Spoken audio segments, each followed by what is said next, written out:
Hi, I hope you guys are doing well. Thanks for hanging out with me. It's been a hot second, I know, but as you know, I am a sensitive little energetic, empathic being, and the energies have been a lot, so I needed to take a second to just process. But I hope that you're all doing well. This Mars retrograde in Cancer has been pretty intense. And while I'm doing fine, I think I'm picking up on the collective energies, and they are violent. They have a bit of a violence to them, you know? And then that full moon in Cancer that we just had was quite emotional and feelsy as well as anticipated. So I hope that you guys are working through the energies and that you're enjoying the first little bit of 2025. But we're just going to basically pull through the messages that Spirit thinks are most important for you at this time. Take a look at the situation or a prominent situation that you're dealing with, the energies around you, your approach to the situation that you're dealing with. An important evolution or shift that is happening for you right now or that wants to happen for you, and a source of resistance or maybe a block that you're facing surrounding that, and then also some advice. I do feel like this is a time of massive collective and individual, I'm into veggies, guys, but individual and collective evolution. We're going the fuck through it. And if you are empathic or energetically sensitive in any way, then I know you're feeling it in your own way. Remember to take care of yourselves. Remember to ground. Remember to shield your energy and to check in throughout the day or the week, just to make sure that if you're carrying something that's heavy, just check in and ask yourself, like, is this my energy? And if not, you can just say, I call my energy back to myself. I return to sender, or I just kind of like deflect anything that I've soaked up intentionally or not, so that you can keep yourself light, because it's not bad, but there's just a lot. There's a lot of density, I feel like, that's being transmuted at this time. So obviously that's a good thing, but it can just feel like a lot. And we're going to start with Aries and go through to Pisces as we do. I don't read for a particular placement in your chart, so you can watch whatever energies you feel you're resonating with right now or you feel called to. You can watch your sun, moon, rising, Venus, a stellium, your chart ruler. If you want, just follow your own intuition. You can also cross-watch for people that you're interested in and see if anything important comes up in those messages. Keep in mind that if there is another person that's coming through prominently in the reading, the roles can always be reversed. In a general reading, that is totally normal. So if you feel like I'm talking about someone you're dealing with when I'm speaking as if I'm talking about you, just use your common sense and your intuition and just take the message as you feel it resonating as true for you, okay? And also following that same line of thinking, if a message is not resonating with you, if it's pissing you off, if it's confusing you, if there is a message that makes you more confused, more frustrated, or makes you question your own intuitive truth, it's just not for you, okay? So it doesn't mean the message is wrong, it just means it's not yours, and it will find the people who it's meant to find. So feel free, if that's the case, to just skip that particular sign and check out other signs or check out another reading. All of my readings are timeless, so you can watch them whenever you stumble across them. You can go back and watch past readings, that means, and if you feel called to one, then hopefully the messages will still offer you something helpful. So yes, there will be timestamps so that you can skip to wherever you want in the video, and those will be in the pinned comment as well as the info box down below. I'm also stoked to be collaborating with the brand Otter Spirit again. This is the second time that I have worked with them, and I never do collaborations. A lot of brands have reached out to me over the years, and I just I don't feel comfortable working with a brand unless I actually feel like it's a product that I really find beneficial. It's a product that is beneficial or relevant to like my channel and what we talk about here, and that it is good quality and that I can actually stand behind it. Otherwise, I would never, you know, pump them up or send any of you their way. But this is a jewelry brand that is, they have like great quality of gems, and they're also environmentally and wildlife focused. So they have a mission to protect wildlife. Specifically, they put $1 per every product sold towards protecting ocean wildlife, and more specifically California wild sea otters, which is just, who doesn't love a little sea otter? I mean, they're basically the most adorable animal on earth. I'll show you, they make bracelets, earrings, and necklaces. So far, I have only gotten bracelets from them, but you can go to their website, which I'll put, I have an affiliate link, so I'll put that in the description box. They also gave me a code so that you can get 20% off your order if you feel called to purchase anything from them, so that's cool. I'll put that as well in the info box. But they have different kinds, a different array. So they have kind of your basic size bracelets here, and these are the 3 that I last got.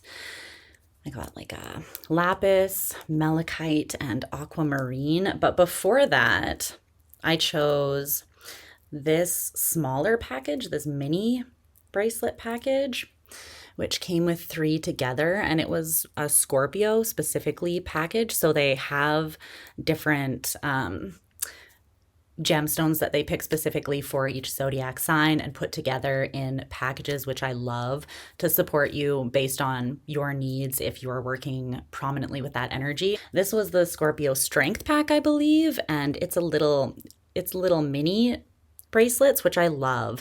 I've been wearing this basically every day for the last couple months, and it has lasted, and I am not someone who is the most gentle when I'm wearing jewelry, so that is a testament to it. I did that on purpose as well, just to see if the wear and tear factor, and I can stand behind this brand. So if you guys feel called to check that out, I'll put the information down in the info box. It's good to see your faces again in my mind's eye. It's good. I don't know why I said it's good to see your faces again. It's good to be with you again. It's good to be in your energy again, to connect with you. I appreciate you being here. Hopefully you feel like it's good to see my face again. And that being said, we're going to get started with Aries. So I will see you guys at your sign.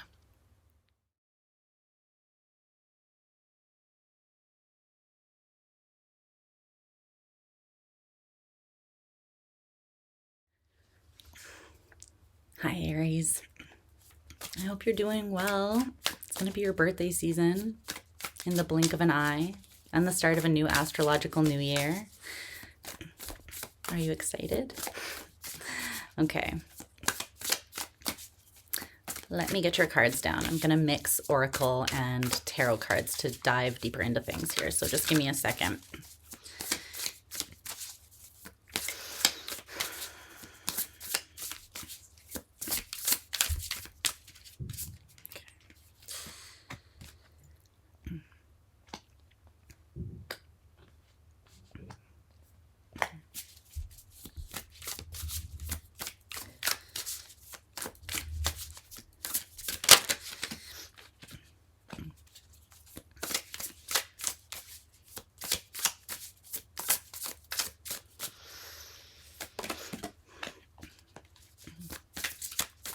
Okay.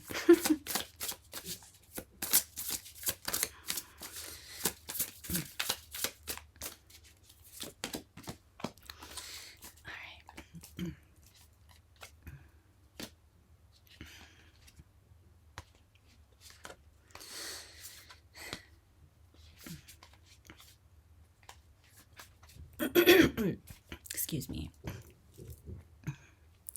Got a sore throat. Try not to clear it. Okay. Tell me a little more about this situation here that Aries is dealing with.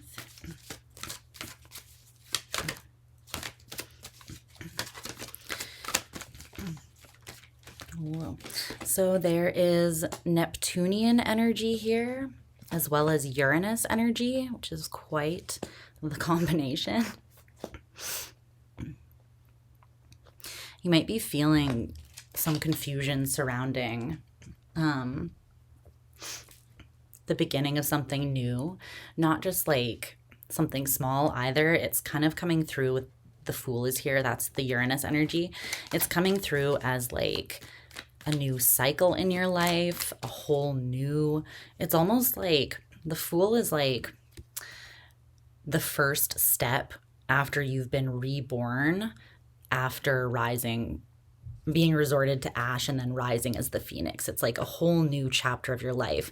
It almost feels like a whole new life within this life, if that makes sense. The Fool is like a big cycle, a whole new cycle, something that changes the landscape of your world in a pretty significant way. And it can usually feel a little bit jarring, although exciting. It's kind of like a mixed bag with Uranus. Could be something that you weren't expecting. Okay.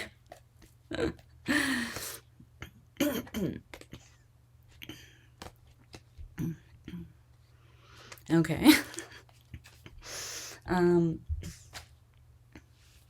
What's going on here? So it's telling me that the situation or the energetic climate for you right now is coming through as this oracle card that says time to go, which came out in reverse with the suspended one. So this is the Hanged Man, which is Neptune energy. So kind of saying the same thing, right? The suspended one, the Hanged Man, it represents staying in the same place or staying where you're at. And then time to go in reverse, it's like you're not going, right? So there's something that might feel a little bit like a holding pattern here that you're stuck in. But the thing with the Hanged Man is that if something is stubbornly kind of not shifting or phasing out, that means that it still has something to teach you, or it still wants you to pay attention to something. There's still a lesson to learn there, or there's still a way of looking at it from like a higher vantage point or perspective that would be beneficial for you. Whenever a card from this deck comes out in reverse, it's a protection message. So I want to just read that from the book and see what that says. Okay, so time to go. The protection message says, even if it appears that you've reached the end of the line and all is lost, it isn't. You're in a situation that will resurface again later, so consider this a break rather than an ending. Destiny is in charge here. You lose nothing and gain everything when you surrender to that fact. Surrender, literally the card of surrender. Your soul knows that your destiny is unfolding with perfect timing and synchronicity. Your small self has doubts, but that's natural, as it doesn't have the map of your destiny. The soul does. Spirit loves you. Trust that. Okay. So like I said, there's a reason why you might feel unable to fully disconnect from a certain situation, relationship, or phase of your life. And it's because this is something that is going to come back around. So it's either a lesson you haven't learned, or it is something that is destined for you, but may have come to you at a time when, I don't want to say you weren't ready, but sometimes things come to us to like activate or trigger us in some sort of way, and then they go away so that we can have a little time to do the work necessary to heal something that's been triggered, to process, to become more, I don't know, to be accountable over something, or to see, like deal with something on an individual level. Okay. The Eight of Cups in reverse with Strength in reverse at the bottom of the deck. All right.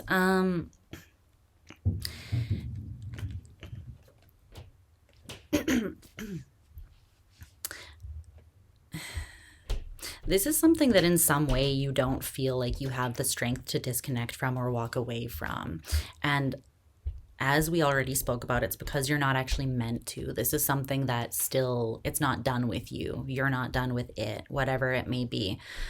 But it could feel a little uncomfortable because I feel like there's something about the situation that currently feels emotionally unfulfilling, or there's a disconnect from something emotional, like that you're emotionally invested in, that you feel like you can't physically release. So there could be frustration surrounding that. This is Leo energy as well with strength.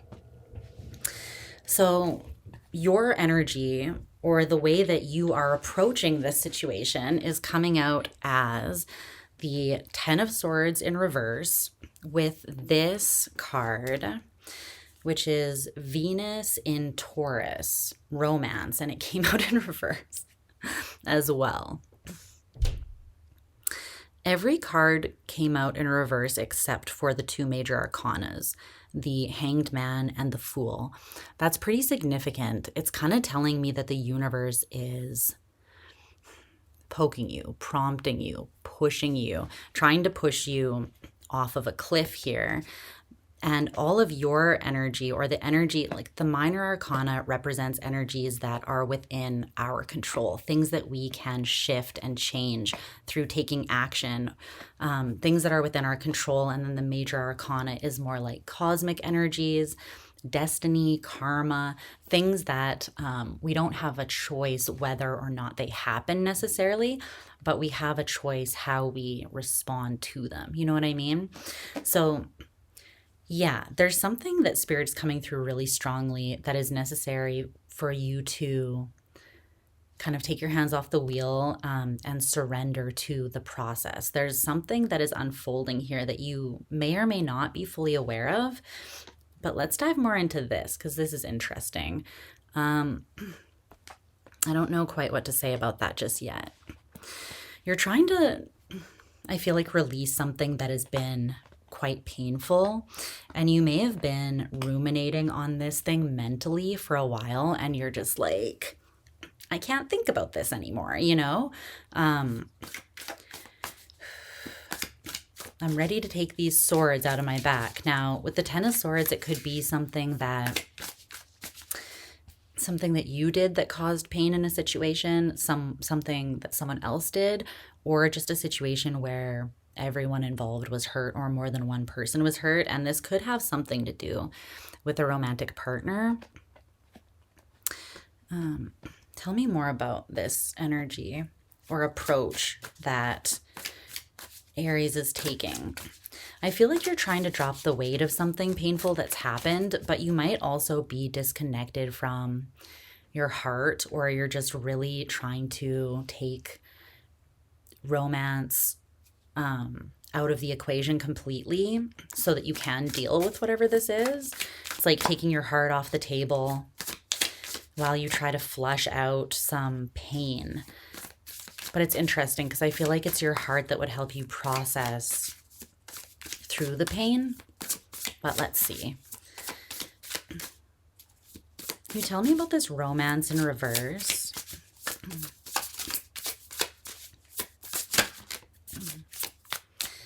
The Eight of Wands in reverse.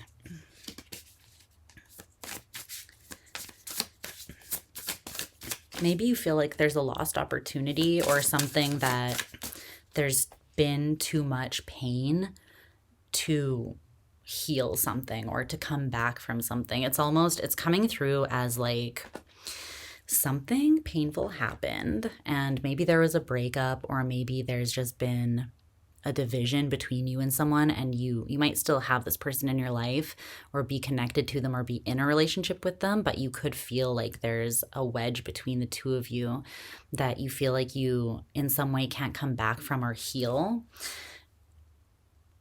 You feel like you've reached some sort of block and something's not moving. So it's almost like you are just trying to release it altogether. Like, okay, I guess that's no longer an opportunity for me.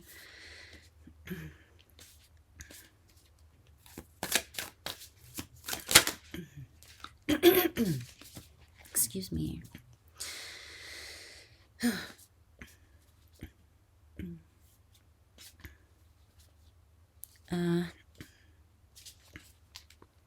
The Star in reverse with the Seven of Cups.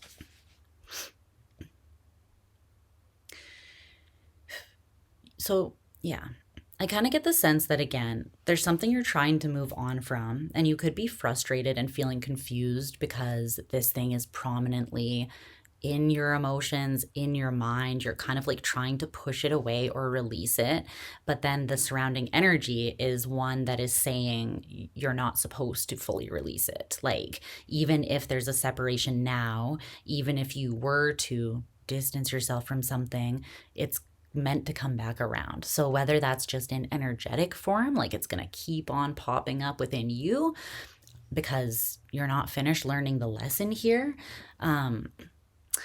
or whether the situation's going to actually physically come back around, it's pretty clear that it's like, this isn't over, whatever it is. So there's something that you don't, it's almost like you've lost hope though. Again, right? I'm getting this energy of hopelessness, like, because what is romance? It's a very dreamy energy, right? It's kind of like, it could be about fantasizing, thinking about what could be with someone. And it's almost like now that you are kind of pushing that away, pushing hope away, telling yourself, like, I just have to let go of this. This isn't going anywhere. That is bringing in a lot of confusion emotionally for you for some reason. And that's very much Neptunian energy as well, like haziness, illusion, not knowing what's true or what's up and what's down or how you really feel about something. You could feel like your feelings on something shift frequently, like even day to day. You're kind of just pulled to different emotional spaces surrounding something. This could also be you looking at different options, like, okay, I'm letting go of one thing. Let me look at new options that I could move towards, but you don't have hope, or there's this feeling of hopelessness, like your heart's not really in it. And I feel like that's because there's still a connection. There's still like an emotional commitment or attachment to something else. And again, that's for a reason. So the evolution or shift that is happening or wants to happen here is the Knight of Wands in reverse. Let's see what's up with that. That's your energy.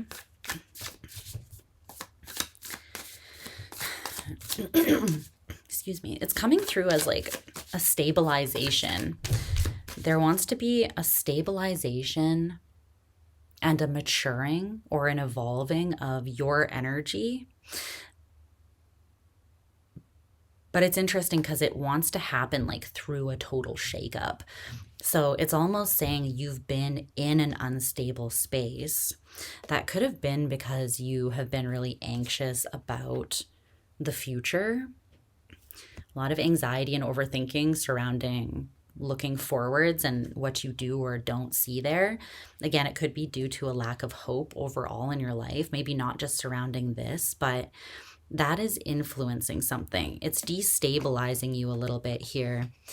And the Knight of Wands in reverse is like it's very inconsistent, flighty, unreliable, can be reckless kind of energy.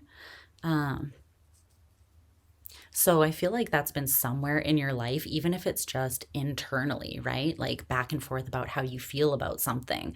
That's still the same energy of the Knight of Wands. It could drain your energy being in that because you don't really know which way to point yourself. The Lovers in reverse with the Ace of Cups. I feel like there is something here for you about a romantic partner. I mean, literally the Romance card came out, the Lovers, the Ace of Cups.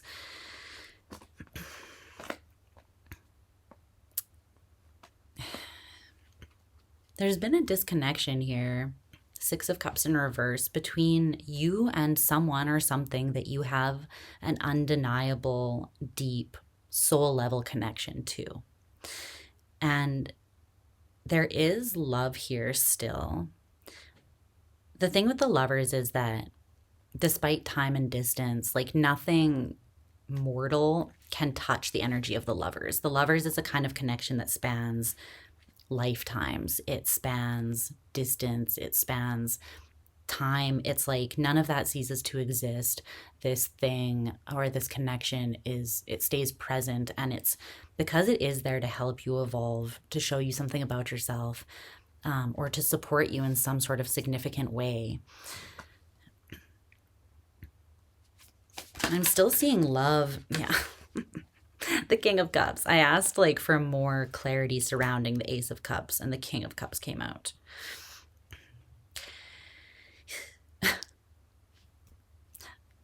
Romance, the Lovers, the Ace of Cups, the King of Cups, the Six of Cups. There's love here. So that's what we're talking about. And there wants to specifically be an evolution or a shift in some sort of connection, but it feels like there needs to be a level of stabilization and accountability taken before that can happen. So you might be running up against resistance because you're just trying to push something away or just like release it because it makes you uncomfortable. You're almost just trying to like write something off. But at the very least, like whether you are meant to come back together, like I said, physically and actually be with this again, there's something that's not healed with the Star in reverse. And that's why you're not going to be able to just like push it away. And I think that you might be emotionally confused because you're not admitting the truth of your emotional commitment or depth to whatever this is with the King of Cups and the Ace of Cups. It feels like something wants to be reborn or renewed here, or put into like balanced or put into right standing in some way. But the block or the source of resistance is the Fool, which means that I like how there's Luna hair floating through the air. Story of my life. But there needs to be like a brave leap taken out into some sort of new approach to things. And I feel like that's not happening because you're not really taking the whole situation or all of yourself into consideration surrounding this. So tell me more about the resistance. Tell me more about the Fool. Again, it's coming through though as, death. Literally transmutation, evolution, shift, death. And the Devil in reverse. Whoa.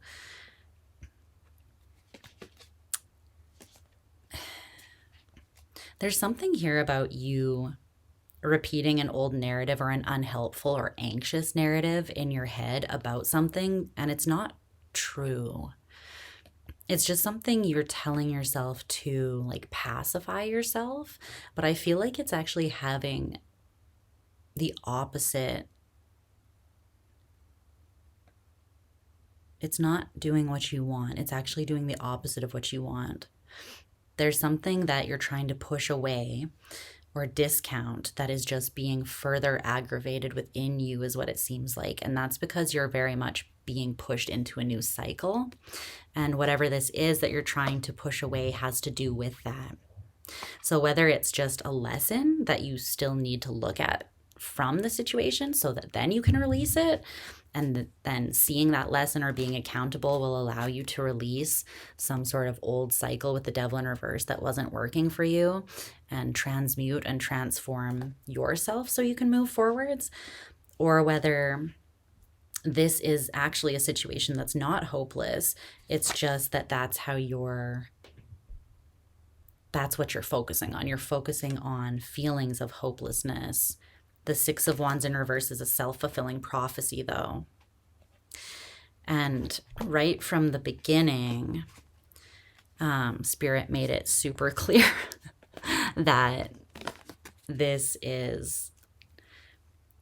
not hopeless because it's not complete, right? It's almost like that saying, it's like if things aren't okay, then it's not over yet, right? It's like this is something that is still meant to resolve in some sort of way, whether internally or externally with someone else. But I feel like it's the way that you're perceiving it or framing it or looking at it. And it's from a very mentally like anxious or ruminating place of not having hope that is cutting out an important part of the overall perspective that you're meant to have here. There's a lot of major arcana. The universe is very much like has its hands all up in your business at this time.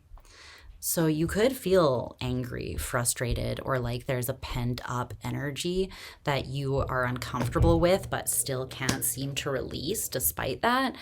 It's like a wound being poked. And again, it's happening because whatever you're avoiding or not seeing is going to demand to be looked at. The universe will keep on bringing it around in one form or another until you see it, because whatever that thing is, it is kind of the leaping off point into a whole new cycle of your life, into a whole big transformation that you're meant to go through. And it's positive. It's a good thing. So your advice is the 3 of Cups in reverse. Let's take a look at that. Whoa.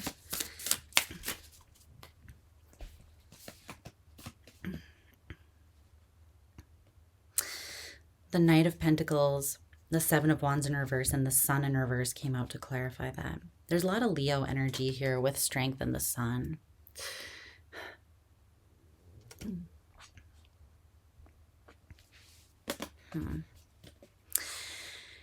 Okay. I love you so much, Aries, and keep in mind that I'm an Aries Venus, so like this message applies to me too. It's not a personal attack or anything. And if it doesn't resonate with you, it's not your message, so don't worry about it. But I'm getting like not being cooperative or open. There is a resolution available. There is hope in the situation available. There is renewal. And I feel like this thing, the love is the baseline. The love is the strand or the thread that is still connecting through this whole situation from the beginning of it to right now where it's at. But the whole situation is going to be transformed. The love will still be the baseline of it. But whatever this is wanting to enter like a whole new era. So it will look and feel completely different from how it has in the past. But I feel like that is not a bad thing. You know, I feel like that's a good thing. There's meant to be evolution in something so that it is healthier, so that it's not as painful. But Spirit is saying that your advice is essentially you would need to be vulnerable. The Knight of Pentacles and the 7 of Wands in reverse is moving forwards with your guards down, moving forwards not from a place of ego or defensiveness, but from a space of cooperation, being willing to do your part to be accountable and bring solutions or like a hopeful attitude to a situation so that healing or evolution can happen within it, you know? I just want to see what the Sun in reverse is. I feel like you might be afraid to do this because there's an element of the unknown. With all these major arcanas, again, right? It's like there will be things that you don't know, but you're being asked to move forwards and take that leap anyways. Just trusting yourself, trusting Spirit, trusting your higher self.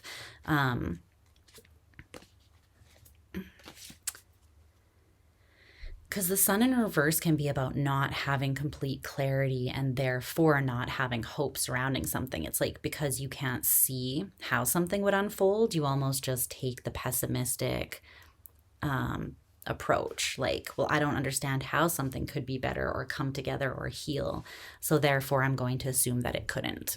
But that's not true. There are forces at work here that are beyond what you can see. The 5 of Pentacles in reverse and the 3 of Wands. There's something that it does want to be renewed here. It wants to come out of this energy of lack, scarcity, and being like shut out, being on the outside. So if this is a relationship, right, of some sort, there is the ability to resolve this and to bring it back together. But I feel like there just needs to be a different approach taken. Is there anything else for that advice? Anything other than trusting the unknown and being vulnerable or non-defensive that Aries needs to know about before I let them go?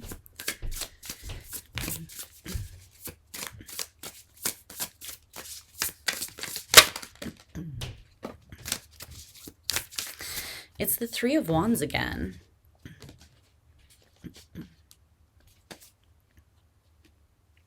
This is the energy of something being on the horizon, something being in the future for you, something coming in towards you. So it's very much giving, again, this energy. It's like, why am I hearing that song that's like, the cat came back the very next day. The cat came back, thought he was a goner. That is like an old song, and I don't know when I ever would have heard that last, but it's like something that you thought was dead and gone is not meant to be. It's going to come back around. It's meant to return to you, but it wants to be approached.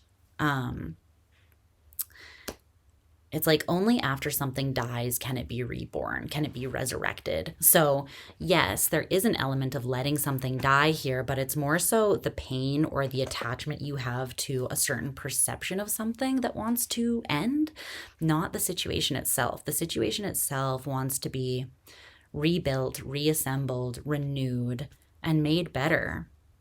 Because there is something here that is strong and you're connected to it in an undeniable way. So that is what I see for you, Aries. Try not to be so frustrated at this thing being something that consistently keeps coming up for you. It's just trying to show you something that you're not seeing about it yet. And if anything, I feel like it wants you to take a more optimistic approach. Maybe looking at it as not like a burden or a frustration, but like, what does this still have to teach me? What is this energy still wanting to show me? In what ways maybe am I not being consistent or accountable to the part that I played that would help me become more sovereign, liberated, and empowered over my energy and the circumstances by looking at that thing? Okay. I love you so much, Aries. I'm going to leave it there. Check your other placements or the placements of your loved ones if you want more information. And I will talk to you again soon. Bye, my loves.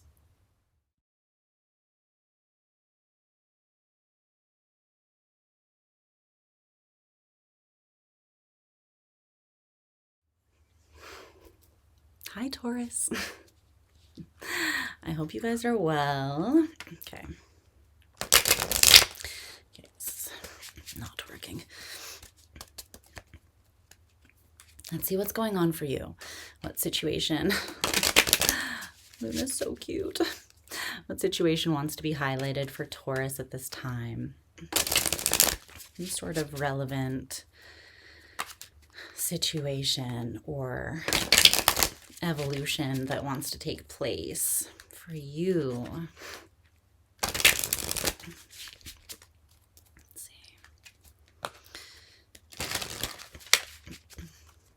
Okay. Excuse me. A little bit sick, hoping that I'm not getting sick, hoping I can nip it in the bud before it starts.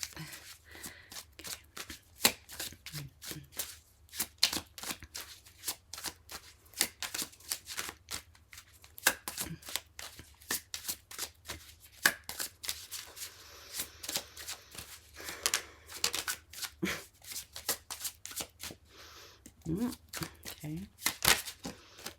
Okay. That wanted to come out on its own.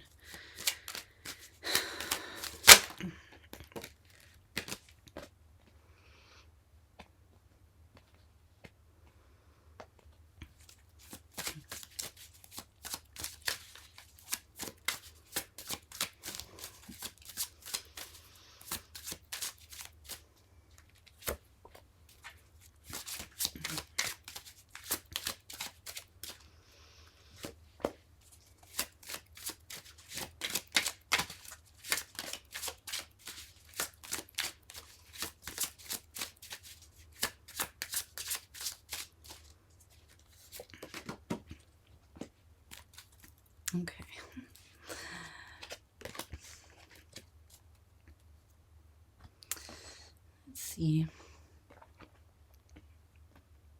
I'm going to use a couple oracle cards as well.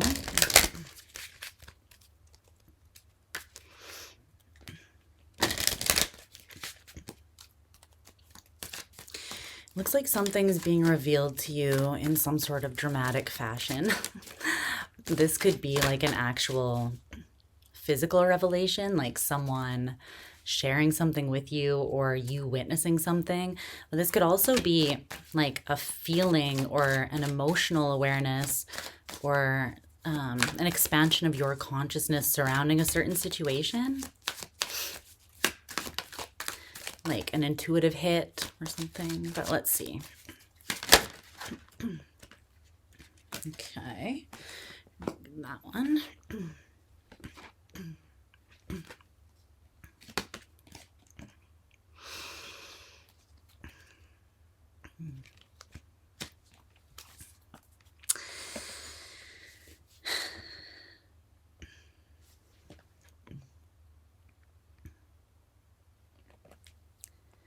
Okay, 3 came out, and I was going to put 2 back, but I'm hearing them say all, so I don't know how they all work together, but we'll figure that out. We'll keep them all, I guess.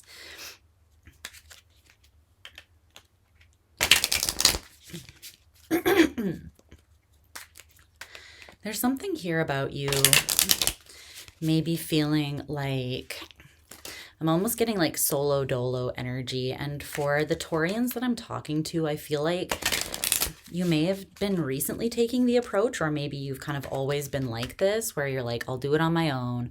I'm the only one who can do it right. Or when I involve other people, shit just gets messed up. Or it's better if I'm by myself. There's that kind of energy. But I feel like what's being revealed to you is that solitude actually does not make things easier, at least in a particular situation, that it actually makes you vulnerable in some sort of way. But let me just get the last card.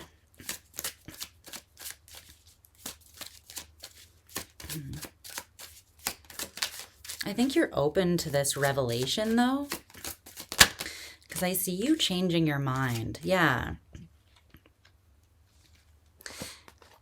I see you changing your mind. Or changing your approach to how you're thinking about something. And it's for the better. It's healthy. Okay. So the energetic climate or surrounding energy that is influencing you or that you're dealing with at this time, it came out as the moon in reverse. This Cancer moon could have been significant for you. It could have brought up some sort of emotional revelation from the depths of you. That was kind of its function. The moon in reverse. But in the tarot, this is actually Pisces energy, the moon. They're both feelsy as fuck. So clarifying that though, the 3 oracle cards that came out, you have Island, Solitude, and then Waterfall, Effortless in reverse, and Meadow, Vulnerability. These all came out. It could also be that you have been in a state of solitude, like you've been feeling a little bit disconnected, whether that was chosen, like whether that was on purpose or not, like almost a forced period of isolation so that something could be revealed to you.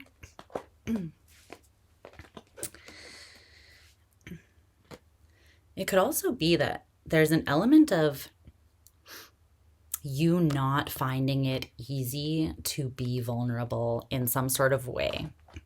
And Spirit wants to highlight that for you as something to work through. And I think it's because they want you to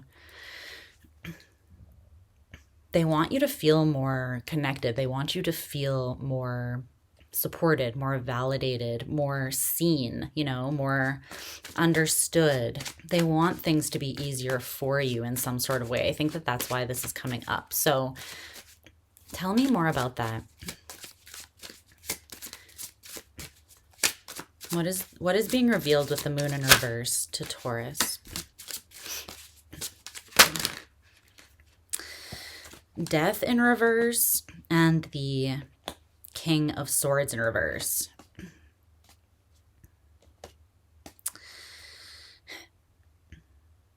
I think that the reason why isolation or solitude is not working for you at this time is because it's actually causing you to spend too much time in your head ruminating about something that is creating blockages for you where there doesn't need to be. In other words, you're overcomplicating something.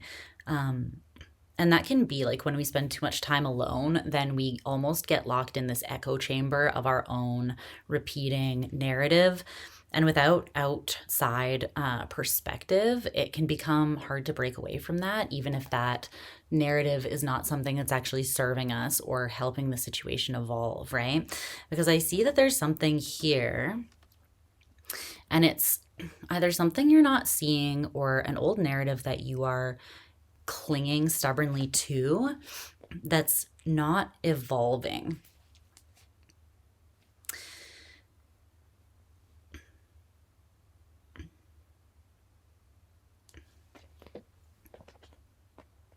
And with death there, it wants to be transformed, this way of thinking or this way of approaching. But I feel like you need some external information, or you need some sort of new way of approaching or looking. It's like coming at it from a different vantage point is almost what they want, or that's what you're being made aware of. I think that there is an energy available for you to heal something or to infuse something with new life or new passion, but there needs to be a dropping of old anxieties and, again, like looking at something from a completely different place than where you have been coming at it from. But I feel like you're ready for this, which is positive, because your energy or approach to the situation came through as the Six of Swords with these oracle cards. I have support and staying alive in reverse.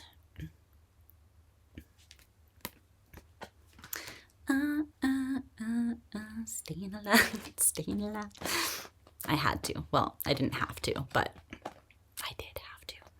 So again, it's like you're being made aware of this, and I think you're like, oh, I do have more support maybe than I thought that I did. Now, whether that's through spirit, like maybe spirit, your spirit team, your higher self, or even your friends or family or someone particular in your life is showing up and you're realizing I don't actually have to do it alone, even though I've taken that approach for a long time and assumed that that is the only way. You're realizing something about how that is not serving you. It's like it's draining your life force energy in some sort of way to constantly be taking on the world or a certain situation by yourself. So the Six of Swords talks about an expanded perspective or shifting out of, it's like releasing some sort of outdated way of thinking or evolving a way of thinking. And it takes you to a more peaceful place. It takes you out of the Five of Swords, which is, again, where you're kind of just going over and over, almost like manipulating yourself. It can be gaslighting yourself or manipulating and gaslighting other people.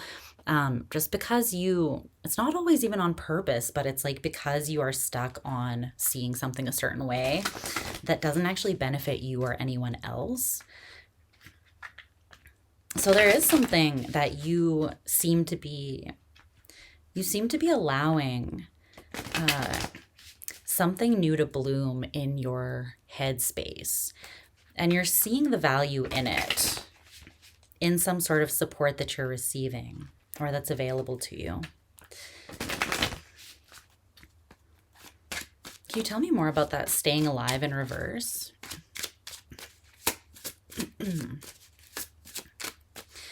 Maybe you're realizing you have support in specifically from something that you thought was dead and gone or not available to you.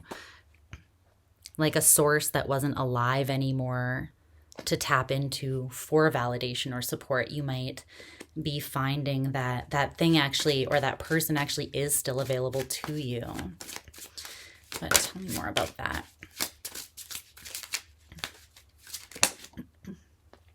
Yeah, the Ace of Cups, the Four of Wands in reverse.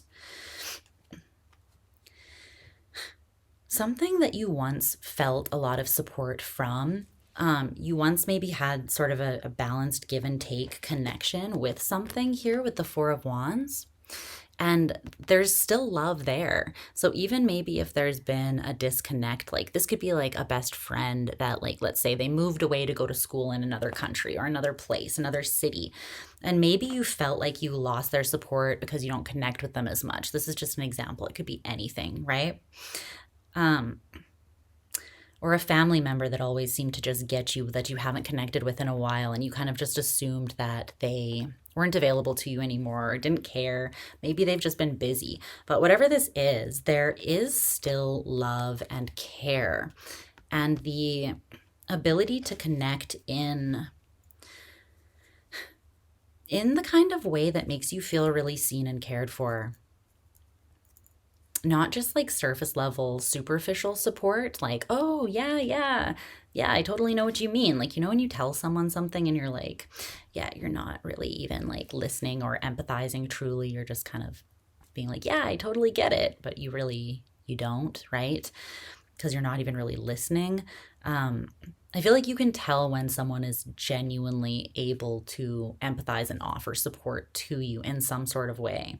And they don't have to understand your circumstances to do that. They could offer support by offering you a new way of looking at something that helps you shift into a more peaceful place within yourself, or see hope, or see the possibility, or a way to reroute in a situation that will get you where you wanted to be when you thought that there was no way forwards.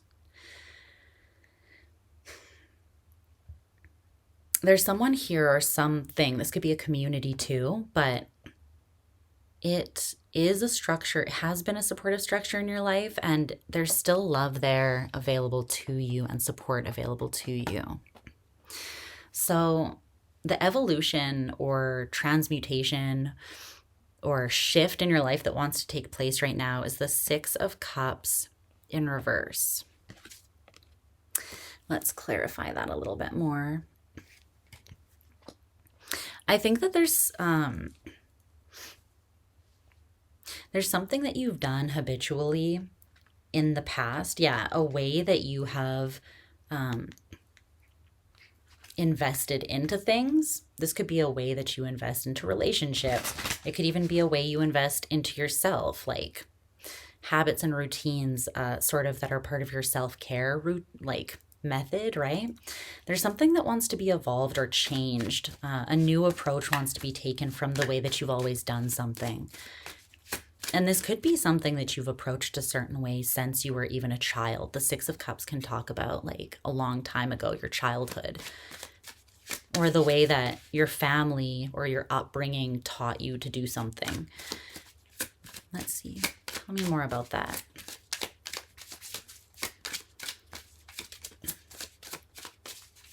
There are new possibilities available to you surrounding that now. And I think it's because you yourself have grown in other areas. And so now you have like new tools in your toolbox, so to speak, that you can apply to something. But maybe because you've been on your own, just kind of in this like repetitive approach, you weren't really seeing it. Like sometimes we just get so in that rinse, repeat sort of like cycle. And we forget to stop and kind of take, pop our head up and look at where we're at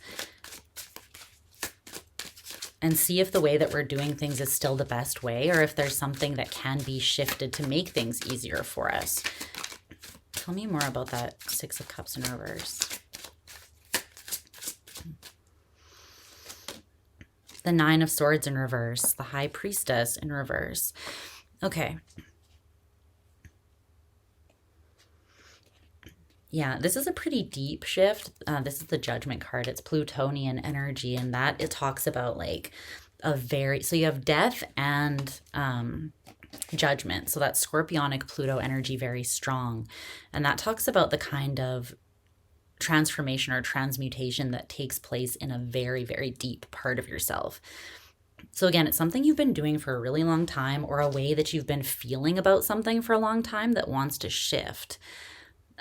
I think that this is an insecurity surrounding trusting your intuitive knowing and what you feel.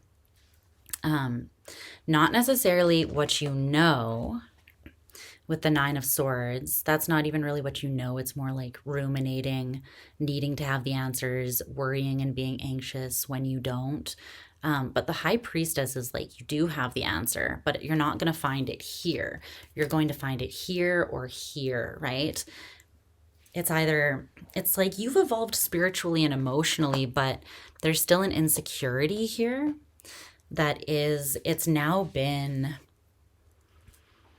it's ready to be released.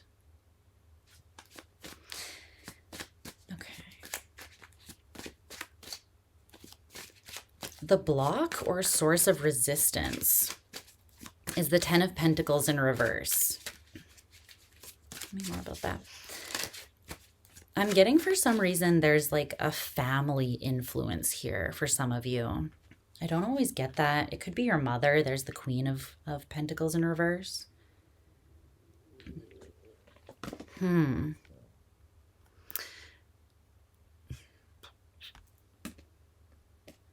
Yeah, this is coming through as like matriarchal, motherly influence, or just a family influence. Some sort of support, maybe, that you've never received. It could be from your family or your caregivers, and this has caused you to have an insecurity surrounding something. Tell me more about the Ten of Pentacles in reverse.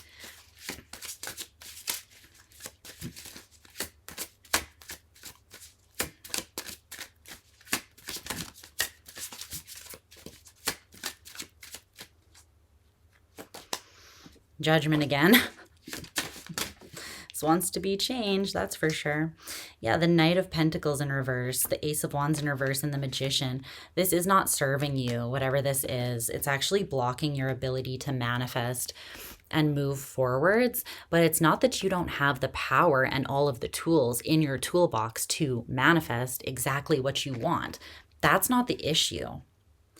The issue is that you're not seeing it, because you're either surrounded by something that has not supported you.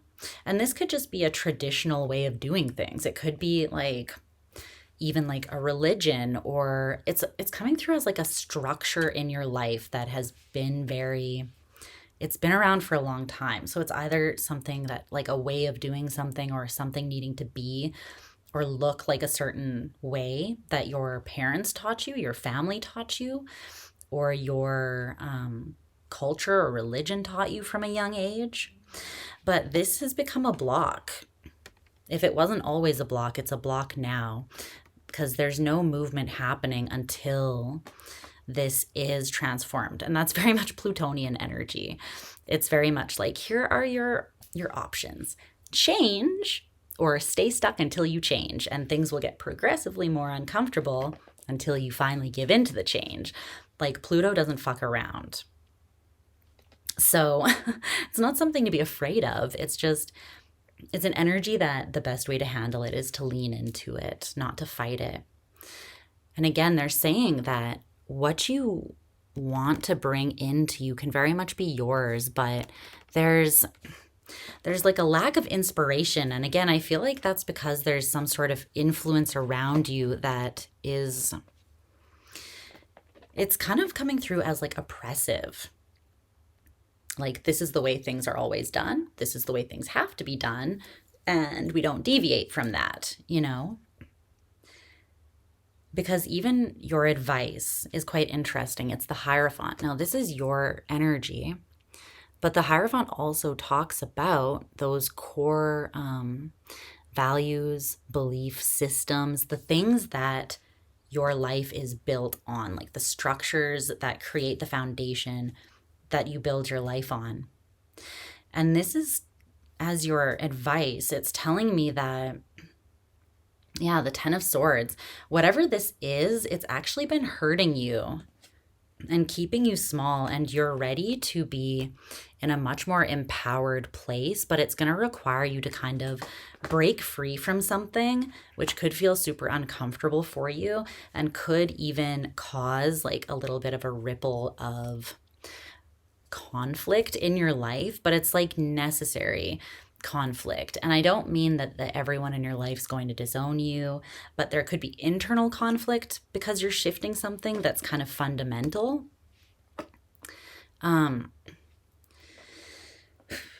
But it's a way of thinking that has been very built into you, and it wants to be disassembled because there's a more empowering way of thinking and approaching things that your life wants to be built on. It's because you have more awareness now than you did, but you might need to look outside of your, I was going to say the support system you've always had, but I really don't feel like it's been much of a true support system. Like, this is reminding me very much, this is like dogmatic. This is like dogma. That's what this is coming through as. And I recognize it because this is my upbringing. In 3 cards, this is my upbringing. It's like I grew up in a crazy, hardcore Christian home. But aside from that, it was kind of like, let me put it this way. How much support is really being offered when someone is just saying to you, okay, here's the rules. This is the way that things have always been done. This is the way things have to be done. And when you ask questions, it's just like, don't ask questions. This is just, it is what it is. Just follow the rules, just comply, just fall in line. But it's like, what do you do when that's not working for you? And not only is it not working for you, it's causing some very real blockages in your life where you're not pulling in the things that you want. There's something here that you've built your life on so far, or other people have pushed you in the direction of, but it's not truly supportive to you. And you're at a place in your life now where your advice is to look at the actual impact that certain structures or belief systems or values that you've always kind of just accepted, or that have always been pressed onto you, how do they actually feel? How do they feel to truly pour into? Are they inspiring? Do they give you passion? Do they give you hope? Do they inspire you, or do they make you feel oppressed and small? Do they actually hurt you because they're not truly in alignment with who you actually are? Like I said, this is the Hierophant. It's you. It's you in your power. And the King of Wands is a badass. They're very much in their power. But the thing about the King of Wands is they are a leader. And sometimes leaders, usually I feel like how they step into a place of sovereignty and empowerment over their energy so that they can be the leader of their own life, and then also, maybe inspire or guide other people as well. It usually requires a courageous breaking away of something to kind of go your own way, so to speak. So you could be facing something that feels like kind of a struggle here because it's not a small shift, it's a big shift. And you could feel like you're going up against people close to you or people where there's going to be a pushback. But there's also going to be a very severe pushback if you just keep going with the status quo that's not actually supporting you. It's like, it's your life at the end of the day, not anyone else's. And so if you're not being fulfilled in the ways that you want to be in your life, or if you're actually feel like you're being hurt, or you're hurting yourself by following along with something that's not true to who you are, or it's not empowering you, then you're the only person that can change that, right? And you're very much being pushed internally by this Plutonian energy to think a different way. And I feel that there is loving, caring support available to you outside of whatever this this other structure is that maybe hasn't seen you or hasn't really tried to understand you and offer you the tools that would personally work best for you. It's kind of like someone giving you a one-size-fits-all solution and saying, no, this is the answer. But it's like, but it's not, because we're all our own individual people and we all have different unique approaches that will work for us based on who we are and our own path and destiny, right? So there's something you're meant to break away from here, something that's very well built in to your being, something that you're going to have to be courageous to break apart and build anew in a way that is more aligned with who you really are now and the direction that you want to head in your life. But overall, it's going to be very empowering, and I think that you're going to find yourself liberated in a way that you maybe have never been, more in love with your life, more energized, and more free and passionate and present in your life than you maybe have been in a long time or ever. So that's what I see for you, Taurus. And just remember, you're not alone. Seek support, but look for support outside of the bubble that you've always gotten your orders from, so to speak. Okay? I love you so much. And yeah, I'll talk to you guys again soon. Bye.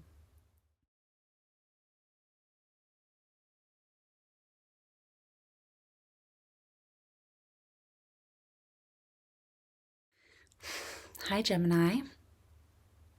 I don't know what that was that flew through the air. How are you guys doing? Let's see what Spirit wants to highlight for you. Also, I'm finishing a cough drop. My throat has been really sore, so I will try to keep it stored like a squirrel in my cheek.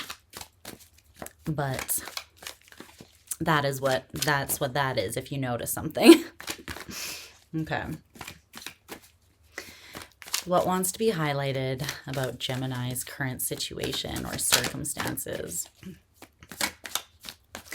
See what's going on for my gems.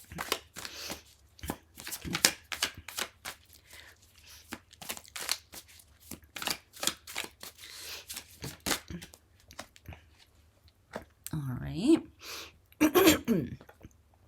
Excuse me. Okay.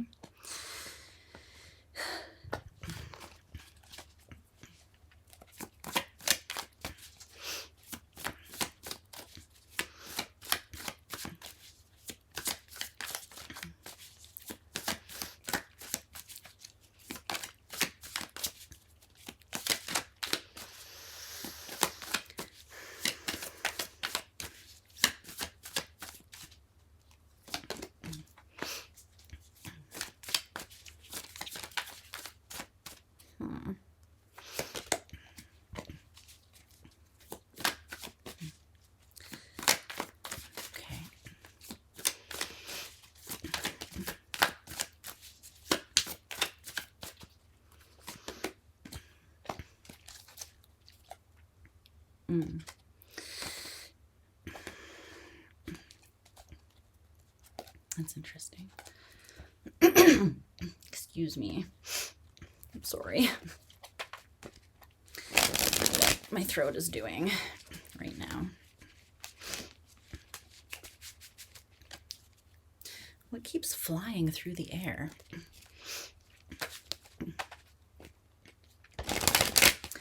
Or am I just imagining things?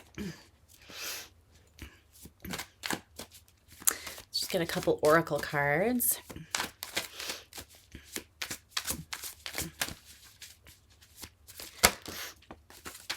Whoa, okay.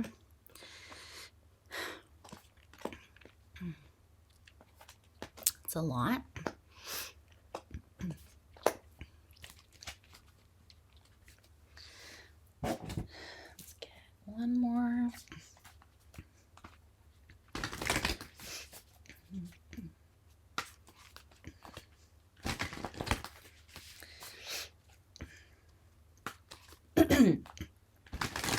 I'm definitely seeing something here about you not being in the present moment, you being stuck in the past in some sort of way. So whether you are revisiting something over and over, or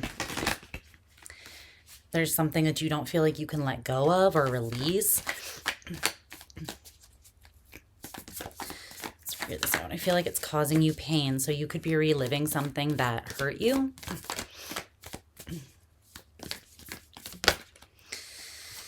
Okay.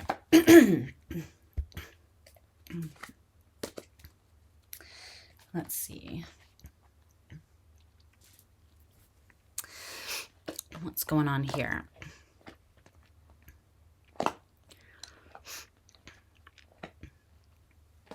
And I say that because in your resistance, you do have the Six of Cups, but then at the bottom of the deck, when I stopped shuffling, this card has past, present, and future cards in it, and you have present in reverse. So the Six of Cups, sorry, I don't know if I said Six of something else. The Six of Cups here talks about the past, and then you have present in reverse. So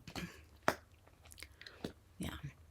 Well, let's just start at the beginning and go from there. So it's showing me that the overall situation, or the most influential energy around you right now, is the Seven of Wands. And it came out with this card. So this card talks about Brahman, which is a principle in Hinduism. So it says in Hinduism, Brahman connotes the highest universal principle, the ultimate reality in the universe. In major schools of Hindu philosophy, it is the material, efficient, formal, and final cause of all that exists. It is the pervasive, infinite, eternal truth, consciousness, and bliss which does not change, yet is the cause of all changes.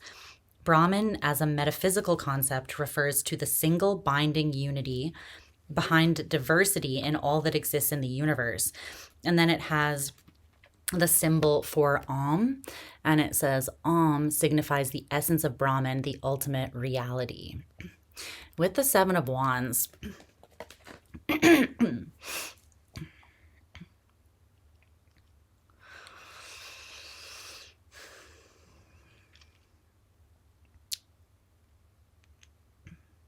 this is pretty deep.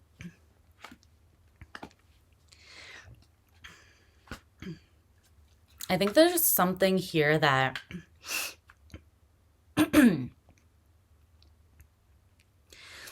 it wants to create a change in your life.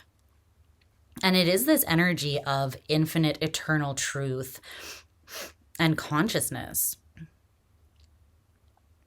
The ultimate reality. It's like truth with a capital T. Divine truth. And the Seven of Wands, let's see. Why is the Seven of Wands here? That could be a couple things.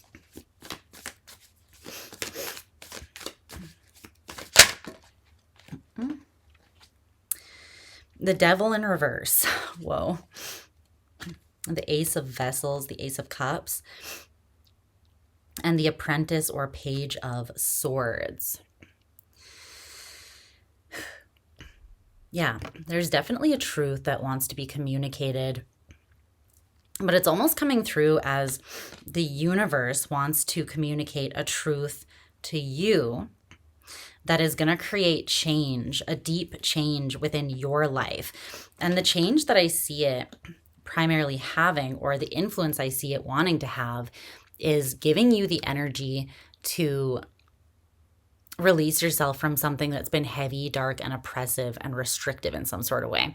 The Seven of Wands can talk about defensiveness, but it can also talk about defending something in the sense of like fighting for something, fighting your way out of the darkness, or fighting against oppositional forces. And so here you see like these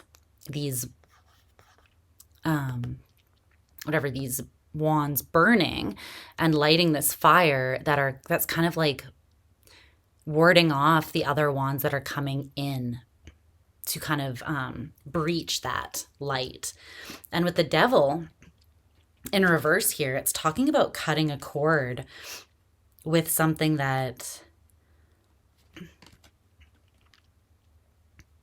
hasn't been serving you.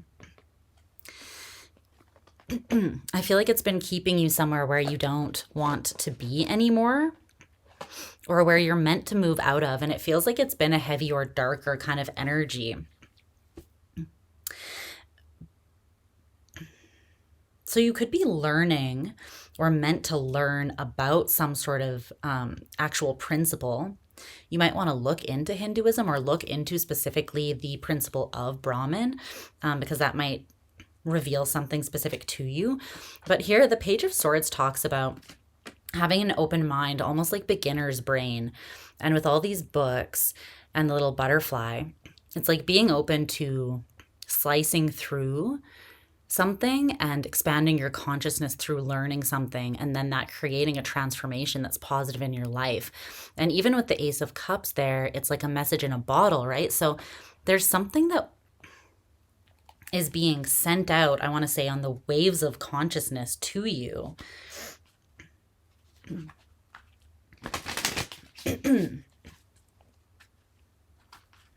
This could be communicated to you through someone else as well. Like the universe often speaks to us through other people, right? Everything can be a messenger of the divine, everything. So there could be a stranger on the street that is like, I don't know, standing at a booth or with a picket sign or something, and you read what it says, and like that is a message that the universe uses to break through to you.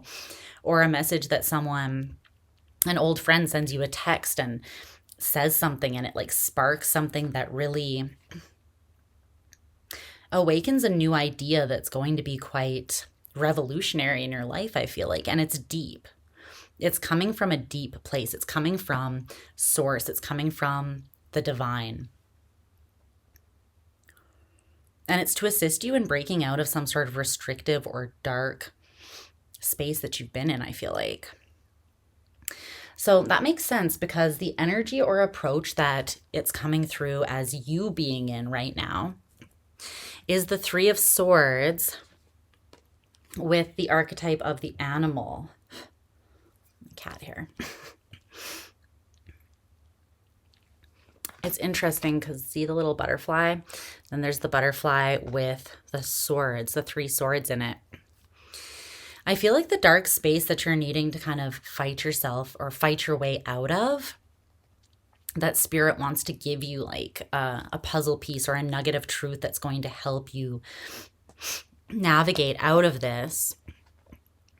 It's a particular way of looking at pain, or maybe it's a painful situation that you find yourself stuck in. With that animal archetype as well, it's almost coming through as animal instinct, but not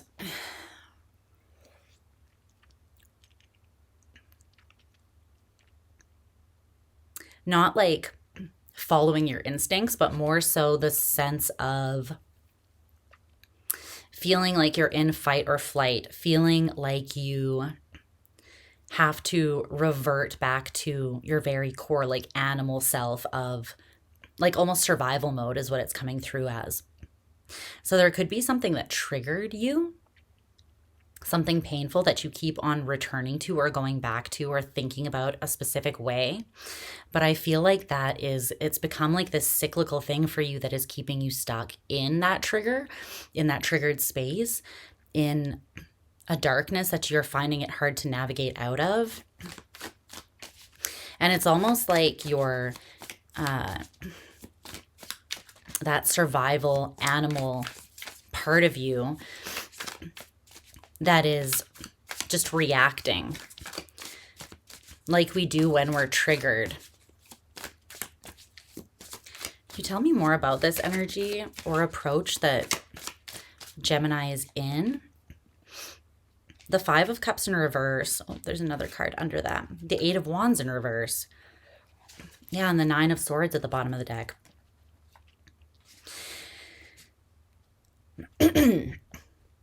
There's something available to you right now, but you're not perceiving it as being, it's like something is surrounding you, and there's a reality, the ultimate reality that is available to you right now. But you're not seeing it because you keep on, it's like your vision is very narrowed by this triggered state or this pain that you keep on reliving. It feels like a trigger. Again, something that puts you in this fight or flight mode. But Spirit, there's some sort of grief that can be released, but it's almost like you need to slow the energy down so that you can respond to it from a place where you actually have more sovereignty and control over your response, where you're not just reacting from this place of anxiety or being triggered. That's what I see here.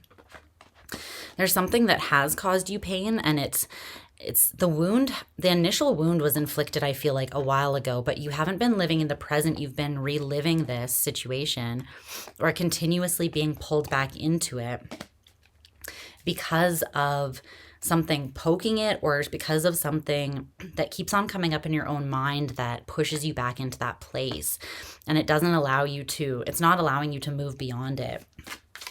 Okay, so the evolution or shift that wants to take place right now is the Proclaimer in reverse. And this is the Hierophant in this deck. So let's clarify that a little bit more.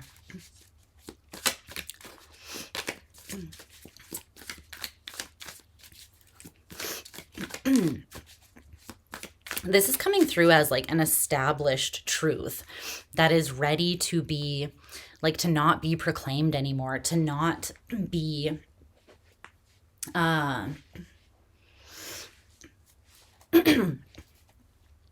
the way I'm seeing it is like something being outlined again and again and again, but this is actually something that is meant to lose its influence in your life because it's no longer resonant or applicable. So rather than continuing to outline this particular belief, maybe, or way of viewing something, it's kind of meant to fade. The outline of it is actually meant to fade into obscurity in some sort of way. Yeah, it's because it's not true. The Seven of Swords, there's some sort of illusion, and this butterfly keeps showing up. And it's not in every card in this deck. There's a lot more that it's not in. So I feel like this butterfly is you here. There's a truth that you're carrying, but there's an illusion surrounding that truth. It's the truth that you keep outlining, and Spirit doesn't want you to keep proclaiming that. So it's like, view the outlining as like a repeating of this particular truth, which keeps on reaffirming it, right? When really you're kind of meant to release it because you've outgrown it. I feel like there is happiness and fulfillment that naturally wants to flow into your life. And it seems like it could actually be quite easy. And like it is, again, it's like it's available to you now. But you're not seeing it because you keep on focusing on repeating or reaffirming and strengthening something that is outdated. And it's almost like that is eclipsing this reality that is surrounding you. It's causing you to not see it. It's narrowing your vision or putting blinders on so that you're not aware of it. It's causing some sort of imbalance or a lack of harmony within, from which you can't really see clearly. But there's a lot available to you that you're not aware of because of this, I feel like. So it's an illusion that this ultimate divine truth wants to shatter so that you can be free to experience something that's a lot more abundant and expansive, I feel like. But the block or source of resistance is coming through, like I said, as the Six of Vessels or the Six of Cups.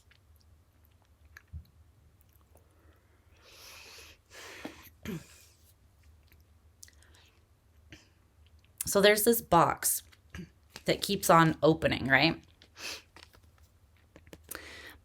It's almost like Pandora's box. And once you take the lid off of it, all of this stuff, it almost like floods back in and turns back the hands of time. It puts you back in the past, but really that is the illusion. You're not actually in that place anymore. It's a lie. But I feel like when you take the lid off that box and you relive something, it's just like how triggers work. It's like you put yourself back in that experience, you relive it internally, and so then you have the same response or reaction to it from that triggered place.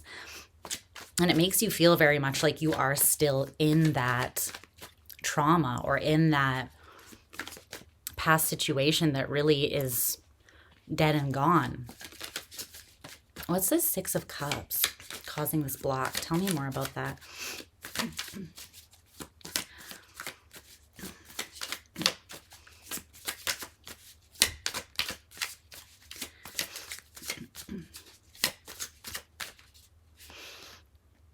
Yeah, the Nine of Swords and the Four of Wands.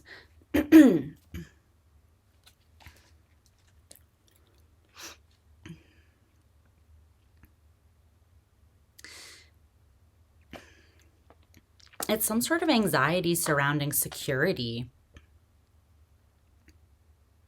and your ability to live in a state of joy, really. But again, it's your headspace. It's the way that you're thinking about it or something that you keep returning to and reliving from a mental place, which can be very real for Gemini, right? It's like when you ruminate or you return to some place in your mind, that very much colors your experience in a lot of ways. It makes you feel a certain way, makes you act a certain way, and then that becomes your reality. So in a way, you are reliving the past, but it's not there, really. It's an illusion. There's a lot more freedom, joy, expansion, support, love, and abundance that's available to you right now. Tell me more about this Four of Wands. Yeah, the Ace of Coins, the Ace of Wands. Look at all this fresh energy. And again, future in reverse. Spirit's like, this isn't something that is coming in the future. This is something that's here now. It's here now. And the aces are divinely offered opportunities. This is divinely offered inspiration from your higher self, some sort of passion or desire that's meant to be followed or poured into. And the Ace of Coins is a literal physical opportunity that's here for you.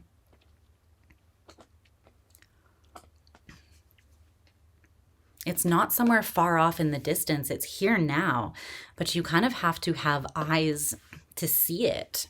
It's almost like you're blind to this for some reason. It's like there's this darkness that's enveloping you, or you're perceiving yourself as being enveloped in darkness. And there's a message that's trying to break through that darkness to shine a light and show you that the darkness is kind of an illusion.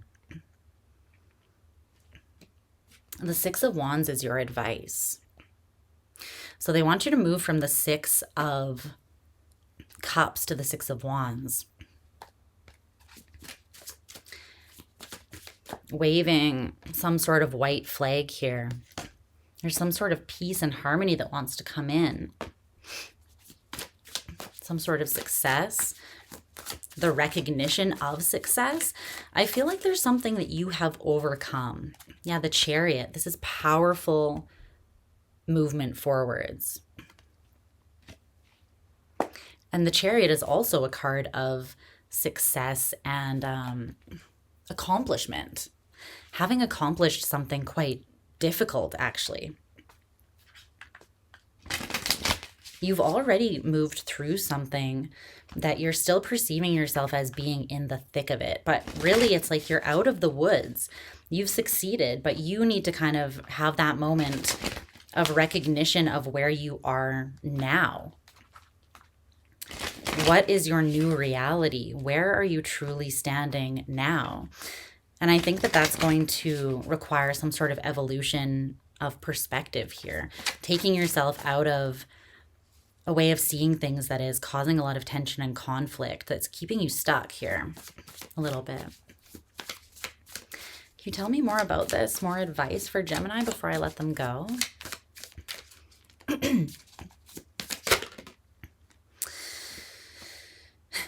The Crown of Coins. The crown is the king. The King of Coins.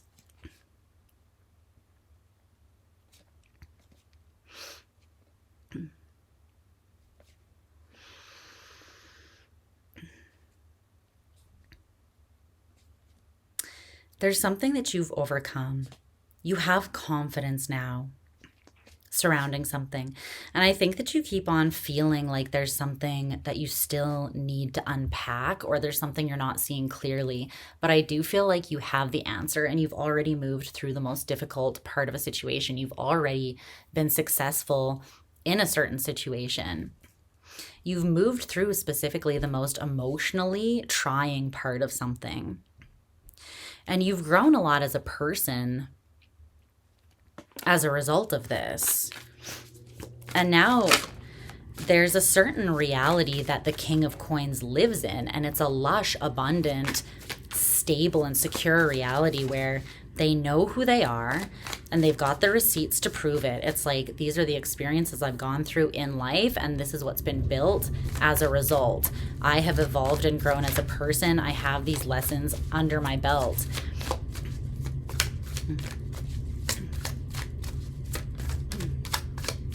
You're already in this abundant reality, but again, it's just about you actually witnessing yourself in it.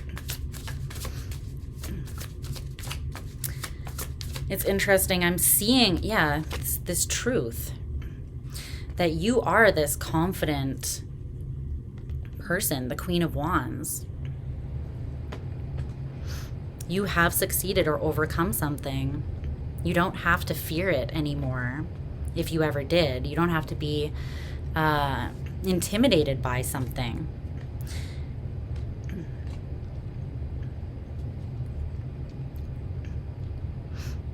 You've leveled up. You've already evolved. It's an interesting message. It is very Gemini in a way, because it is very much about having sovereignty over your mind.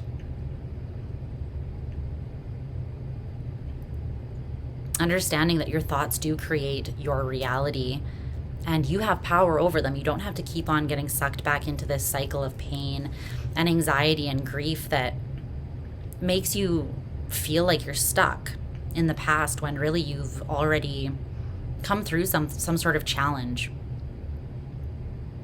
that you don't need to keep on reliving. You can release it now. You can view things from a new perspective. And you have all of these really beautiful, fresh, divinely offered energies that are flooding in. You had the Ace of Cups, the Ace of Pentacles. You had all the aces. The Ace of Swords and the Ace of Wands also came out. Anything else? But it is about, the Wheel of Fortune. It wants to turn. The wheel wants to turn. But I feel like there's something that you're meant to stop defending, some sort of truth. You can let it go. You can be at peace with something, with where you are now, and from that place of being fully present and at peace with the reality that you're truly in, you're going to be able to manifest anything in that you want, like from a very powerful place, because you'll be communicating clearly with yourself and the universe. But also I think you're going to see that you have a lot more already than you are seeing. There's a lot of things that you've been manifesting that are right around you, but you're just not, again, you're not really aware of them, or you're not feeling capable of reaching out and taking them. You're not like, that is mine. You're not claiming it, essentially, is what I'm seeing. Okay. I love you so much, Gemini. I hope that this reading was helpful. Check your other placements if you want to. I'm sending you lots and lots of love, though. And yeah, I'll talk to you guys again soon. Bye, my loves.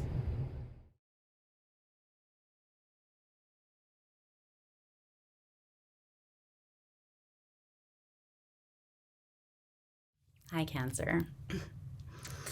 Hello, my spicy little crabby cakes. I hope you're doing well. I hope you had a gloriously emotional full moon. I hope it hit in all the right ways for you. And yeah, let's see what wants to be highlighted for you at this time. What messages want to come through that are important for you to be aware of. All right. I'm using one of my first decks I ever got and one of my still favorites, the Moonchild Tarot, for you. I thought it was fitting. I thought it was suitable. All right. What does Cancer need to know? What do my Cancers need to know at this time? Let's see. Woo.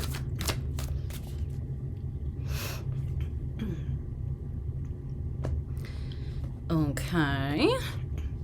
3 major arcanas just came out at once. So I guess things are happening for you with those energies, huh? I figured as much. Excuse me. My throat is so sore, and it came out of nowhere, and I'm not impressed about it. Okay, I need one more.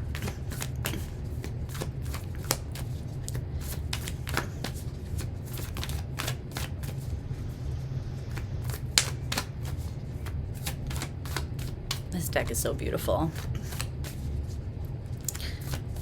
Love it. I think this is the second tarot deck I ever bought. Or the third, maybe. The second outside of the Rider-Waite, original Rider-Waite deck. Okay.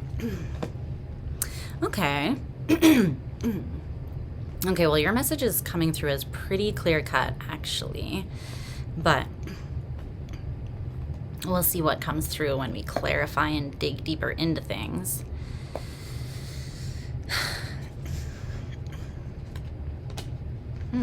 There you are.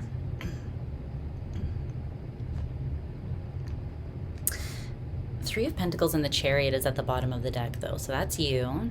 And it's in reverse. I feel like there's something that is ready to come together. It's like it's coming through as if it's already being offered to you, but it's almost like this energy of you being like, I'm not ready just yet. Like, hold that thought, universe, you know? But whatever this is, it's very destined for you, and it feels significant.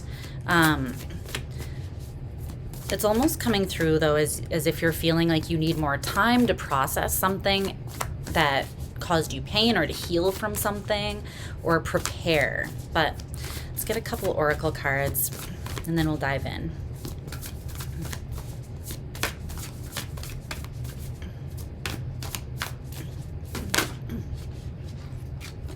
Yeah.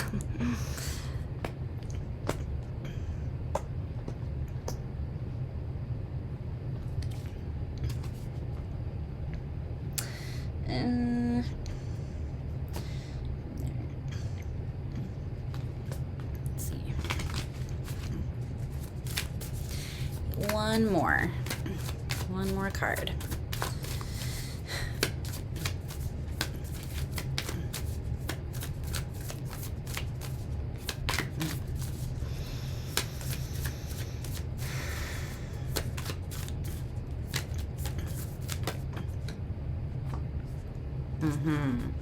Exactly. Okay. For some of you, there's a strong connection that's entered your life. Or if it's not something new, it's very prominently in your, it's around you. It's in your environment. It's making itself known. It wants to be a more prominent part of your life. And I feel like you are aware, you have this deeper wisdom or awareness of something that is a reflection of you, but you're also aware that it would cause you, primarily, because of its reflective qualities or because of how it sees into you or through you and sees all of you like a true lover's connection does, it would require, or it will require, or it will activate some sort of transformation or be the catalyst for some sort of deep transformation. So it's almost like you feel as though there's something you need to finish releasing or working through before you can fully lean into that. Again, I'm not really seeing you rejecting it, but I'm almost seeing you be like, not right now, now's not the time. But the universe is like, now is the time, or else this thing wouldn't be coming towards you, because things only come towards you and connect with you if they are energetically aligned with you, right? So what I'm seeing, it's telling me that the energetic influence or climate around you is the 5th house, creativity, and the Lovers. So you have Gemini energy, and then the 5th house is associated with Leo.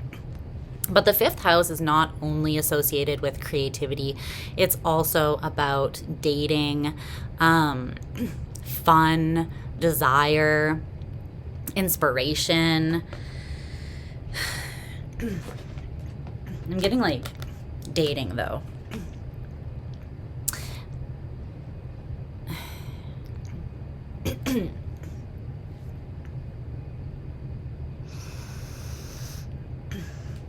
But then it's interesting because your energy or approach to the situation is coming through as the Wheel of Fortune in reverse with the energy of the Bat.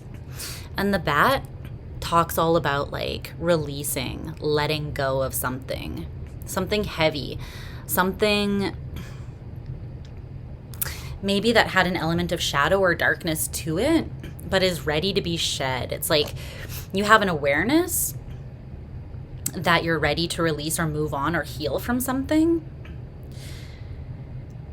And with the Wheel of Fortune in reverse, it's like the Lovers is showing up at your door and it's like ding dong, and then you open it or you peek through the blinds and then you're like, shit, they're here too early. It's not time yet. But the Wheel of Fortune is always on time. But it feels like this is you in your towel, just having gotten out of the shower, and you're like, they weren't supposed to be here for another half an hour. It's like one of those. It's almost this panicked energy that I'm picking up from you. I think you might be more ready than you think that you are. But let's dig deeper into this. Yeah, on the split, Spirit's like the 6 of Wands. Success! You're ready. You're prepared. You're good. Okay. So tell me more about the Lovers in the 5th house. This is an energy of lightness, though, but it's interesting because the Lovers talks about a very deep, very intense, significant, and impactful connection that, again, it kind of peers into your soul. It transforms you. It's the kind of love that reaches into you and rearranges you for the better. But it transforms you. It's transformative by its very nature. And part of that is because it has this sort of mirrored, reflective kind of vibe about it. And that doesn't mean that you and this person are you exactly mirror one another back at each other and you are the same person. It can also be you can't get away with anything with the Lovers because it's someone who is going to call you out on your shit. They see you. So part of them mirroring you back to you is not just them being the exact same as you or expressing themselves in the same way, but they challenge you to express yourself in a better way as well. And that could be part of what this creative energy is. It's like a new approach, but it's for your overall empowerment. It's to bring more joy and pleasure into your life ultimately. So yeah, tell me about this Lovers energy.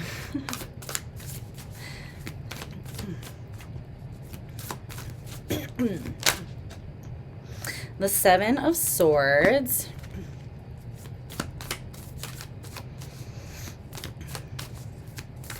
Why the Seven of Swords?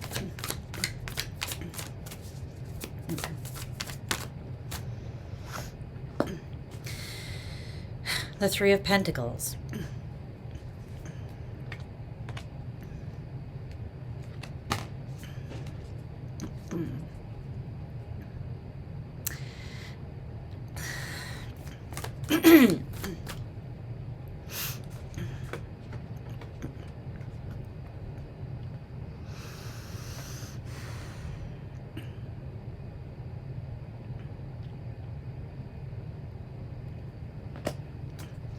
Let me get one more on the Seven of Swords.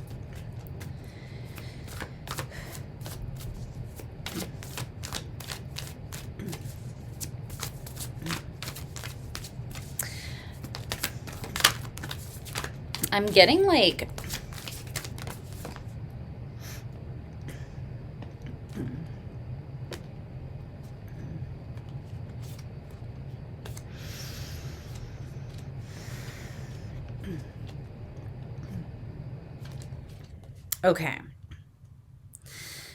okay. So it's interesting because even just through whatever presence this connection already has in your life, it's already requiring change of you. It's already transforming you or challenging you to see things differently, to approach things differently. And that needs to happen before it can fully come together. So you might not even just be saying it's not time yet. You might actually not be seeing this thing as being something that is for you because you've run into some sort of difficulty or resistance.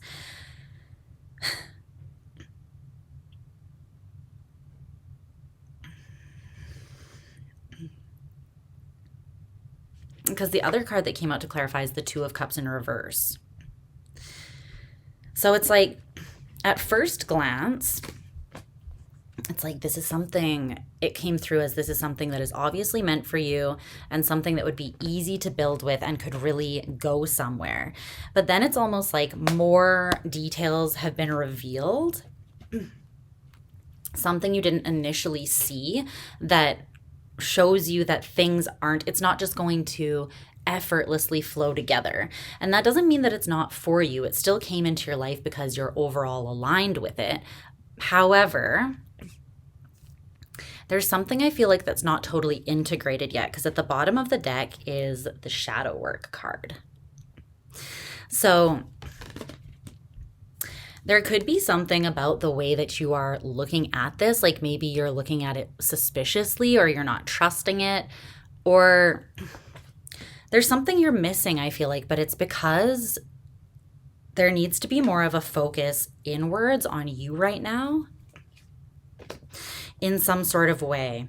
I feel like you've already decided that this is for you and it's something that you want to give to, because you have the Ten of Cups, Six of Pentacles, Knight of Cups under the shadow work card. It's like, you know what this is, you've decided you want to give to it. This person may have also made it clear that they want to give to this as well. It's like open-hearted energy. I'm ready to move forwards, or I know that I want to move forwards ultimately with my heart on my sleeve. But then there's the Magician in reverse with the Two of Swords and the Moon. So there's something that's still hidden that is, it's like there's indecision or doubt surrounding this that's being added to the equation because something is not fully manifesting, or something's been put on hold.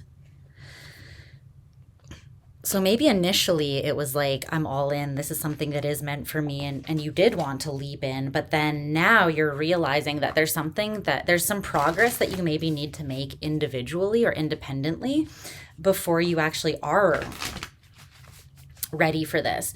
And it's not that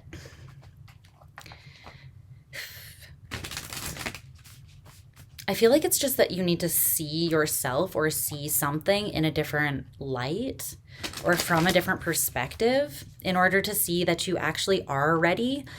But shifting your perspective or perception of something will alleviate some sort of inner tension or conflict that is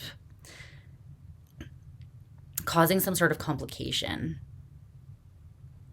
Tell me about this Wheel of Fortune in reverse in Cancer's energy and their approach.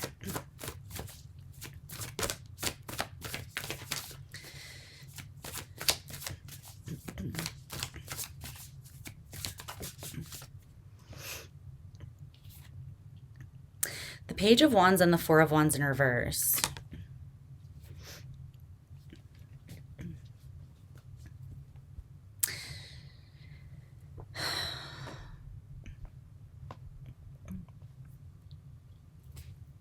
There's something about wanting to be hopeful, wanting to have faith, wanting to believe that this is real and that it is everything that you've wanted, that it is, your destiny, that it's something that your higher self manifested and called towards you.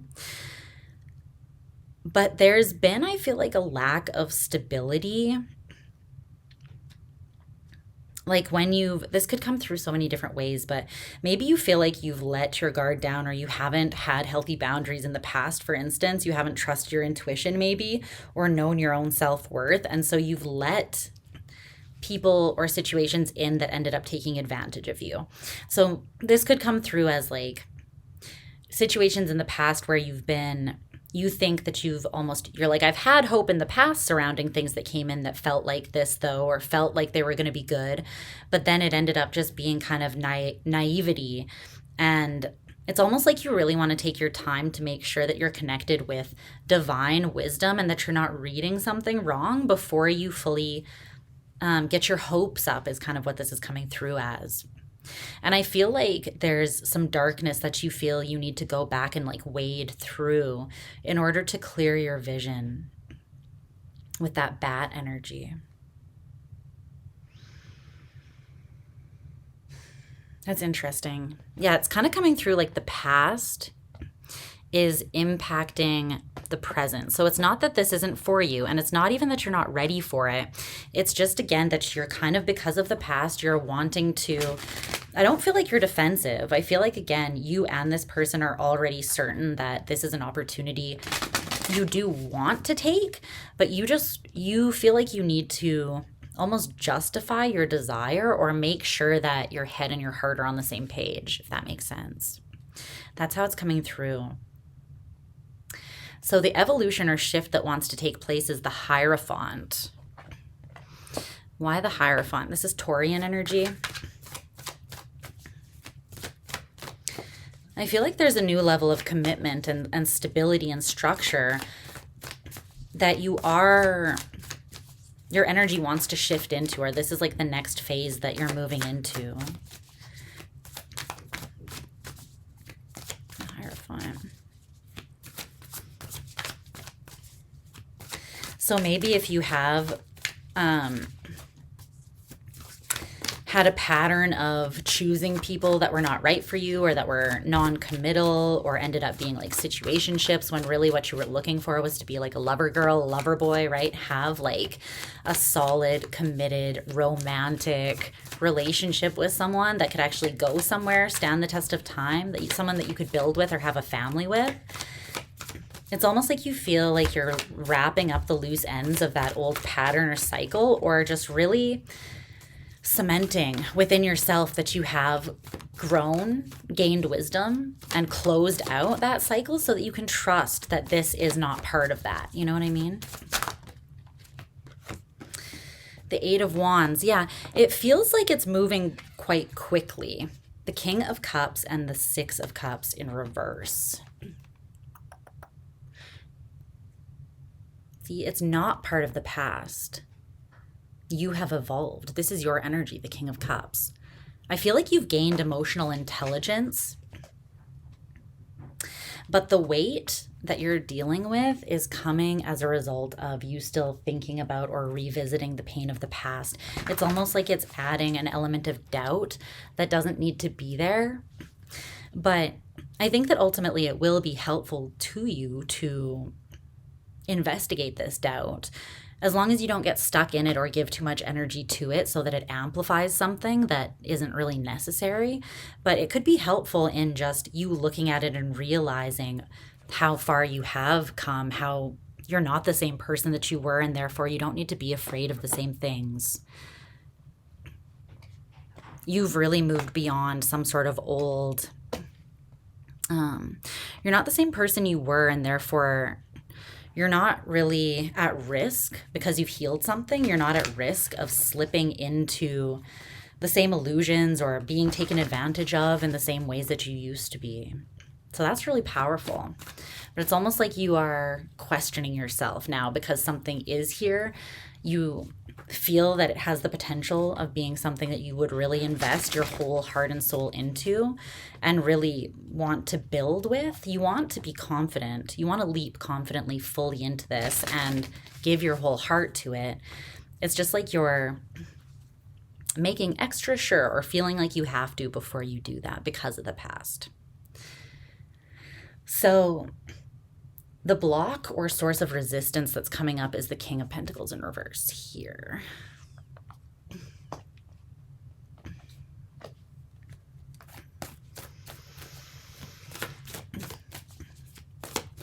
Some sort of insecurity.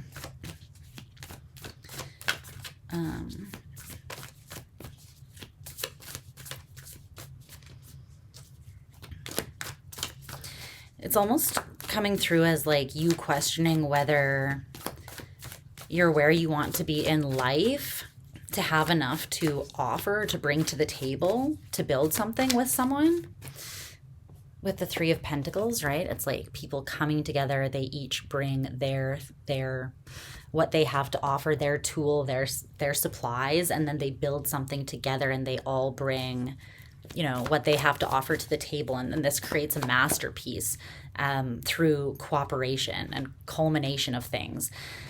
But with the King of Pentacles in reverse, it's coming through as the block being an insecurity, maybe feeling like you're not worthy or you don't have enough to offer to invest. Here, you might feel like somebody else has more to offer than you do, and it's making you feel insecure in some way.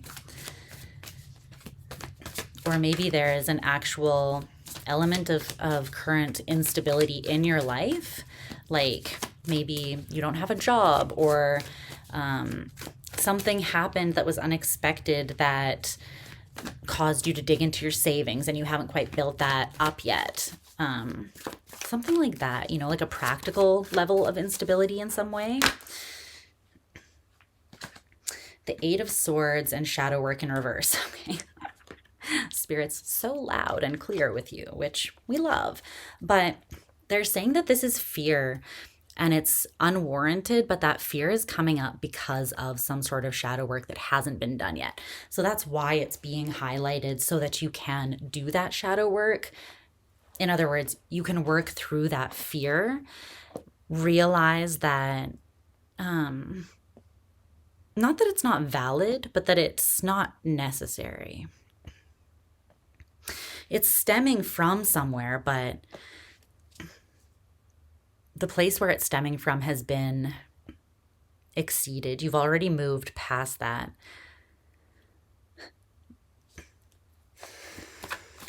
Tell me more about that shadow work in reverse. So it's like the threat isn't really there, but the fear is still there. Again, like the threat I feel like was something maybe from the past.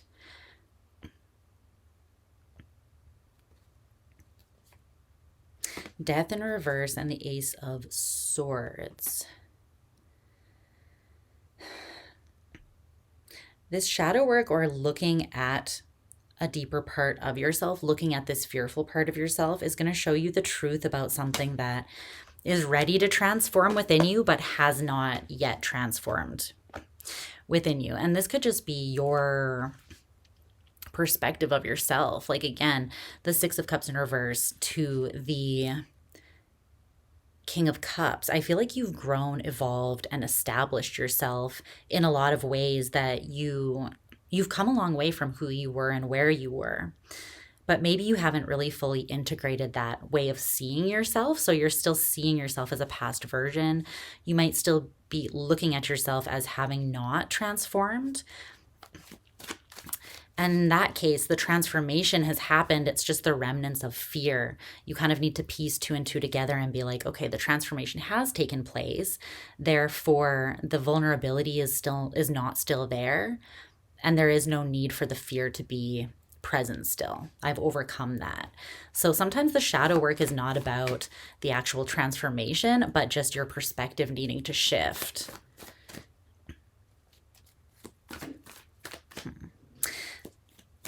Your advice is the Ten of Pentacles in reverse.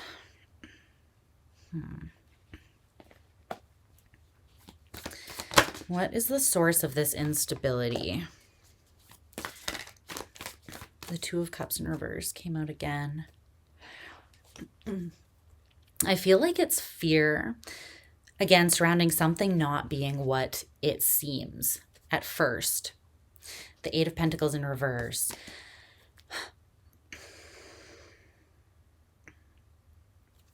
The Eight of Pentacles in reverse, the Nine of Pentacles in reverse, and then you have the Ten of Pentacles in reverse here. The succession here. So this tells me you're stuck questioning the Seven of Pentacles, which is that of investment again. It's like you're looking at something, you're trying to determine if something is what you think that it is or is what it's showing up as, right? You're looking at it and you're like suspicious. Again, you're like, I don't know if I can trust if this is all smoke and mirrors or if it is really what it says it is or what it feels like.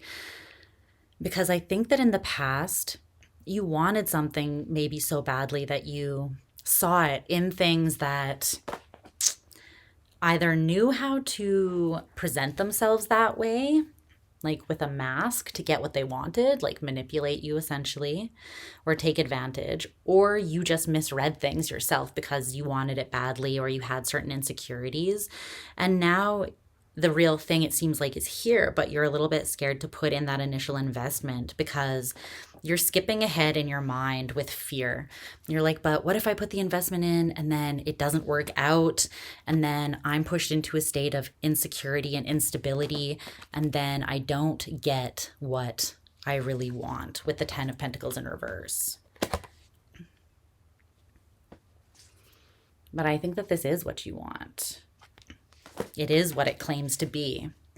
You just have to close out some fear that is lingering from a past version of you and a cycle that you've already moved through so that you can see this clearly and trust yourself. You can trust your discernment, your read of the situation, you know? And once you trust yourself as well and see how far you've come and how much you have evolved, how sovereign and in dominion you are over your heart and your own internal landscape, you'll realize, I think, that even if it's not even possible to have all of the answers, to know for certain, right, that something is going to evolve and flow 8, 9, 10 into where you want it to be. But once you look at yourself and you realize how far you've come, how empowered you are, and how capable you are, I think you're going to realize that you have the courage and confidence to move into this with a light heart and just see what happens without having all the answers that you can't have anyways, because you trust yourself. So you can trust your read on this, but you also know essentially that you'll be okay even if you do read it wrong and it doesn't end up to be what you want it to be. I'm seeing that it is what it claims to be, but I think it's most important that you trust yourself before anything else. Because that way it's like no matter what the outcome is, you know that you're capable of handling it, that you're not going to crumble or fall apart because you have evolved into a stronger, more secure version of yourself ultimately. That's what I'm seeing for you. Okay. I love you, Cancer. This looks beautiful though. But yeah, I see why it's important for you to kind of go back and just retrace your steps. It's almost like reaffirming the healing that you have done and the growth. And almost like comparing and contrasting a little bit, but don't get too stuck in that place forever. But it might help you to look at situations from the past where you were at when you drew those things towards you or those people towards you, and how they played out or how they presented themselves, and then versus where you're at now and the read that you're getting on this. It might also help you to compare how quickly you jumped into those things, how trusting you were of them without really giving it time to actually have discernment of the situation, and also how those things made you feel intuitively and emotionally when they came in. Tap into that security that you have within yourself and you'll know the truth about this. Okay. I love you. I'll talk to you guys again soon. Bye, my loves.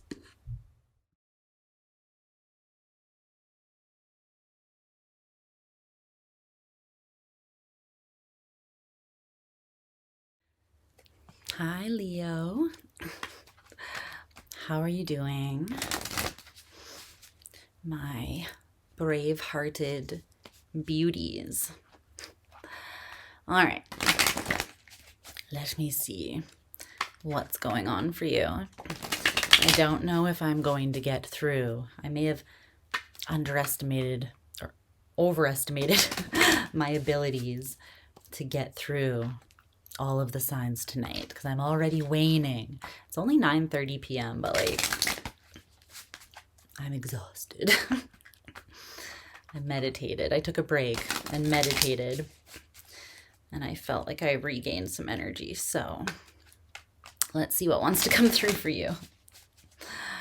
Let me see. Leo.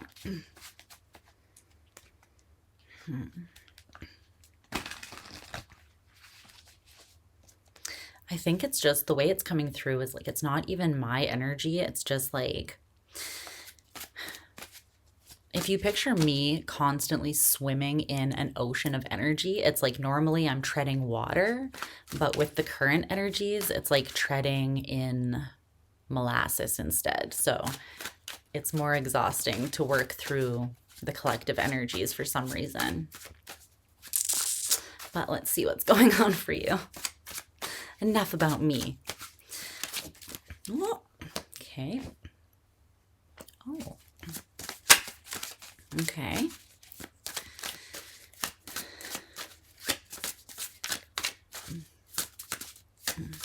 Let's see.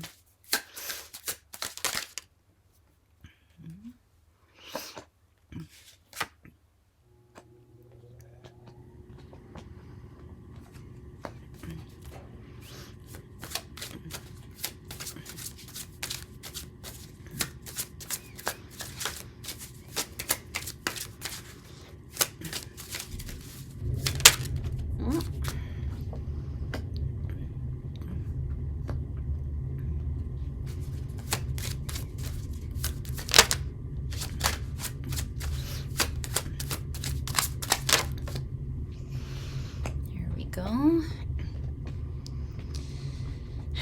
Let's see. Wow.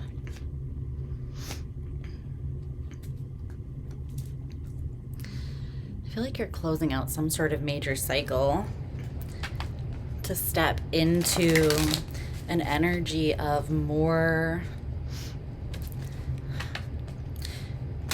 it's like deeper emotional attainment or fulfillment is what I feel. Let me see though. Clarify this situation here.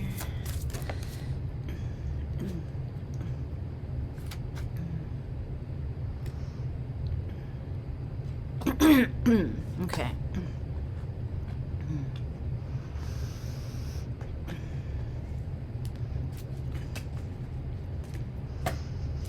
One more oracle card, and then we'll get into it.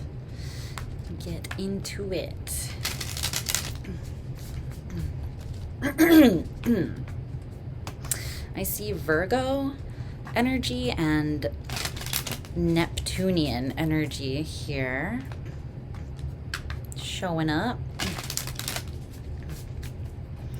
Yeah, something's definitely changing for you this time. It's requiring a level of surrender. I don't know if that feels totally natural to you. Let's see. Not that you're not capable of it, it's just that, you know, you're fixed fire. You don't shy away. Much like Aries, you don't really shy away from a challenge. You don't mind once you've fixed your eyes on something, like being the one to go for it with your whole heart generally.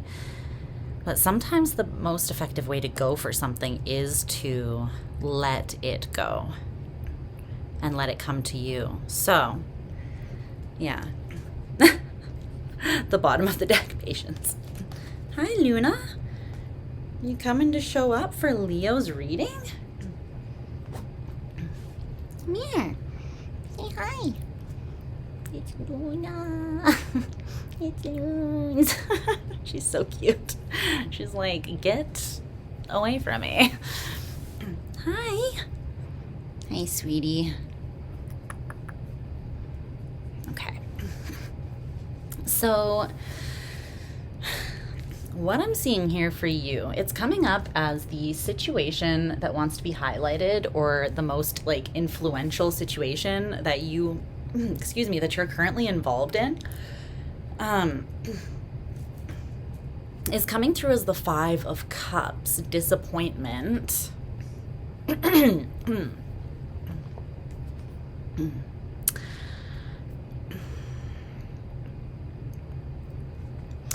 And that is clarified by these two cards that came out. So there's this card that says, I must say, for a charming, intelligent girl, you've certainly surrounded yourself with a remarkable collection of dopes.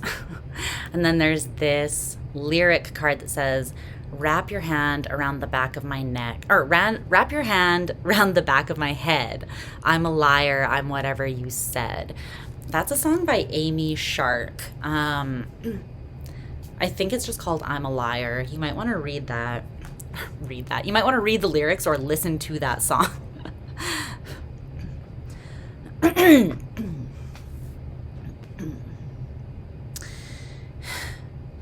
This is kind of coming through as like a damned if I do, damned if I don't, can't win kind of energy. Almost like the only way to win is by not to play, by just, again, surrendering. But let's clarify that a little bit.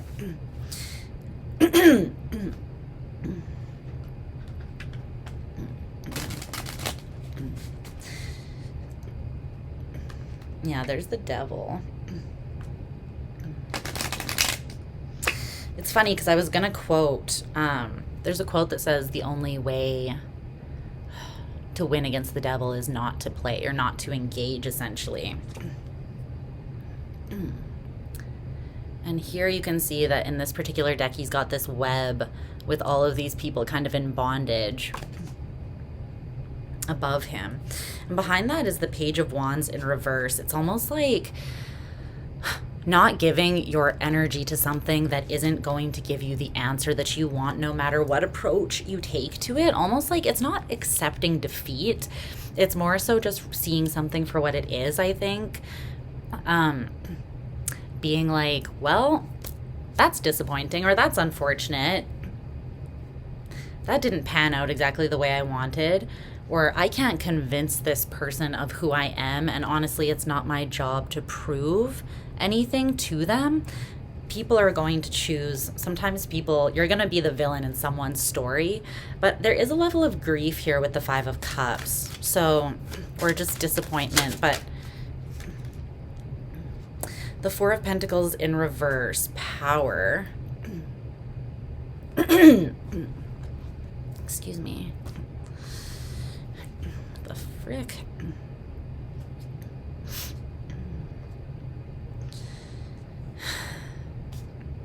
The Nine of Swords, cruelty, and the Five of Wands, strife, are at the bottom of the deck. The Four of Swords, truce. The Two of Swords, peace. The Page of Cups. I feel like maybe you wanted to like make nice or come to like wave a white flag with someone, reach some sort of level of like truce, like let's get to some level of peace. But I almost feel like you felt taken advantage of, or like this person refuses to cooperate, or the situation might just refuse to cooperate. It's almost like there is no way of stepping into a place of power within the connection because of the approach that the other element to the equation is taking. And I feel like at this point, you're just kind of like, I gotta let it go, and that is how I take my power back, because it's kind of just putting me in my head into a state of anxiety and internal conflict. It's almost coming through as like, I want to protect my peace at this point, because maybe something is just not going anywhere.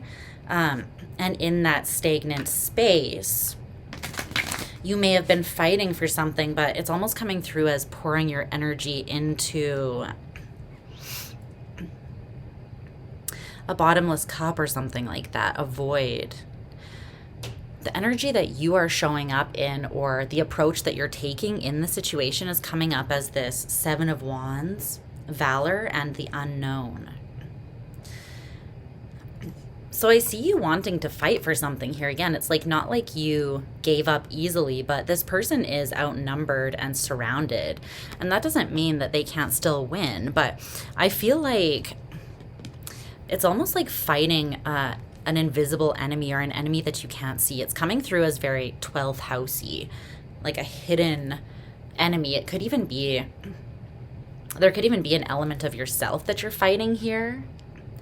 Maybe that is the part of you that feels compelled to continue showing up and valiantly like putting yourself out there to show that you care about something here, whatever this is, versus the part of you that wants to protect your peace and just walk away and accept something as it is. That's not always easy for you to do, or for any fixed sign to do once they've kind of set their sights and intentions in a direction. Tell me more about Leo's energy here.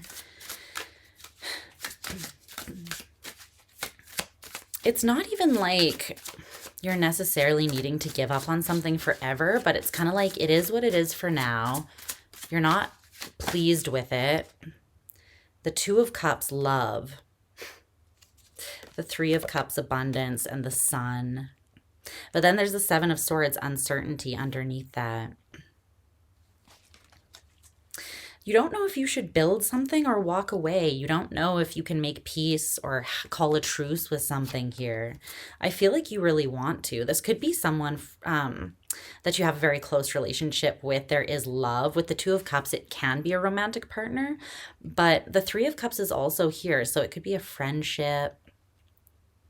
It's something that you're connected to, though, with the Sun, and it does bring you a lot of joy, or at one point in time it did, but it feels like right now, like you're connected enough to something, or it's brought you enough joy that you're at a crossroads now as to, it seems like, how to deal with something, almost like something disappointed you and you were taken off guard by that disappointment. Something showed you a part of itself that you weren't expecting, or didn't go as planned. There's this unknown element, and it's like you're looking into the unknown void, now questioning whether or not something can work out at all or move forwards. And it seems like this is something you were pretty confident in fighting for before, or at one point in time. So I think that's where the level of surrender comes in then. It's almost like it is what it is for now. And it's not coming through as something that can't be redeemed. It's almost just coming through as something or someone that is, I heard, on my worst behavior.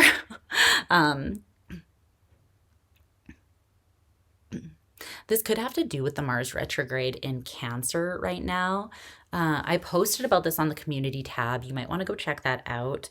I posted a breakdown of the energies by Molly McCord, and there's a link to this video. She talks about essentially, though, how this transit is basically triggering the worst in people's attachment styles. So some shadowy elements are coming out of people depending on how self-aware they are and how much work they've done on themselves, and how they choose to move through and respond to these energies. But essentially, the attachment styles, you can either be securely attached, you can be an anxiously attached person, and then there's fearful avoidant, and what's the other avoidant? Anxious, is there anxious avoidant and fearful avoidant? Oh, dismissive avoidant and fearful avoidant. So there's those four. And a securely attached person basically is someone who is pretty much level and stable. They know who they are. They have a strong sense of self, essentially. So they don't get triggered, and old wounds and things don't tend to flare up and cause them to be either avoidant or like anxious in relationships. But most of us do lean to one, like at least a little, we dip a little bit into dabbling with at least one of the insecure attachment styles, because we all have pasts, you know, we all have been through shit in our lives.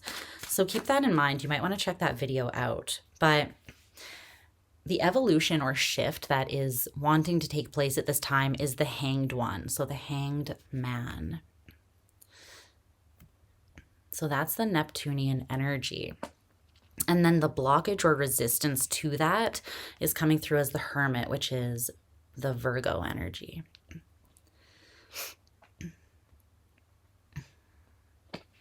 Okay. So there wants to be a higher perspective, a new vantage point, almost like a flipping of the situation upside down to be seen from a completely different angle that offers new insight and wisdom is what I'm seeing with the Hanged Man. But the resistance is that someone, whether this is you or someone else, is not, I feel like, willing to do the inner work, or they haven't done the inner work yet with the Hermit to look at themselves to gain that higher perspective that is needed. Tell me about the Hanged Man here. There's a transcending that wants to happen. Yeah. The Seven of Swords, uncertainty, the Devil in reverse. So the Devil again, but in reverse this time. Yay. And then Judgment. Plutonian energy. Whoa. Okay, so whoa. That came through really heavy. The Devil in reverse and Judgment with the Seven of Swords. My God. There's an illusion that has actually been causing a lot of fear, doubt, uncertainty. And it is, I don't know if this has been mostly happening behind the scenes. Like there's been illusions. Usually the devil is most dangerous, so to speak, when it happens internally. It's like an internal narrative. The devil that only you can hear and see, kind of like the little devil on your shoulder that whispers those things, those ideas, those narratives that keep you oppressed or seeing things unclearly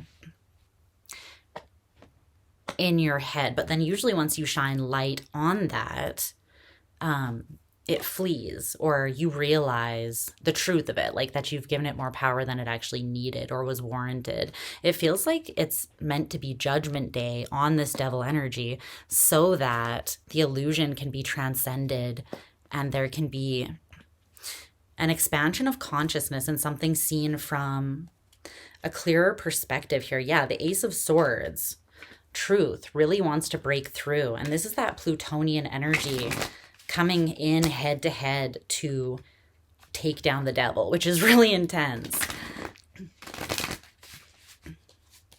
But in order for this judgment call to be made, in order for someone to It's like the first step to healing or to becoming evolved is to become aware of your own bullshit, right?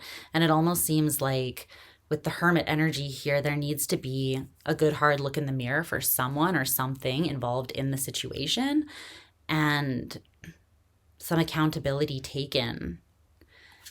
Tell me about that hermit energy and the resistance here.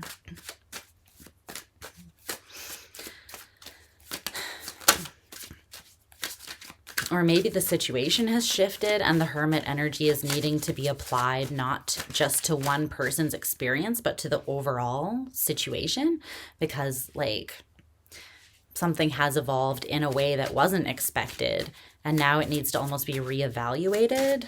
Tell me about this hermit energy.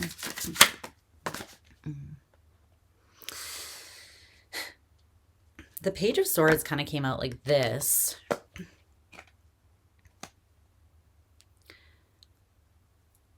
I feel like there's a wavering between opening the mind to accept a new way of thinking or a new perspective, almost like a beginner brain, like realizing that something has changed and then it needs to be looked at with fresh eyes.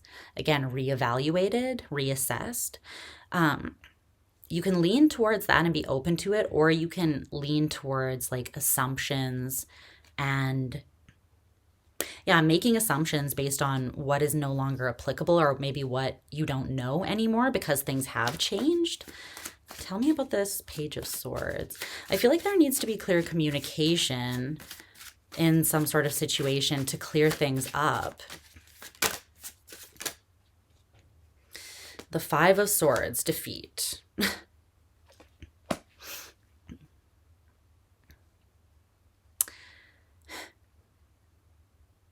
You have 555 here, the Five of Cups, the Five of Swords, and then your advice is the Five of Pentacles in reverse, worry.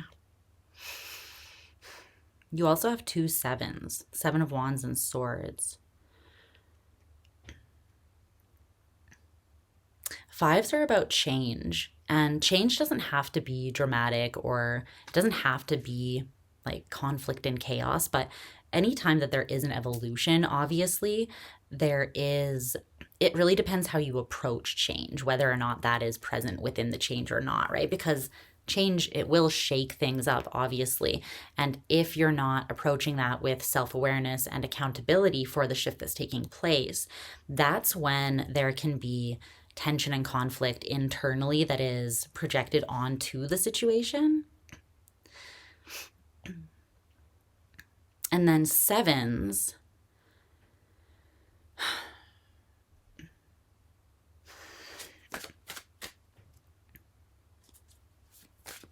are usually about like a turning point, I feel like, or an evolution of energy, where you're forced to kind of like reassess or take a stance and fight for something.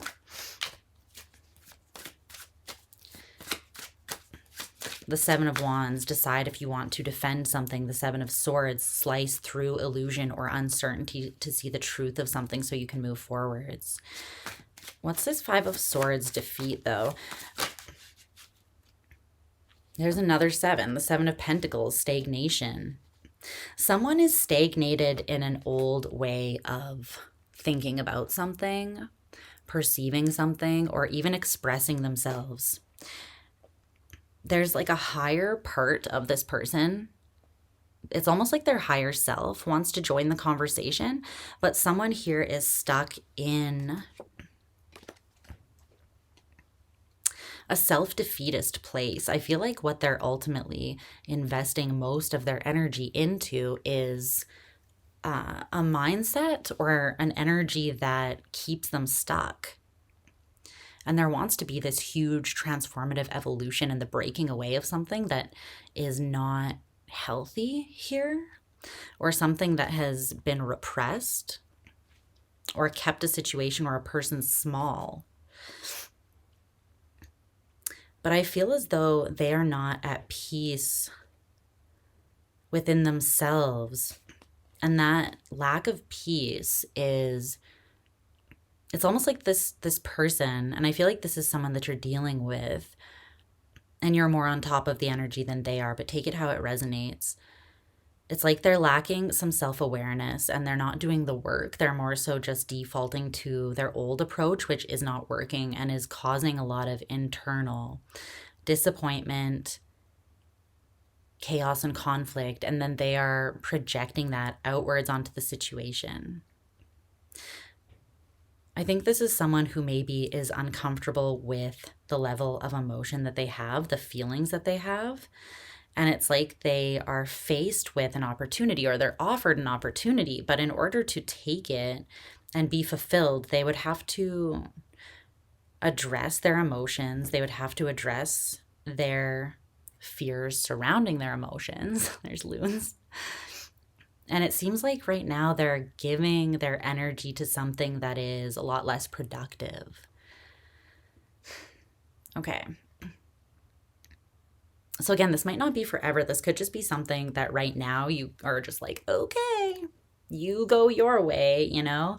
I'm going to go my way. And then when the fuckery clears up, call me. Or when you have like a clear head and you're not freaking out, call me. When the muddied waters become clear again, call me. When Mars goes direct again, call me. Your advice being this Five of Pentacles, worry in reverse, though. I feel like Spirit's like, it's all good. Like, don't let it become your problem. To me, it seems like this is something, I don't want to make light of what this person's going through or like what the effect it's having on you, but it's almost like Spirit is just like, just chill. It's kind of like it's going to work itself out. But this person, I think, needs to reach the end of their own rope, so to speak. And it's sort of this energy of like, it's their circus, their monkeys. It's not your responsibility to show this person, like to tell them about themselves. It's kind of something they need to come to that level of expanded awareness about themselves and the situation on their own. And it's almost one of those things where like the more you try to help or show them, the more defensive they get, or the more they double down on defending or pushing you away or not trusting what you say. Tell me about this Five of Pentacles in reverse, worry. But Spirit's kind of like, just don't take it on as your own. Kind of interesting because I was talking about meditating right before your reading and kind of releasing energies that were not mine, that I'd kind of like picked up or that were still stuck to me as I moved through the first part of this reading, right? The Ten of Wands, oppression. There's something heavy that I feel like the person you're dealing with is going through, and you're not meant to take it on as your own. It's a breaking point that this person has to come to. Like I said, the end of their own rope. The Six of Cups in reverse, pleasure. The Three of Pentacles in reverse, works. The Four of Swords in reverse, truce. And then temperance. See, the way that they're going to get to this state of internal balance and harmony is through like a violent storm that they have to weather. But that is the path that they either have to go through or that they are just choosing.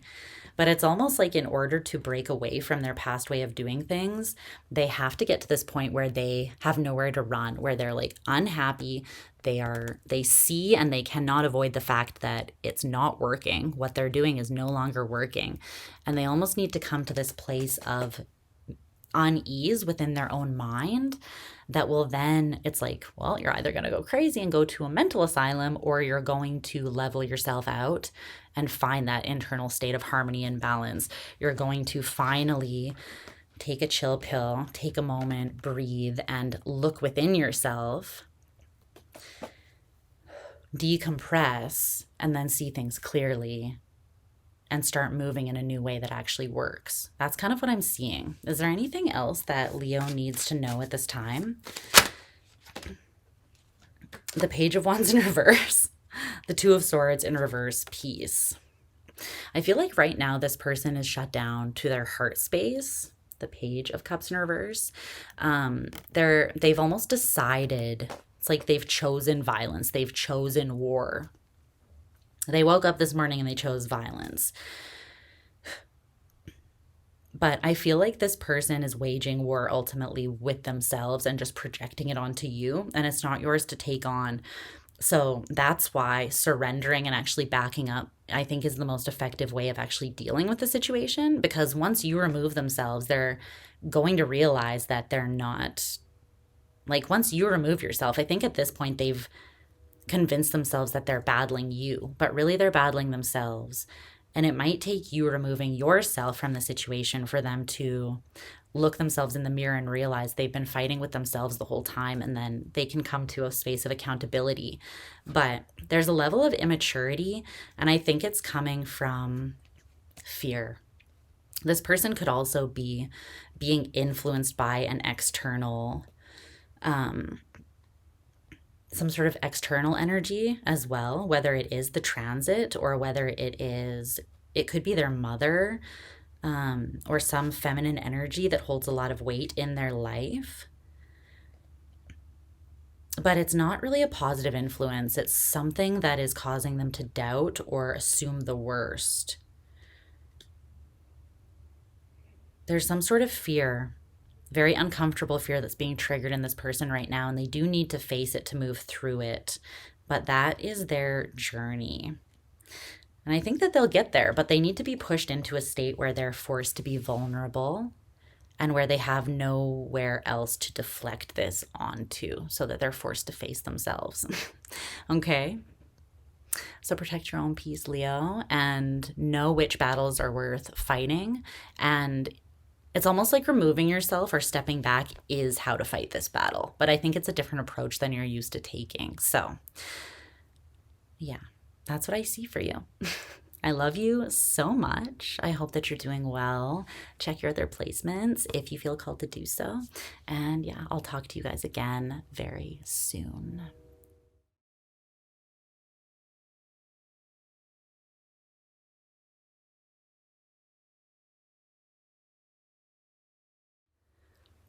Hello, Virgo. How are you doing? Okay. I hope you're well. So, let's see what's going on. Luna and I both hope you're well. Let's see what wants to be highlighted for my beautiful Virgos. Gonna pull you a couple oracle cards and some tarot to see if we can really dig into the situation.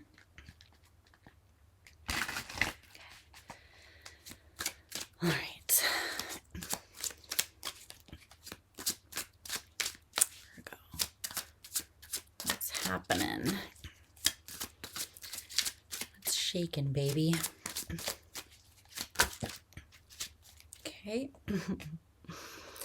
Wow. What are you doing? What are you doing? What you doing, Virg?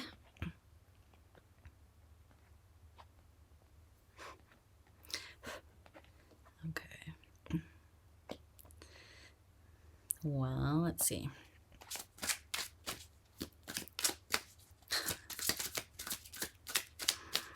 You're like nothing. Just avoiding. Just hardcore avoidance of some truth that's coming in. Whoa. This is reminding me of that meme with the dog sitting in the burning house, and he's like, I'm fine. This is fine. There's like flames all around him in the kitchen. It's like, is it? Are you? Okay. Let's see. Let me see.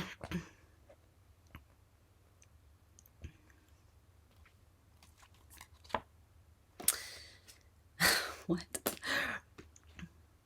I feel like two very opposing parts of you are like battling it out with themselves. At the bottom of the deck, we have Temperance and the Nine of Swords.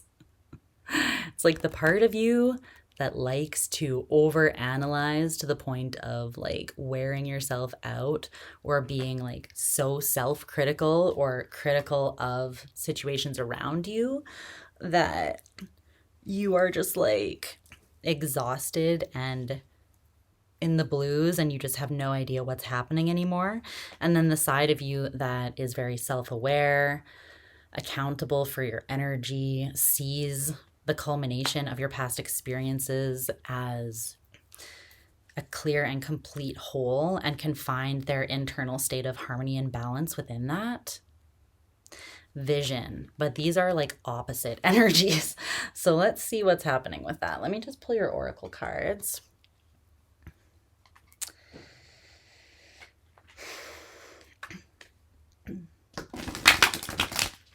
The struggle is real, though. I have a Virgo South Node.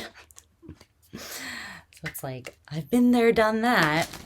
But every once in a while in this life, it comes back to haunt me. And I have to remind myself, no, that is not my jam in this lifetime. I'm meant to move in the opposite direction. I've already done the white-knuckled micromanaging the universe thing. Just supposed to flow and be at peace.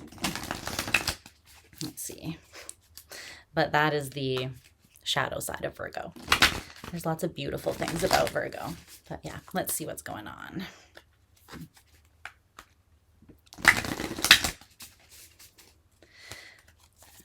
There is an undeniably clear truth, though, that the universe is... Yeah. Oh, man.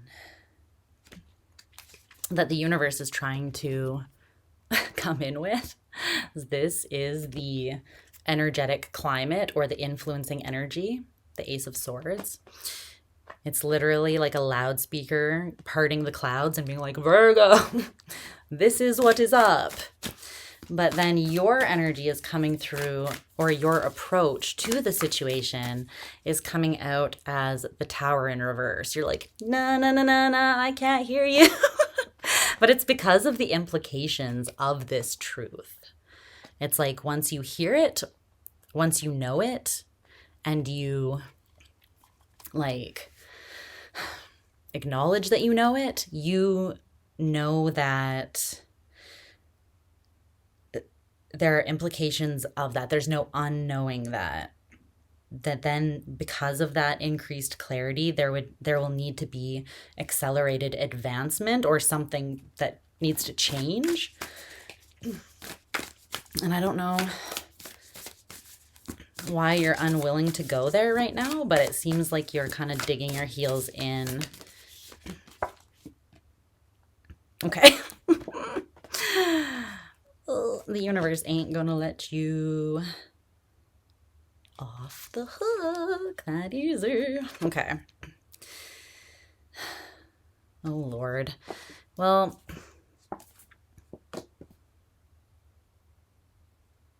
your character, you're going through character development, Virgo. Don't you love it when that happens? But seriously, though, Spirit is trying to strengthen your character from within through self-awareness. They want you to realize some sort of potential that you have not been realizing or taking advantage of, or that you've actually been sidestepping because you know that it would call you outside of your comfort zone. And that intimidates you in some sort of way. Give me one more card to clarify Virgo's energy here.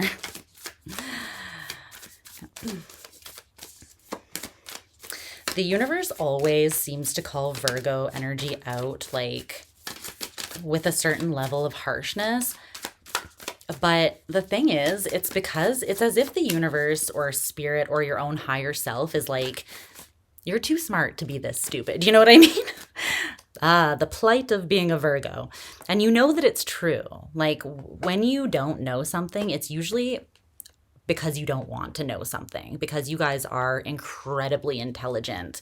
And so it's like you have to go to the depths of self-denial, you know, to avoid certain things, because you are really smart and your way of breaking things down, especially your own internal landscape, is so refined and developed. You don't get off the hook that easily from the universe. Mercury ruled. It does come out with the big loudspeaker and just get right in your ear and break your eardrums.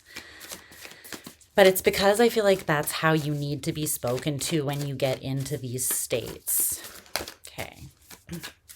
You're like, I'm not going to tell you anything else about my energy. That's the solution. There you go. Oh my gosh. Literally, literally. Let me start by saying Virgos are some of the people like that I love more than anyone else in the entire universe. Like my whole damn heart is with 3 Virgos in this world. 2 of my best friends and like the person that I have been more in love with than anyone else in this lifetime. They're all Virgos. So don't come at me with that. You're picking on us. No, bitch. It's called tough love, okay? So let's get into it. It's fire versus water, and it's creating a lot of motherfucking steam here. Okay. So here's the thing, right? So the Ace of Swords is the surrounding energy that is influencing you or the situation that Spirit wants to highlight. Again, it's this divine, undeniable truth that is being bellowed from the heavens. And this is something that is usually not spoken directly to you from someone else. At least not someone who knows what they're saying or how it applies to you. And what I mean by that is if it is coming to you directly out of the mouth of another like human being, it might be coming to you like this, like through a random tarot reading, or your friend, you and your friend have a conversation about something totally unrelated, but something that they say like with perfect precision highlights a truth that you've been avoiding. It's like someone who says something and they don't even know what they're saying has this great impact on you. So essentially, God or the universe using someone as a messenger or a mouthpiece for them. But more often than not, the Ace of Swords is an intuitive download or synchronicities that come through, and they just pelt you. They just hammer you until you're like, fine, I can't escape this. So 3 cards came out to clarify the Ace of Swords. The first one that came out is development. Gradual progress, continuity, slowly but surely, adaptability, and a time-honored approach. So this truth is coming through because Spirit wants you to evolve and develop in a certain area of your life. They want you to level up, essentially. The other 2 cards that came out after is modesty and treading, okay? Shots fired. Moderation, humility, keep it simple, lack of pretension, self-respect, sincerity, and respectability, conduct, self-awareness, proceed with caution and sensitivity, correct behavior, act responsibly.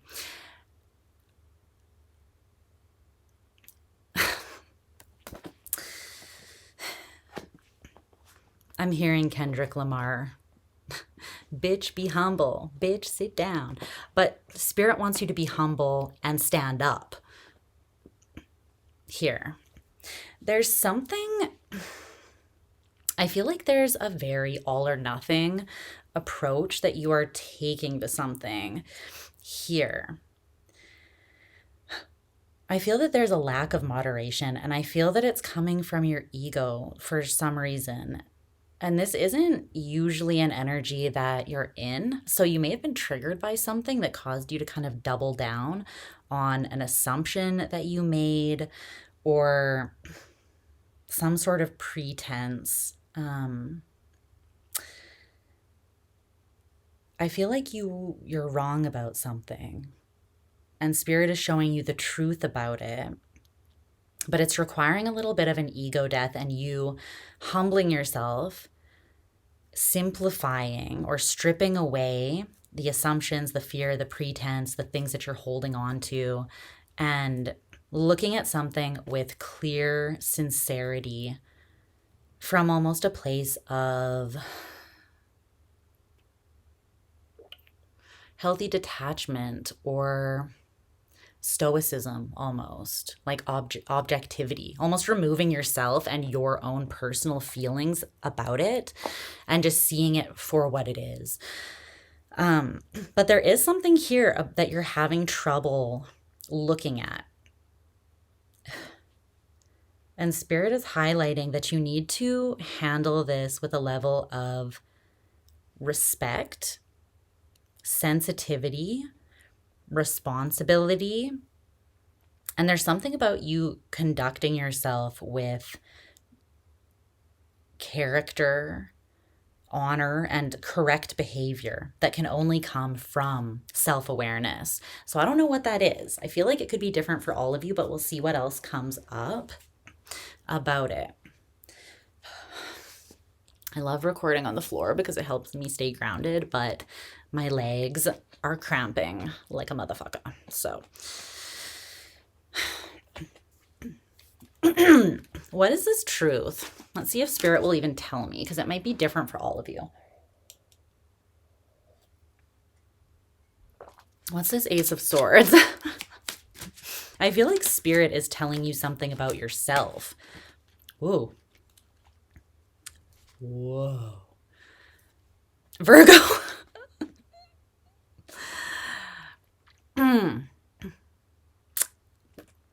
Yeah. The call is coming from inside the house. I don't want you to take this personally or as an attack on you, because this literally happens to every single human in life, more frequently than we would like to admit. But the universe is wanting to draw your attention to an area where you are the problem. And I'm not saying you're the only problem, but you are only in control and responsible for you, right? So they want you to recognize the part that you are playing or have played in something. And I feel like it's hard for you to look at because it's triggering your ego. It's triggering some sort of rigid thinking that you're stuck in. There's this part of you that wants to argue, wants to fight, wants to be aggressive. It's this part of you that's flared up and imbalanced. It's coming from an imbalanced place or a place of misalignment. And that's ultimately why Spirit is wanting to draw your attention to this. They want to align you. But this is like karmic energy. This is like the scales will be balanced. You can go kicking and screaming. Like, the thing is, you're in the tower in reverse energy. The building's burning. The dog sitting in the kitchen, I'm fine. The building's going to burn down. The tower's going to fall, regardless of whether or not you sit there not admitting the truth, right? But there's something here that it's like, it's time. You're going to have to look at this. And I feel like you are defensive about something, whatever this is.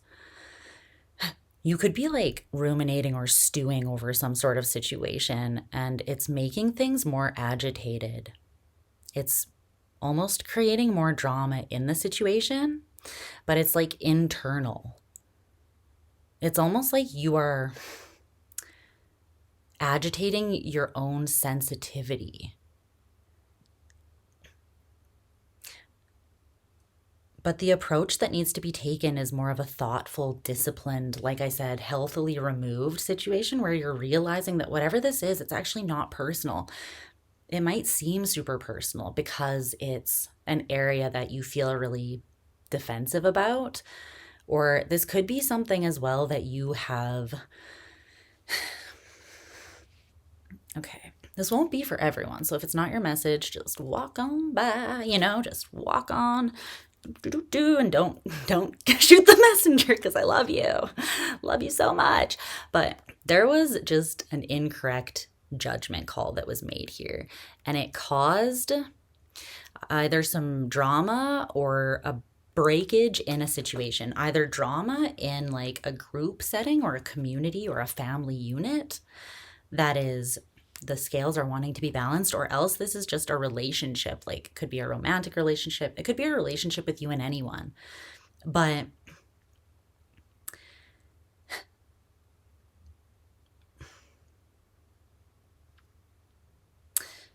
The cards that came out to clarify the Tower in reverse for the approach that you're taking or your energy, two came out, and it's the Fire Ant and the Whale. These are really contrasting energies. It's like I said at the beginning, there's two parts of you that are battling it out. There's the part of you that gets ultra focused on like the little minute details and gets lost in them and gets in that rigid thinking, micromanaging aspect, right? And gets all flared up and all heated up and attached to, wants to double down and just like hold fast to the sinking ship. Not admit that you're wrong, but just double down on that perspective, even though there is a much deeper, much wiser part of you. I feel like this is your higher self and this is your ego or your monkey mind here. And this is a very peaceful energy that just knows. It just knows. It doesn't need to fight. It doesn't need to prove itself. It is an open, big perspective thinking that's looking at something from above. It's not stuck in the details and the aggression. It's not taking things personally. It's just like, this is what it is. It's very accepting and at peace. And the Fire Ant, obviously, in contrast, is something that is kind of feels defensive, feels aggressive, feels like it needs to sting or it needs to, I don't know, they're very different approaches. But there's a tower that's falling. There's a judgment call that's coming in. And these are all very transformative forces that are bigger than you, that you don't control. Yeah. The King of Swords in reverse. What is this that you're so rigidly holding on to that you don't want to admit? I think you're annoyed, though, at this part of yourself that knows the truth, that you are fighting. But I don't really think that you're fighting anyone outside of yourself at this point. This seems very internal to me, but it feels exhausting. Like, this is such a draining energy. This is like, ding dong, here's this undeniable truth, and this is you just running from it. But the more you run from it, because you're ultimately running from yourself, something that internally you do know is true, you just keep running into yourself, and it's exhausting, right? It's like you can't stop running. You can't stop moving because then it catches up to you. Or you have to keep on adding more fuel to this fire to keep it burning when you could just pour water on it and put the fire out. And I feel like the water is radical acceptance of the truth. It's like, show love to that part of yourself that it's okay to be wrong. Like, no one is perfect. We're all wrong about things more often than we would like to admit. We're human. We're fallible, you know? Fallible. Fallible? Why? Fallible. I don't know. I just like that word just became foreign to me as it left my mouth. But we all make mistakes, you know. To be a human is to be imperfect, and we're always meant to be that way because we're evolutionary creatures. And you can only evolve if you have room to grow. So that's nothing to be ashamed about, but I feel like there's something here that you can't escape or outrun. But there's also this triggering level of lack around it, or some sort of admission that you're very uncomfortable with having to make surrounding this. So I don't know exactly what that is, but the evolution or shift that's trying to take place here is the seven of wands in reverse. Yeah. It's dropping the defenses, but it's only because you're cutting yourself off at the knees here. See, she's reading this book that says don't panic, but look at her knees. They're cut off. It's like she's coming apart there at the seams. And there's this level of not panicking, not through accepting the truth and dealing with it in like a responsible, logical way, but through avoidance or escapism, right? Just, no, no, no, no, no, no, I'm not looking at it. This wants to be, there's something here that Spirit is trying to mature you so that you can, it's a development that wants to happen. It's an adaptation. And this has been a long time coming. I feel like there's been many steps. It might seem like it's just hitting you now, but it's really the truth that's hitting you now. The point that you're at is a point of completion, and it's a point of culmination. There's something that you're ready to grow out of, but it requires you to be self-aware so that you can be self-empowered and sovereign over your energy. And to do that, you have to let down your guards enough to actually see, like, let the truth, like, receive the truth. Tell me about this. Okay.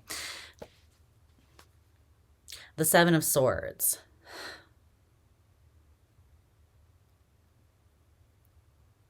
I don't know what else to say. For the Virgos that I'm talking to, there is just a straight up illusion. There's a lie that you're telling yourself or you're trying to convince yourself of, and it's barely holding itself together at this point in time. Look at this Seven of Swords.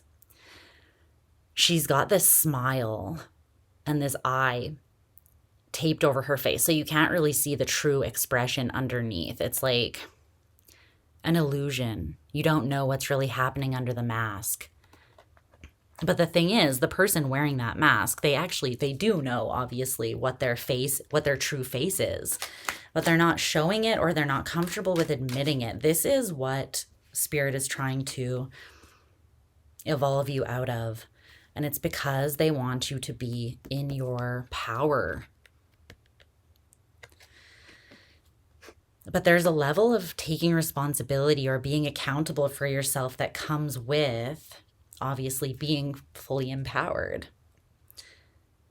You can't be empowered over energy within yourself that you refuse to look at, right? The block or the source of resistance is the Magician in reverse.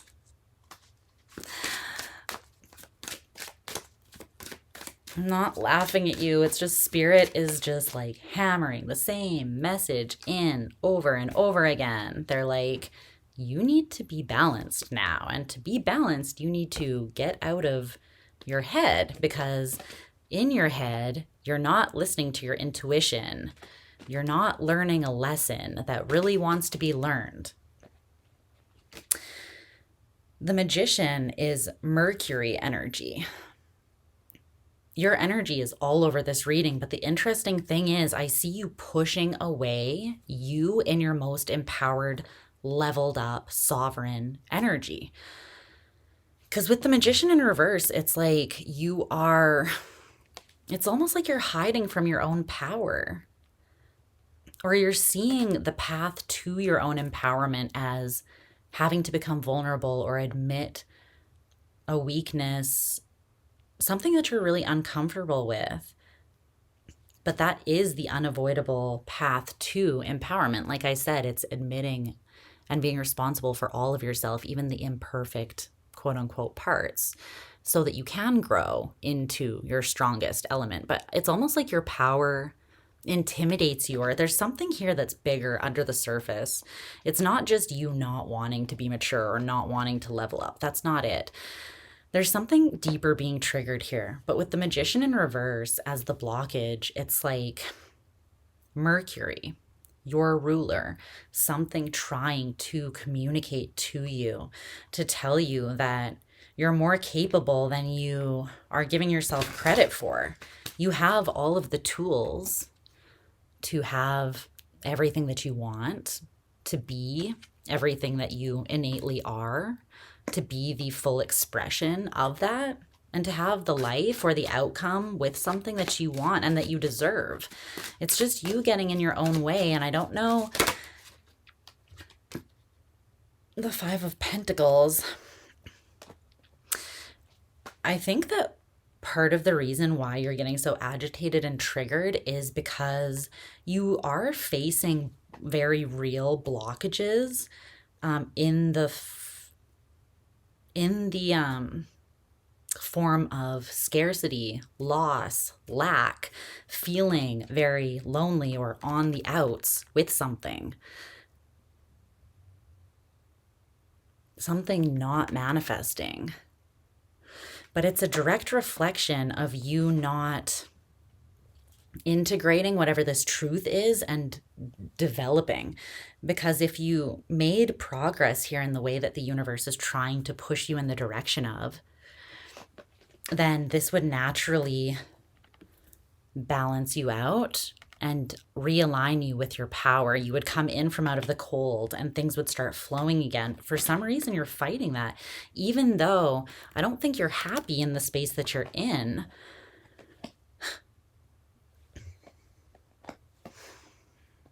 There's something here that your ego identity is very attached to. I feel like it's an ego attachment, and I don't know exactly what it is. It might be different for all of you, but it's something that is triggering the ever-loving fuck out of you right now. And I don't want to trigger you more, but this is something that is going to continue triggering you to a higher and higher and higher degree until you face it. Because again, it's you running from yourself, which you'll never be able to outrun.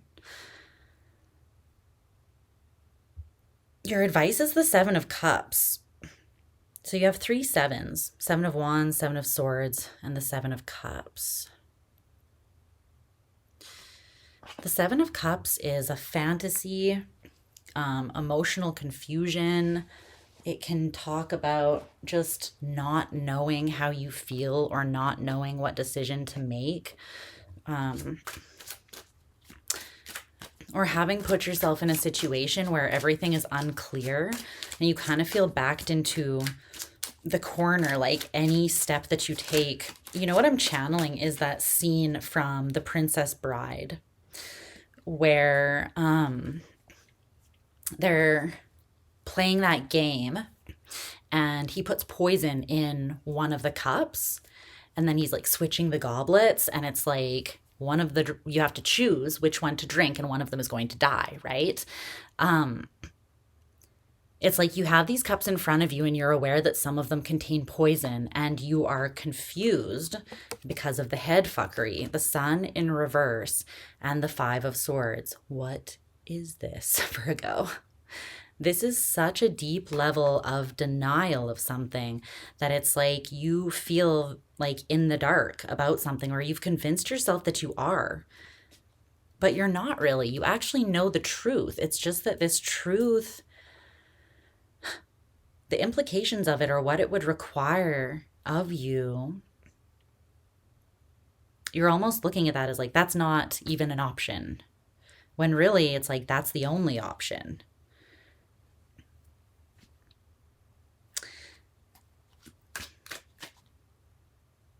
The only option is to look straight at what you don't want to look at.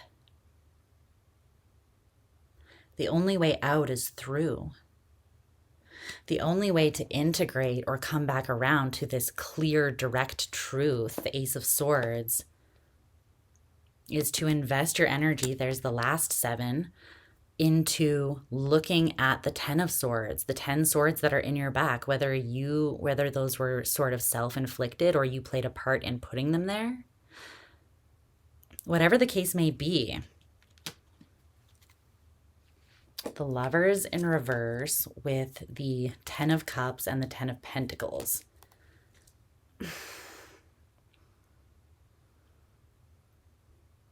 Did you make an assumption out of fear or a lack of self-awareness that was incorrect? And did you turn down something that was like actually everything? Did you stick 10 swords in its back? Because it takes something pretty deep being triggered here for you to push yourself into this level of the denial. And I feel like you're denying your own feelings surrounding something. There's some sort of shame or guilt or something heavy that's causing you to wear this mask that is, it's not you. And Spirit's burning everything down around you to force you to make a decision. And it might seem very harsh, but it's not. It's out of love. It's almost coming through as like, this truth may seem harsh, but the truth is to save you from yourself.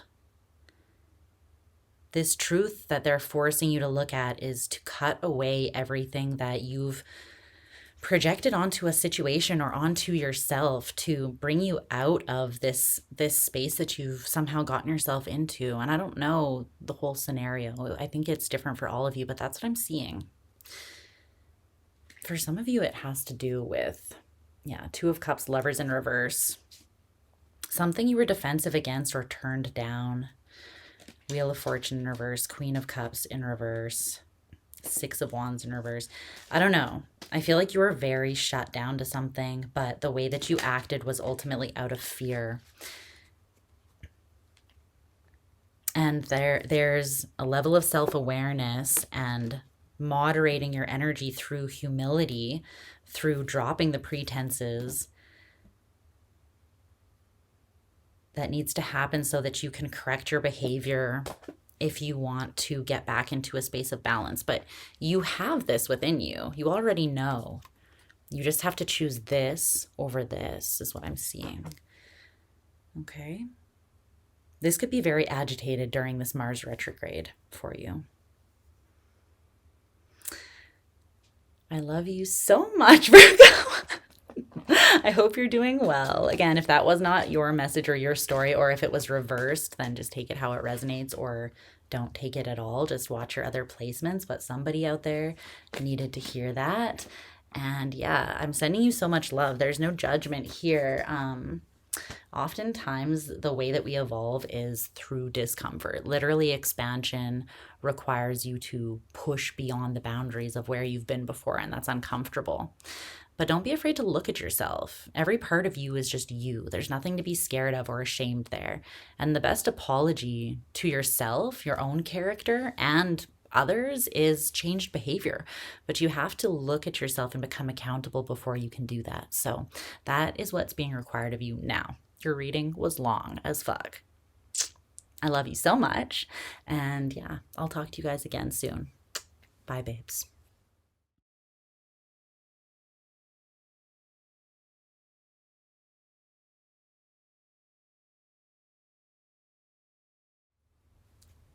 Hi, Libra. Can your reading please be kind to me after Virgos? Because I was like, do I have to be the deliverer of this message? I am uncomfortable. It wasn't that bad.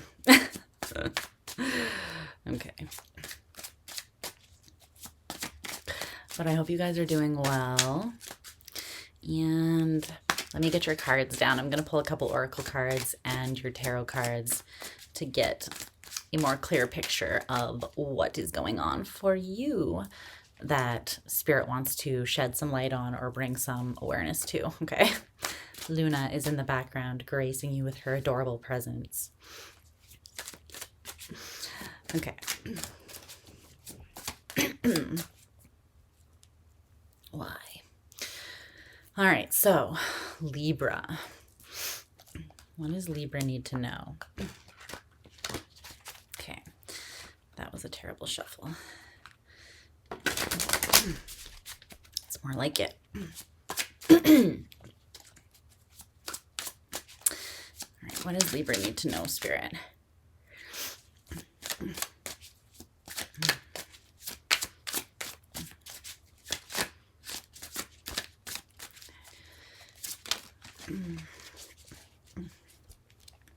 All right.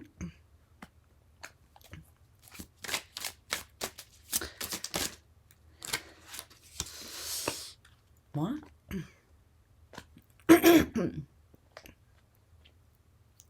What is that song? that I'm hearing. I haven't heard that song in forever. Is that T.I.? I'm pretty sure the last time I heard this song was like at a club when I was in my early 20s.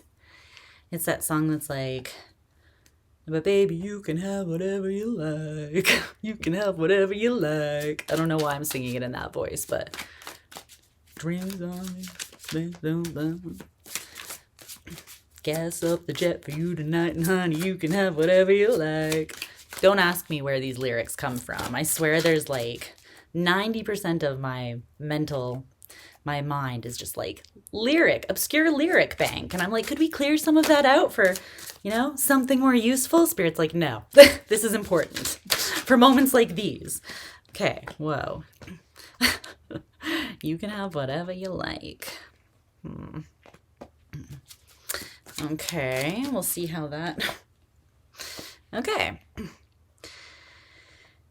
Okay, so all your cards came out in reverse. That is not necessarily a bad thing. It just means that there might be sort of a stagnancy to the energy, whether that is something that like you are being asked to take a break from something to catch your breath, or to let something integrate, to see something more clearly, to rest, to... I don't know. There can be lots and lots of reasons why we can be at a plateau energetically, right?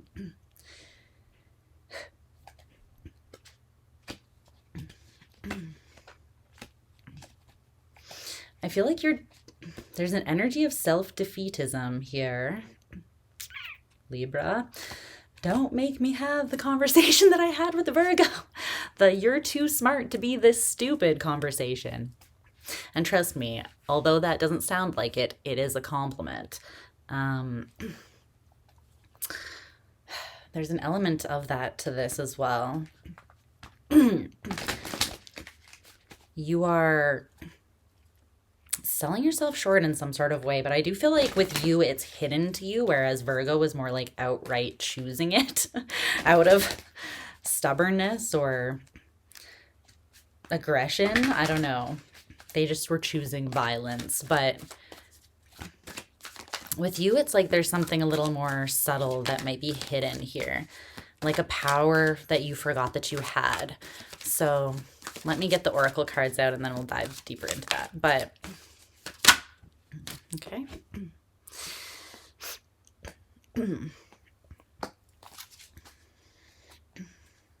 Okay.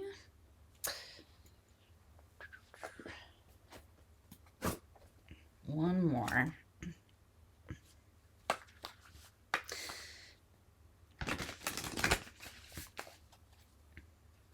This deck is hard to shuffle, so let me focus for a second.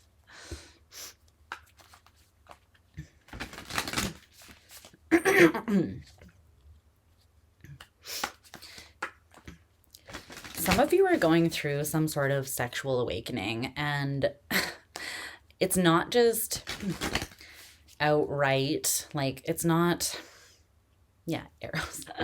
Thanks, Spirit. It's not just like overt, like I just realized I'm bisexual or something like that. It's more like a sexual awakening in terms of sexual energy being more than sexual energy having a lot of power because it's actually life force energy, because it's actually spiritual energy, and that it can be used in an array of different ways that can be really powerful. There's something here about you not recognizing your own magnetism or abilities to attract. Yeah. You're boxing yourself in some way. You're selling yourself short. But it's almost like you have allowed someone else, maybe society or like a past version of yourself, or even the experiences you've had thus far before you were more evolved and empowered, to kind of like tell you who you are. But I feel like that's not who you are anymore. There's a level up that wants to happen, but I feel as though you're like, I'm at a dead end. I'm in an empty room. But the thing is, that line from Fight Club, right? It's like only when everything is destroyed, only when you've lost everything, that is when you're free to be anything, to do anything, to evolve or into or become anything, right? That's the ultimate point of most potential and expansion, is when anything is possible. And I feel like that's kind of the energy that you're in right now, but it's just you need to kind of flip the way that you're perceiving the circumstances to see how much abundance and power is actually available to you. So, the overall energetic landscape or climate or circumstances surrounding you here is coming through as the 10 of Pentacles in reverse with this building blocks card.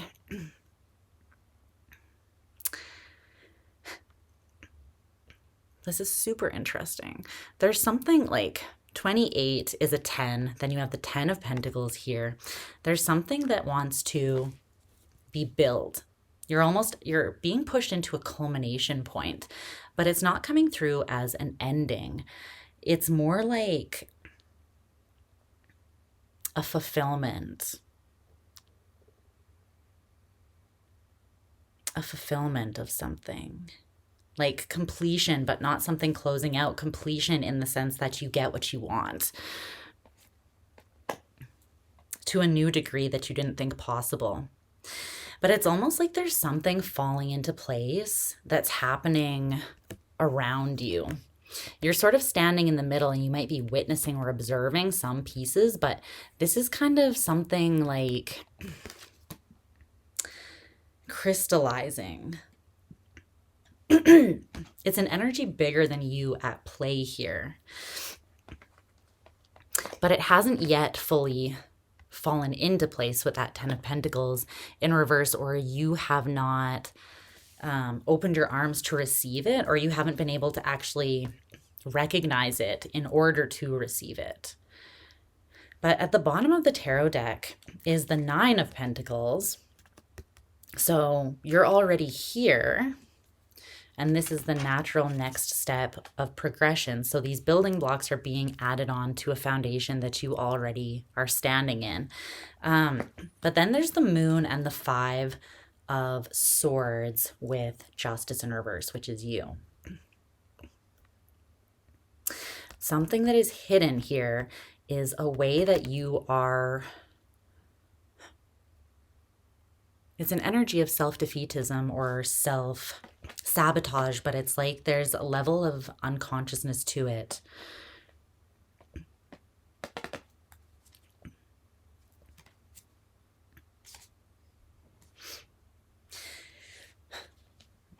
I think that you're not seeing yourself as stable and empowered as you actually are. It's almost like you've reached a level of completion already that has you primed and poised to accept the natural next thing that wants to flow into you with relative ease. But you have to see where you're at clearly in order to know that you are balanced and worthy and ready to accept what comes next naturally, right? There's something that you've moved away from the past, an old way of functioning. And because you've done that, there's this new opportunity that's being offered to you. The 9 of Pentacles plus the 10 of Pentacles equals, or the 9 of Pentacles plus the Ace of Pentacles equals the 10 of Pentacles. This final like block that's falling into place is, or wants to fall into place, is this opportunity that's going to lead you to this culmination point of fulfillment, like I said. But it's almost like you're not putting yourself into it fully, or you're not giving yourself to it fully because you're not completely aware that it's there or that there's somewhere to go from here. It's almost as if you're in a level of, it's interesting because I was going to say contentment with where you're at, but then I heard complacency. And it's interesting to think about that because there's a fine line between the two, really, when you actually consider it, right? You can be content somewhere, and that's totally fine. But at what point then does it become complacency when the final or something else that could complement that or add to that comes in, but you're like, no, I'm good, right? I feel like that is when you reach a level of complacency, when there's growth to still be had. But you're afraid of it, or you get comfortable with where you're at. There's something like that happening here. The energy, though, that you are approaching the current circumstances in, is very interesting. It's an extra card in this tarot deck, and it's the Siren, but it came out in reverse with the archetype of the castle. Let me turn this up right so that you can see. This is when this came out, that's when I started hearing that T.I. song, You Can Have Whatever You Want. And really that is the energy of the siren. But she has to know the power of her song. She has to know the power of her energy in order to utilize it to call in or to embrace or receive what her energy naturally calls in, right? It's only when she doesn't see it or when she sells herself short that she diminishes her power, because it's innate to her. And this is you. And the castle, this archetype talks about a place of comfort. The castle, it's like within the castle walls, you have everything, every comfort, what's the word I'm trying to think of? Basically everything that you think that you could want. But at what point do you get bored inside those walls and then you want to venture out for more, right? The castle can become a cage when that level of comfort and contentment moves into complacency. You know what I mean? We are evolutionary. We're always meant to grow. And there's something here that you have the power to call in, or you already have called in. I feel like it's like on the periphery. But this is how the card is. You are like looking the opposite direction of this. It's almost as though you're not seeing how close you are to something. It's very interesting. Can you clarify Libra's energy here, the siren with the castle?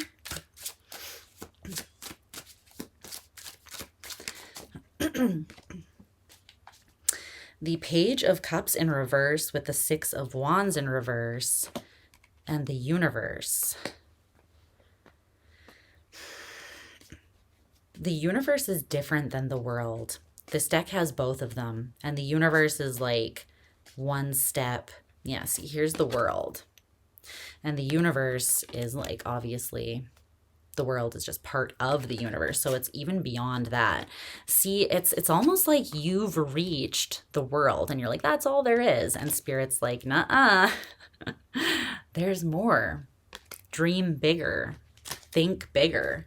But there's some sort of limitation that you placed on yourself, or that has been around you or projected onto you for so long that you forgot that you have the power to bring those walls down and call in more.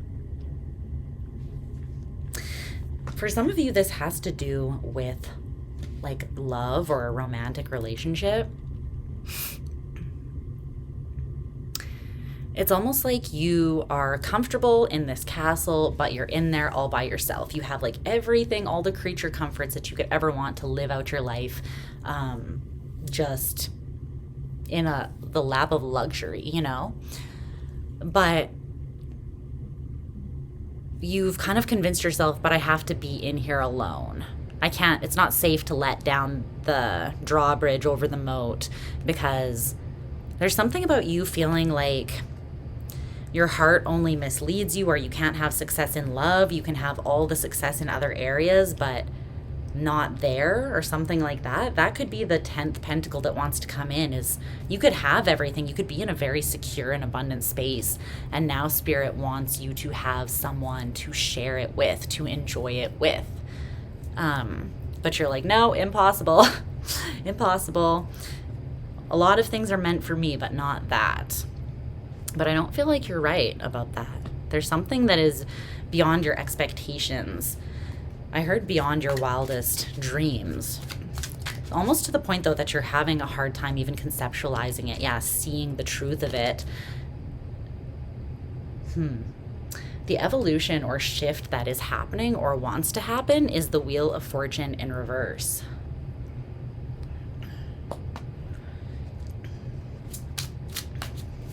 And the block is the Three of Pentacles in reverse. Again, I'm just getting not giving to something. This is about a collaborative effort. And with the Wheel of Fortune, I feel like it wants to turn in your favor. That's the evolution or progress that wants to take place. But because you're not really seeing the opportunity, you're not really aware of the opportunity, or you're assuming that it's not there, there is no cooperation or investment of energy. There is no working with the universe to bring something together. It's like the universe is tapping you on your shoulder like, hey, I got that pentacle for you, and you're just like looking the other way. I don't think that it's an outright ignoring, though. Well, maybe. The Tower in reverse.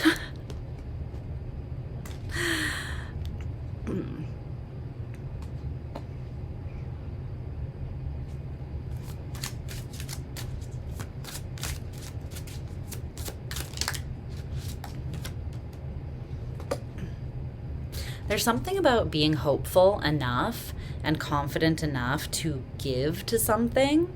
It's like you're indecisive because you don't know if you can be hopeful about something or if it would just end up diminishing you, taking from what you already have that you are content or happy with.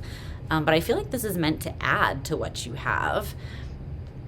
Add a missing element, even that I'm almost getting like an energy of boredom. Something's not challenging you enough. There's some sort of missing element. And it's something that has this like je ne sais quoi that you can't even put your finger on. Like I feel like if you put it on paper, your life would be like, I'm not lacking anything. I have everything. I'm in a very stable and abundant place. And I feel like you are. This is that like mystery element that spirit wants to bring in, though. But there needs to be the admission of it being a possibility for you to give to it. Because again, with the Wheel of Fortune, right, it's a cooperative, it's a collaboration with the universe. There has to be give and take. You have to give your energy to it, and so that the universe can return that, and then you can build something together. So this might be a desire that you actually have that you're not really admitting. It's like you're not singing your siren song. You're not admitting that maybe you feel like you'd have to admit that something is missing or that you're not complete in order to desire something outside of what you have. But that's not true. You can be whole and complete within yourself and then choose to expand. We are constantly expanding, right? And every time we choose to expand beyond what we are, there's that point in time where there needs to be a desire, and then that desire is filled, and then we expand again, and then there's that empty space, and then that desire is filled. It doesn't mean that you're lacking something. It just means that you're growing and you're enriching your life even more, essentially. Your advice is the Page of Wands in reverse.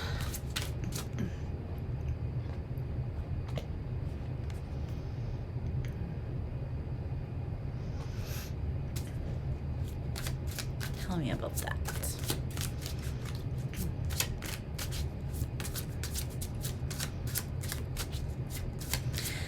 It's so strange. I keep on getting this energy where you're like, I'm happy where I'm at. Why do I need to hope for more? But I think that there's this hidden part of you that is, that does want to hope that something beyond where you're at is possible. There's some sort of fear that's hidden in there that you're kind of bypassing. And again, it's because you are intelligent enough to kind of talk your way around it and justify that you're good where you're at, and you are. However, you're still selling yourself short by doing that.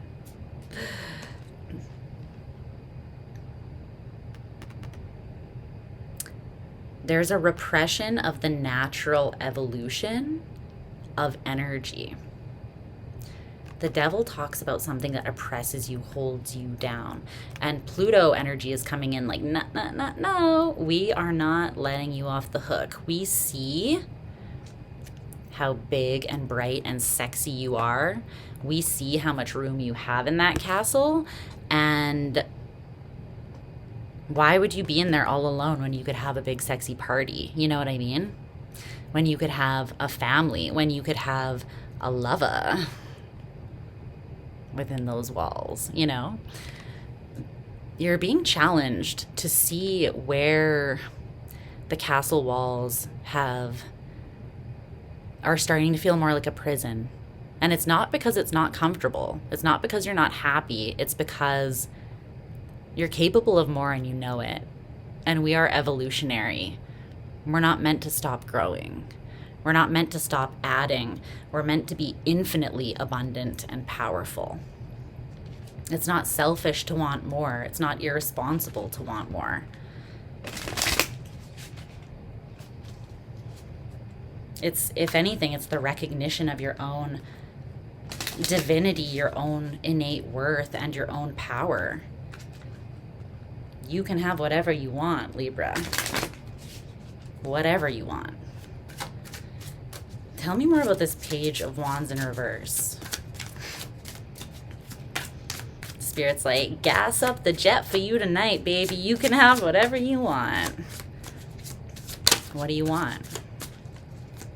Name it. Speak it into existence. Sing your siren song and draw it in.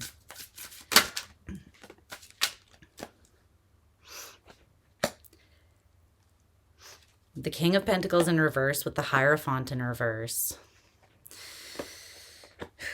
The Four of Cups. There's Justice in the upright with the Knight of Cups. That's the telling part. The Queen of Wands in reverse. There's a deeply hidden insecurity. And it's a fear that is kind of a compass for your life. It's like you have a compass for your life and the fear is corrupting it from time to time.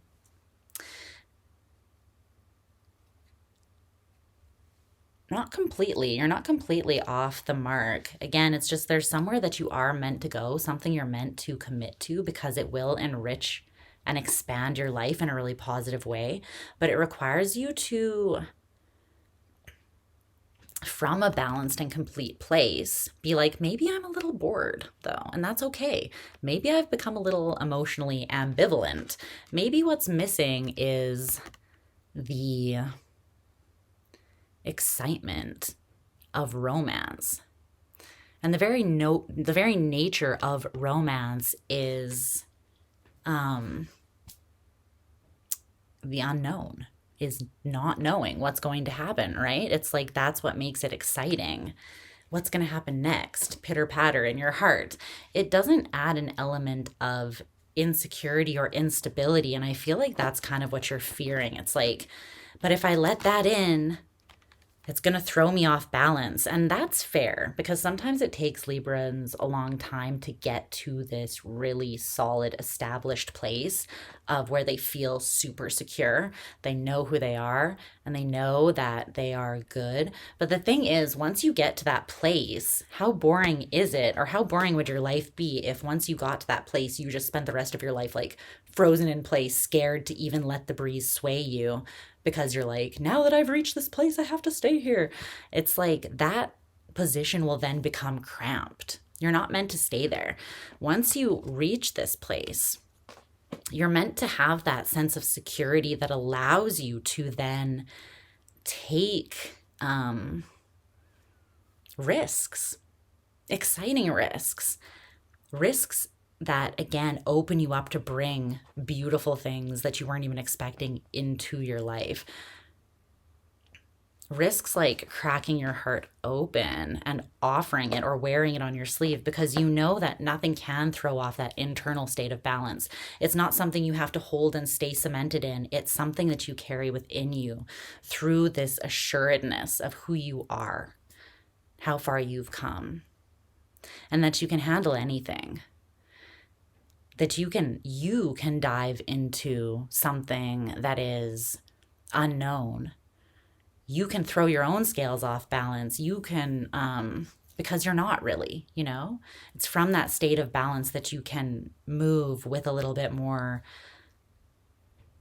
confidence, with more balls, essentially. Because I feel like Spirit might want to bring in someone for you that you could end up marrying, like a divine counterpart. And this person is very secure in themselves. They're not going to throw you off balance. That's what I'm seeing. But you're scared that maybe some sort of insecurity that you used to have is going to come back, but that's not true. That's an illusion. You've already released that insecurity. You just have to know with confidence that you have. You're not insecure. You're the motherfucking siren. Okay? So go get you that lover, or go get you that 10th pentacle, whatever it is, whatever that represents. That's what wants to come in next. Allow yourself to continue to expanding. Allow yourself to embrace that desire so that it can be fulfilled. Okay? Mwah, this is beautiful. I love you, Libra. Check out your other placements if you want to. And yeah, I'll talk to you again soon. Bye, my loves.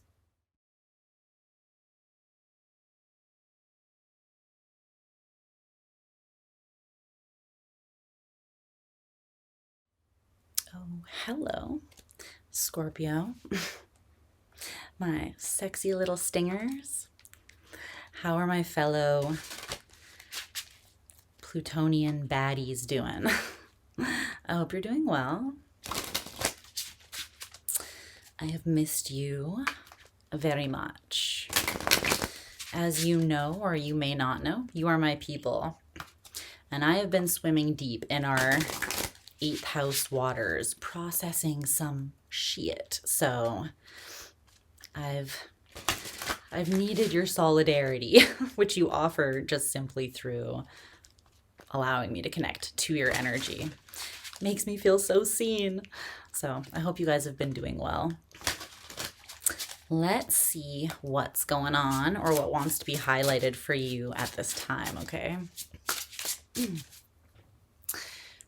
Got loons sleeping in the back here, being the cutest as per usual. My little homie.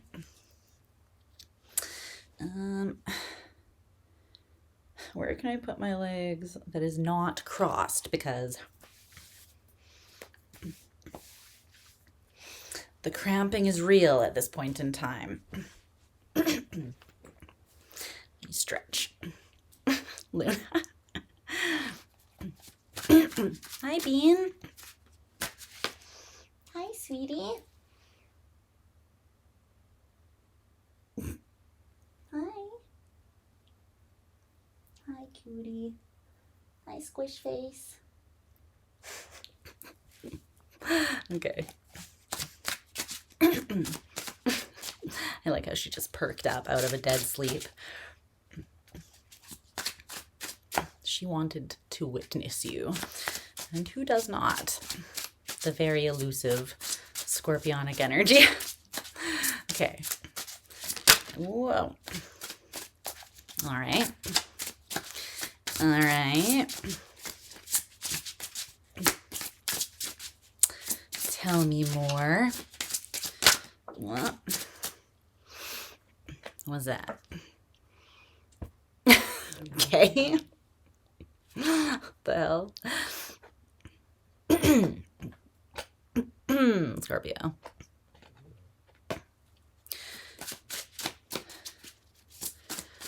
Let's see. Let's have words.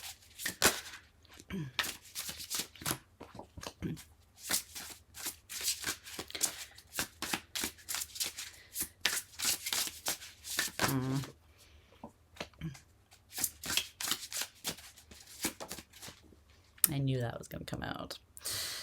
I knew it.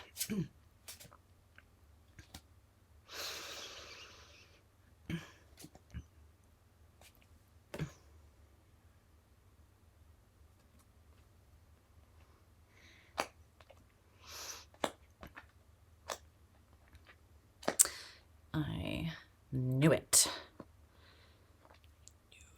Okay. Let's see. Well,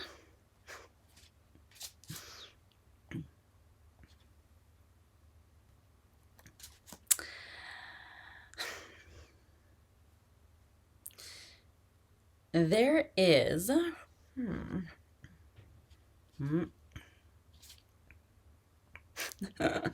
okay. There's an energy wanting to rush in that is going to come in like a wrecking ball. I never hit so hard in love. But seriously, it wants to break down your much loved walls that keep you elusive and mysterious. But also, let's be real, Scorpio to Scorpio, sometimes a little bit lonely. And they are the walls, drum roll, that we build against the intimacy that we desire most. Yes, that's right. Well, it looks like you're going to be, or you are already, being challenged to evolve into your power. And Scorpio is one of the signs of power, like that deals directly with the theme of power. And the thing about power is that the only way to truly gain it externally, as within, so without, is to become empowered over yourself.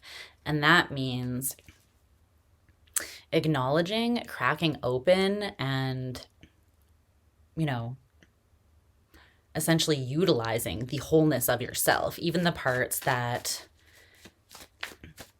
you feel more comfortable hiding away or keeping elusive. The thing about those walls, though, yes, they have functioned to keep you safe, but again, they also keep things out that you really do deeply desire. And that ultimately, for an empowered Scorpio, are vital to let in. So I feel like that's what's knocking on your door here. But let's get some oracle cards, if they will come out. Oh my gosh. Are you being dramatic? That was a rhetorical question. I know you're being dramatic. Let's see.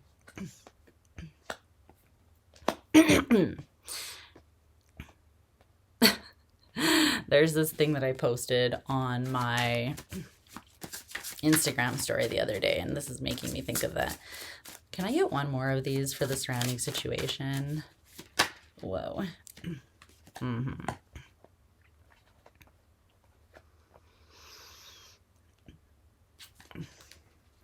Okay.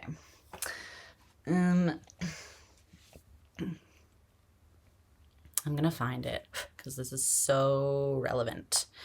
So very relevant. Where do we do this here?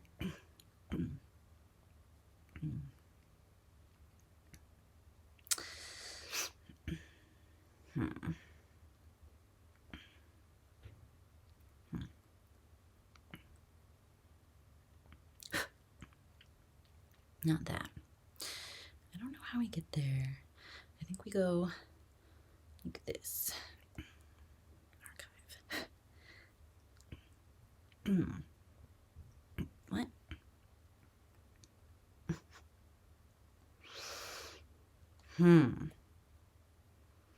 Let me find it. Where the heck is it? Okay.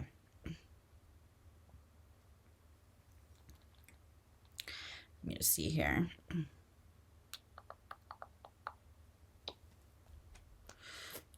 Hey, Noonie. I don't know if I can find it, but essentially it was this. I know that there's a way of doing this, seeing like stories that you've posted in the past.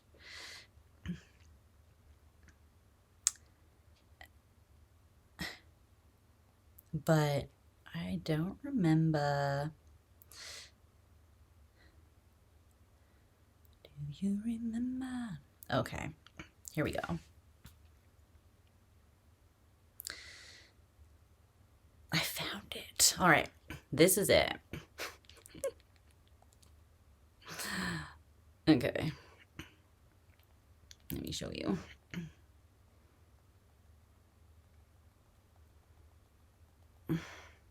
This just reminds me, I think that this is where we're at here for the Scorpios that I'm talking to.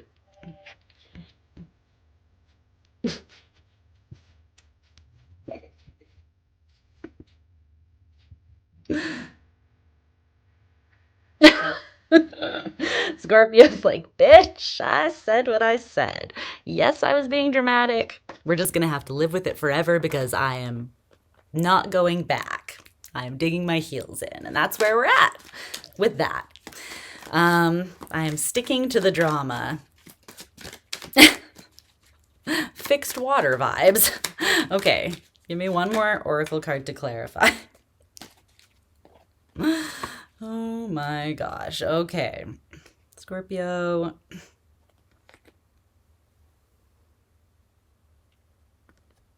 Why? Why are you resisting your power? Okay. This is fixed energy things. You have Taurus and Scorpio here. You and your sister sign holding hands and just skipping into the land of fuckery. Okay.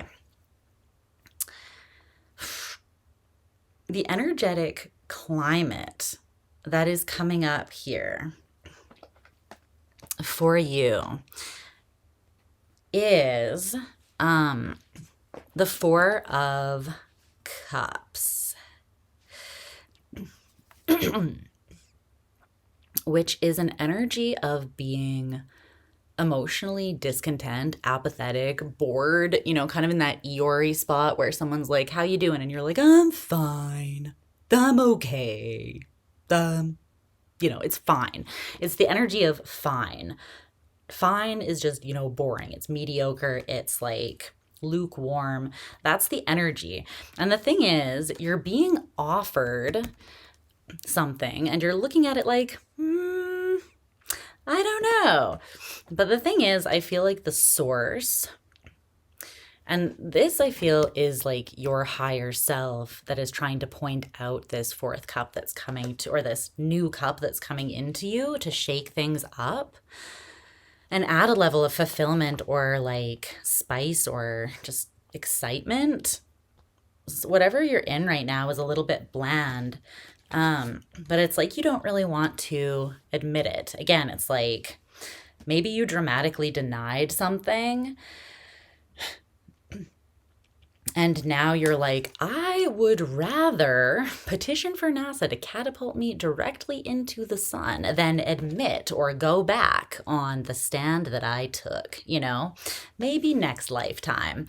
But underneath all of that, the real thing that is motivating you is your fear of your own heart and how deep that desire is, the passion, the love, and the hunger for what it wants. And the way that sometimes it can,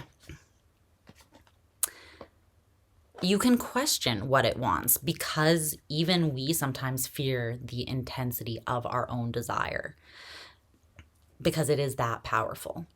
But really, our true power or empowerment comes from not fearing that, realizing that it is nothing to fear, but being able to step into admitting and embracing the fullness of our vision, of our desire, and realizing that that doesn't make us vulnerable. Only when you actually accept what it is that you truly want do you have any chance at fulfilling it, right? That's the first step, is acceptance.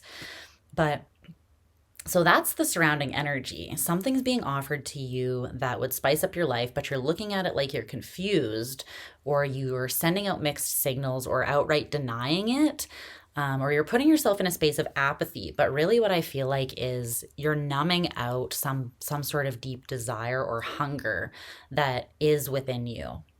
And it's something that you feel very uncomfortable admitting. You would go to great lengths to not admit this. That's how uncomfortable it makes you feel. It's almost like admitting this is cringe to you, you know? It's like you'd have to admit that you care deeply. God forbid. God forbid anyone find out how much we really do care under our cool exterior. But your energy or approach to the situation is coming through as the Seven of Wands. You're like, I have got my prickles out. I've got my stinger ready. And I feel like it's because you don't trust something. That's at least what's on the surface. You're like, I don't believe it. I think it's false. But Spirit's like, no, we're actually not bluffing. This is literally something that you manifested in, I feel like, subconsciously.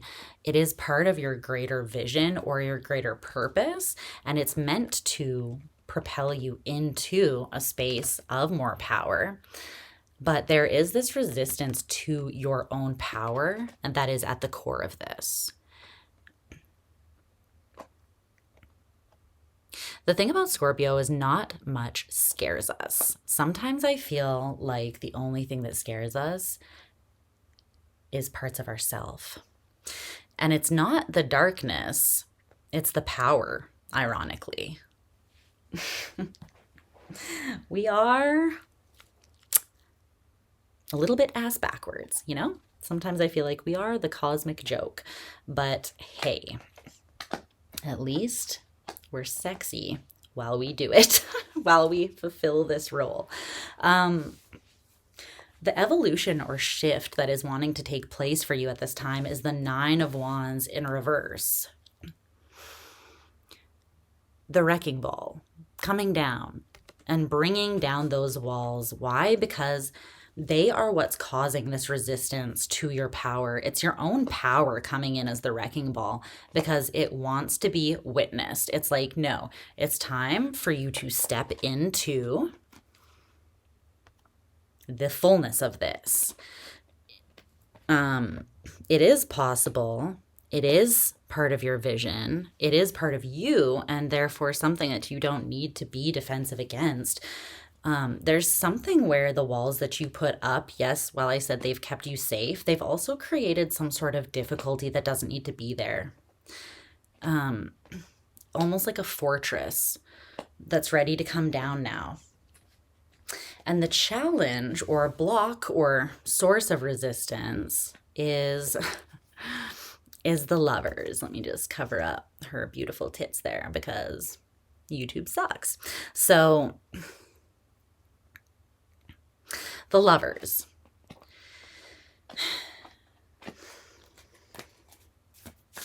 Tell me more about the Lovers and why this is. You know what it is because people see scorpionic power as one thing. It's almost like as this brute strength or this coolness. They almost see our power as being our ambivalence, the poker face, the glasses and the leather jacket, the cool factor. But really, your power is your heart. Your power is the amount of love that you are capable of holding. Your power is, like I said, in embracing the depths of your desire so that you can have levels of fulfillment that other people wouldn't even think to dream of. That passion and desire lives within you and it can be fulfilled. That is literally part of your vision. and a vital part of you stepping into your power as a Scorpio. But the thing that is difficult about that for us sometimes is that you have to drop the cool guy act. You have to drop the I don't care. You have to take the leather jacket off. You have to show your hand of cards, right? Love requires vulnerability. And that can be hard for us. Tell me more about that, lovers. This is a read. So the Two of Wands in reverse. You want to take this path. You're aware of your resistance to this. Of course you are. You're a Scorpio. You know your own depths.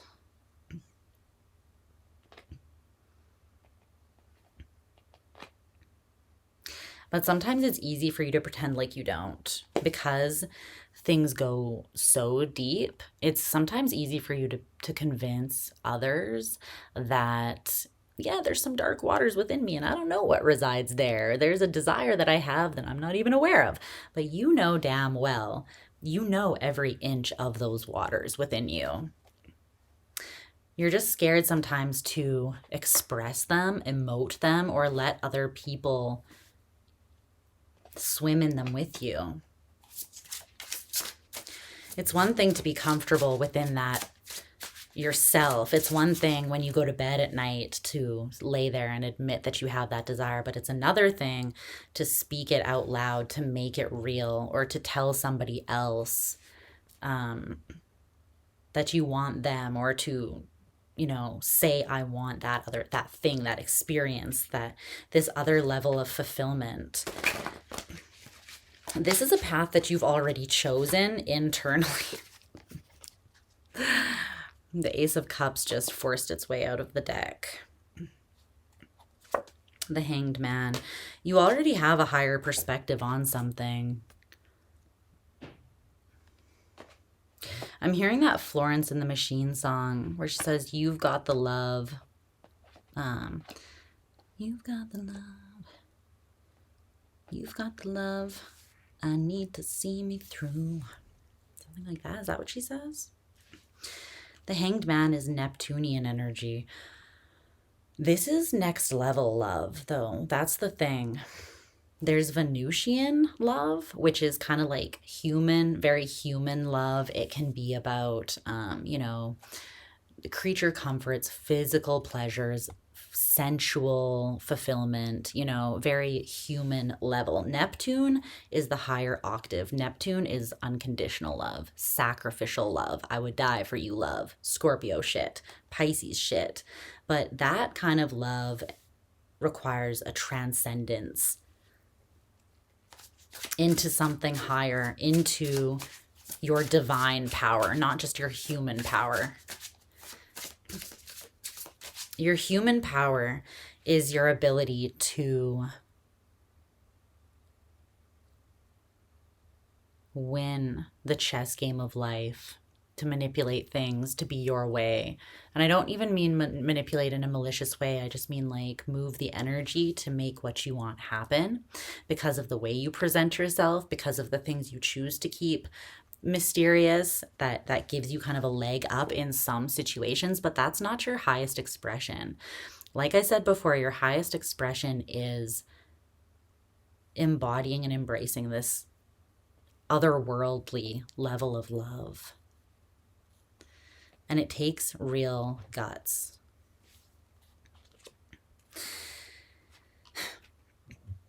It's interesting though, because the Page of Cups in reverse, there's a part of you that you are not wanting to open up. And it's this very, in order to access that transcendent, really pure, divine love, you have to go to the very core of you. You almost have to embrace this very innocent, like inner child part of you, the most pure place in your heart.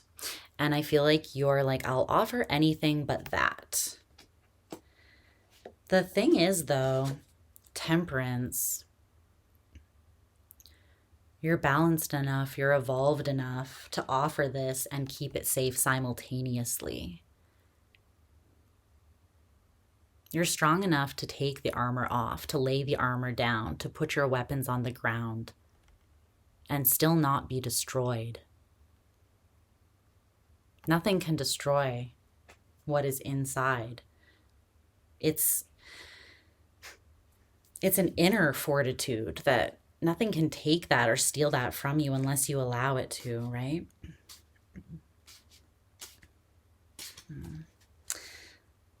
There's some sort of pain I feel like that you would need to move through though. What's that about?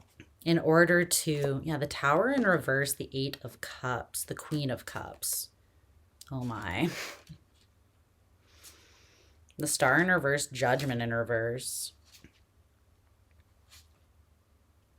The 10 of Cups. Okay. So that's I was like, what is complicating this though more than I'm seeing? Because there's another element to this that is deterring you.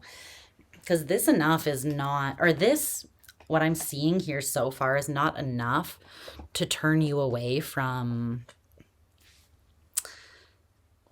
it's just not enough to overpower you and your desire, the desire that you are aware of within you, whether you're outwardly admitting that or not.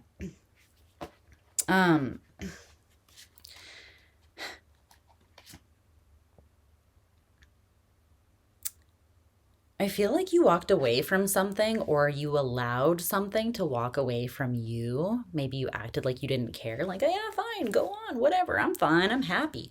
But really, there's actually some unconditional love here, and I feel like it's mutual. So maybe you parted. This is heartbreaking. I think the most heartbreaking thing in life is when two people that are in love with each other walk away from each other. And sometimes it's necessary, don't get me wrong, but it's like, you know, it's like if anything's gonna murder a Scorpio too, that is it. Because our emotionally loyal ass, even if we act like we are walking away, it's like that does not eliminate the love within us. And once we love, it's so all-encompassing that it becomes very hard to destroy. You know, we basically have to go to the deepest parts and pull it out by the roots to get rid of it. And it takes a lot to convince us to do that. Even if something isn't easy, even if there is pain or challenge surrounding something. But there's some sort of tower here, that something you don't want to fully embrace or look at. And I think it's because, I don't know, the Star in reverse, Judgment in reverse, 2 of Swords in reverse, 3 of Wands in reverse, and then the 10 of Cups. I don't know why you've convinced yourself that there's something... It all comes back around to you embracing the fullness of your desire and realizing that that is your ultimate power, not your weakness, not a weak link, not a vulnerability. There's something that you need to see clearly here. Your advice is the Moon in reverse. And it's something that you know, but you're not expressing. You're keeping it hidden in there, like the dark side of the moon, but it wants to be seen and expressed in order to be transformed. There's something really deep that wants to be healed, and I think it starts with you, but then it involves something or someone that you love very much. And this is right up your alley. This is a deep, ooey gooey, dark, romantic, sexy, Plutonian transformation that wants to take place. The thing is, for some reason, you have convinced yourself or decided that something's not for you, or that you can't have something. But underneath that, you know full well that you can have something. It's just you also know, that you can have something and that you want something. This is the crux of it right here that we've talked about. The 8 of Pentacles, Strength, and the Ace of Wands. Here is the full strength of your desire. And it is a divine desire. It is a divine desire for love, for this transcendent, bigger than life, written in the fucking stars, ride or die love. Leo is strength, rules the heart. It's literally like you cannot get more fullness of the heart than this. You know that this is being offered to you, but you know that it would require work. And the work is basically you'd have to come at it with all that you've got for some reason. And I think that that has to do with whatever this breaking apart was. There was a breaking apart, a separating, a walking away. And when that happened, you put up defenses, you put up guards. It's like you tried to convince yourself that you didn't really want something when really under the surface, you want it more than anything. The work is fully embracing that admission that you do want it, that you know that you want it, and then putting yourself on the line in that cringe kind of way that's not really cringe. Actually, nothing is sexier than a Scorpio putting the fullness of their passion behind them and going after what they want or who they want. Like, ugh. It's so hot. It's so hot. Like, what is hotter than that? But I think that you're afraid, or there's like this, like, you're like, oh, that's embarrassing. Anyone in their right mind on this planet, Scorpio, is going to find this the sexiest, most attractive thing on the planet. It's your fear of your own desire that makes it seem cringe to you. It makes you want to do literally anything but admit this externally. And you know that you would. There's something about this that you know that you can't have it unless you're all in. All in. Whatever this is requires the full strength of your desire and love offered to it, because it is that transcendent next level kind of love. If you want it, you got to give it. And there's something that you need to put out on the line, and it's the wholeness of yourself here. If you want this, this is something that's meant for you. It is something that is meant to push you into your ultimate power. And it is part of the vision, I feel like, that you have for this life, and you're aware of that. But you are just in this space where you are reckoning. There's a reckoning, the resistance to your own power, and your perception of what that power really consists of is being pulled to the surface. And you're kind of at war with yourself. You're almost having to admit that your own power and your own desire scares you. And just because something scares you doesn't mean you can't overcome it and do the thing anyways. That's what true courage is. But you have to admit the fear in order to say, but fuck it, I'm going to do it anyways. And then you put your heart on your sexy little sleeve and you go and you get what you want. Okay? Okay. Because this is so hot. And this is something that people don't even believe exists in life. Like, this is like the kind of love that it's not even fairy tale love. It's like fantasy novel love, you know? It's Scorpio. It's scorpionic love. It's like the deepest, most intense, passionate, intimate love that you can share with someone. And the universe is offering it, but it's almost like, you said you wanted that, even if you just whispered it to yourself, or even if your heart just whispered it, the universe heard. The universe read the desires of your heart, the true desires. And now they're bringing it to you, and it's like, but can you walk that talk, Scorpio? You know? Can you really step into your power and embrace what is actually meant for you, what you were brought here for, what many people would cower in the face of, pee their pants looking at it, and run the opposite direction, limbs flailing. But most people aren't you. I love you. I'll talk to you soon.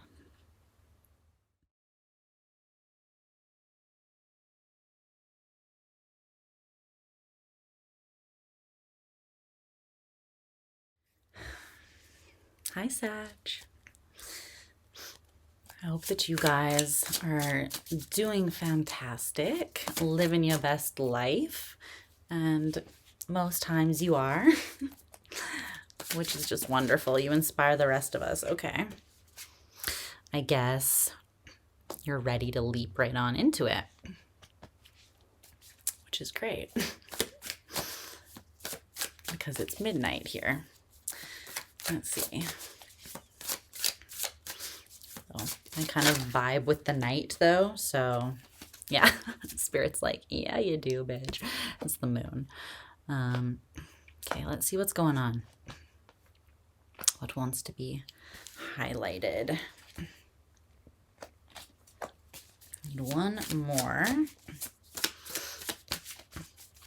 Oh no. You're being asked to play nice. You're being asked to play nice? Is that what's coming through here?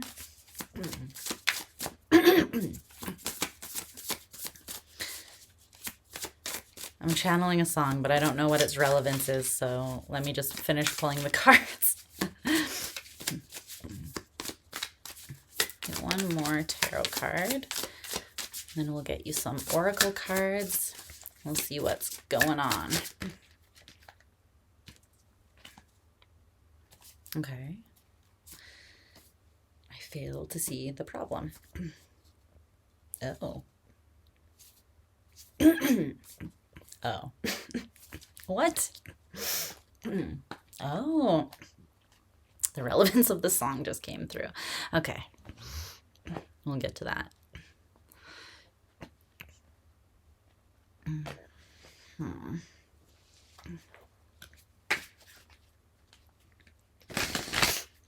These energies are so funny. It very much is Mars vibes. In the sense that Mars is uncomfortable, retrograde through Cancer. Like, couldn't be more uncomfortable if it tried, essentially. And I feel like in its discomfort, the inner Mars in all of us has chosen violence. It's chosen to wage war with all of us. And it's doing that by I don't know, essentially challenging us in really intense ways. And even the bravest of the zodiac, the ones that normally, you know, nothing shivers our timbers, you being the obvious one of them, one of the top ones, where you're basically, you know, you can be pretty ballsy. Mars, that Martian energy is finding ways to make even the bravest of us shake in our boots a little bit.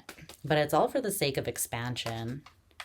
It's these battles, these internal battles, and it's for the sake of empowerment and growth that is going to bring so much enrichment to our lives. But the way that it's coming through is super uncomfortable for most people. So don't feel singled out. And a lot of people, a lot of the signs, it's interesting, are showing me their particular brand of escapism or avoidance, the way that they are trying to like sidestep that, or, you know, yeah, not do it. Wow, this is interesting.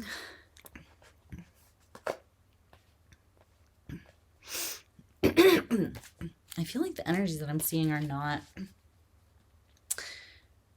very much like you, or they're not coming through as your norm. Just give me a second here.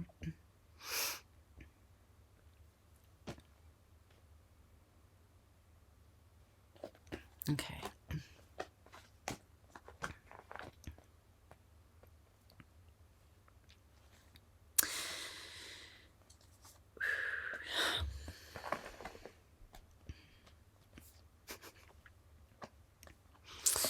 All right.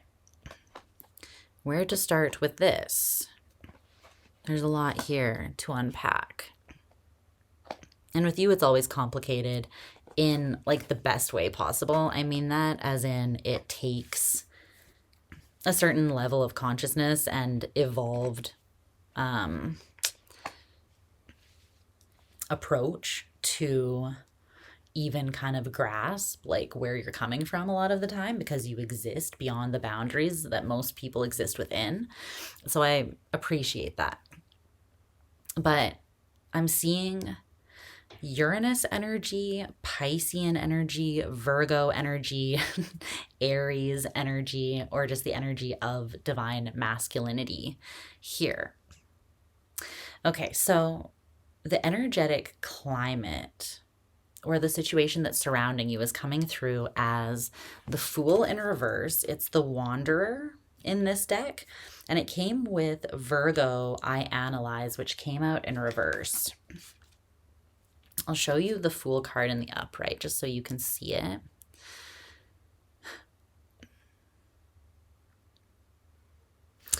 But they both came out in reverse here.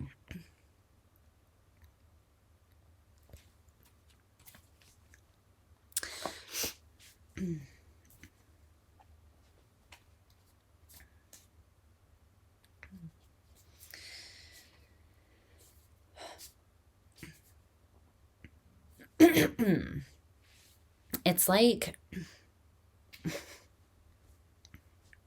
I'm good, I'm good, I'm great. That's the energy you're coming through as, right? The 9 of coins, the Ace of Wands, the Ace of Coins. You're like, I am badass. I got all this passion. I create my own opportunities.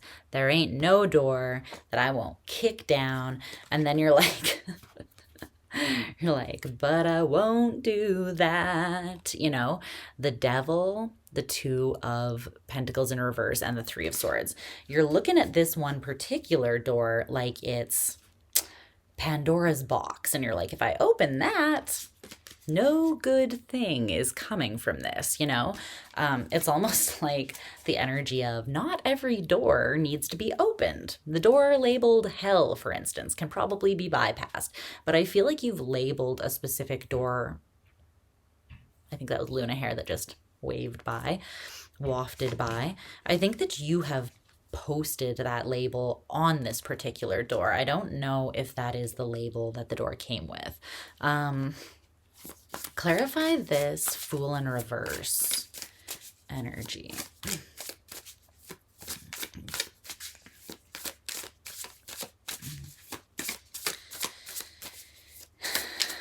Wanderer.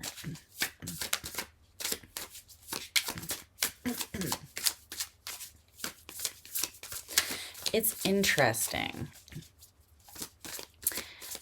This is something that is challenging even you, and it's because you can't take your normal approach. You can't lazily, nonchalantly be the cool guy that just kind of wanders or strolls into the new opportunity unfazed, and not intimidated. But you're also not meant to take this super analytical, like micromanaged, planned out approach either. It's almost coming through like this is something that you're meant to access. This is so Sagittarian. You almost have to access it from like an esoteric place. It's like this is a trap door hidden in Temperance in reverse. Literally, you can't take your normal approach. This is you. Temperance is you. With the Knight of Coins in reverse at the bottom of the deck and the 7 of Cups. This is like a riddle. It's so interesting how Spirit offers certain opportunities to each of us based on like what our life path is meant to be, or what part of that destiny is meant to be that we're meant to fulfill based on, you know, our natural energies. And you as Sagittarians, you're meant to push the boundaries of your own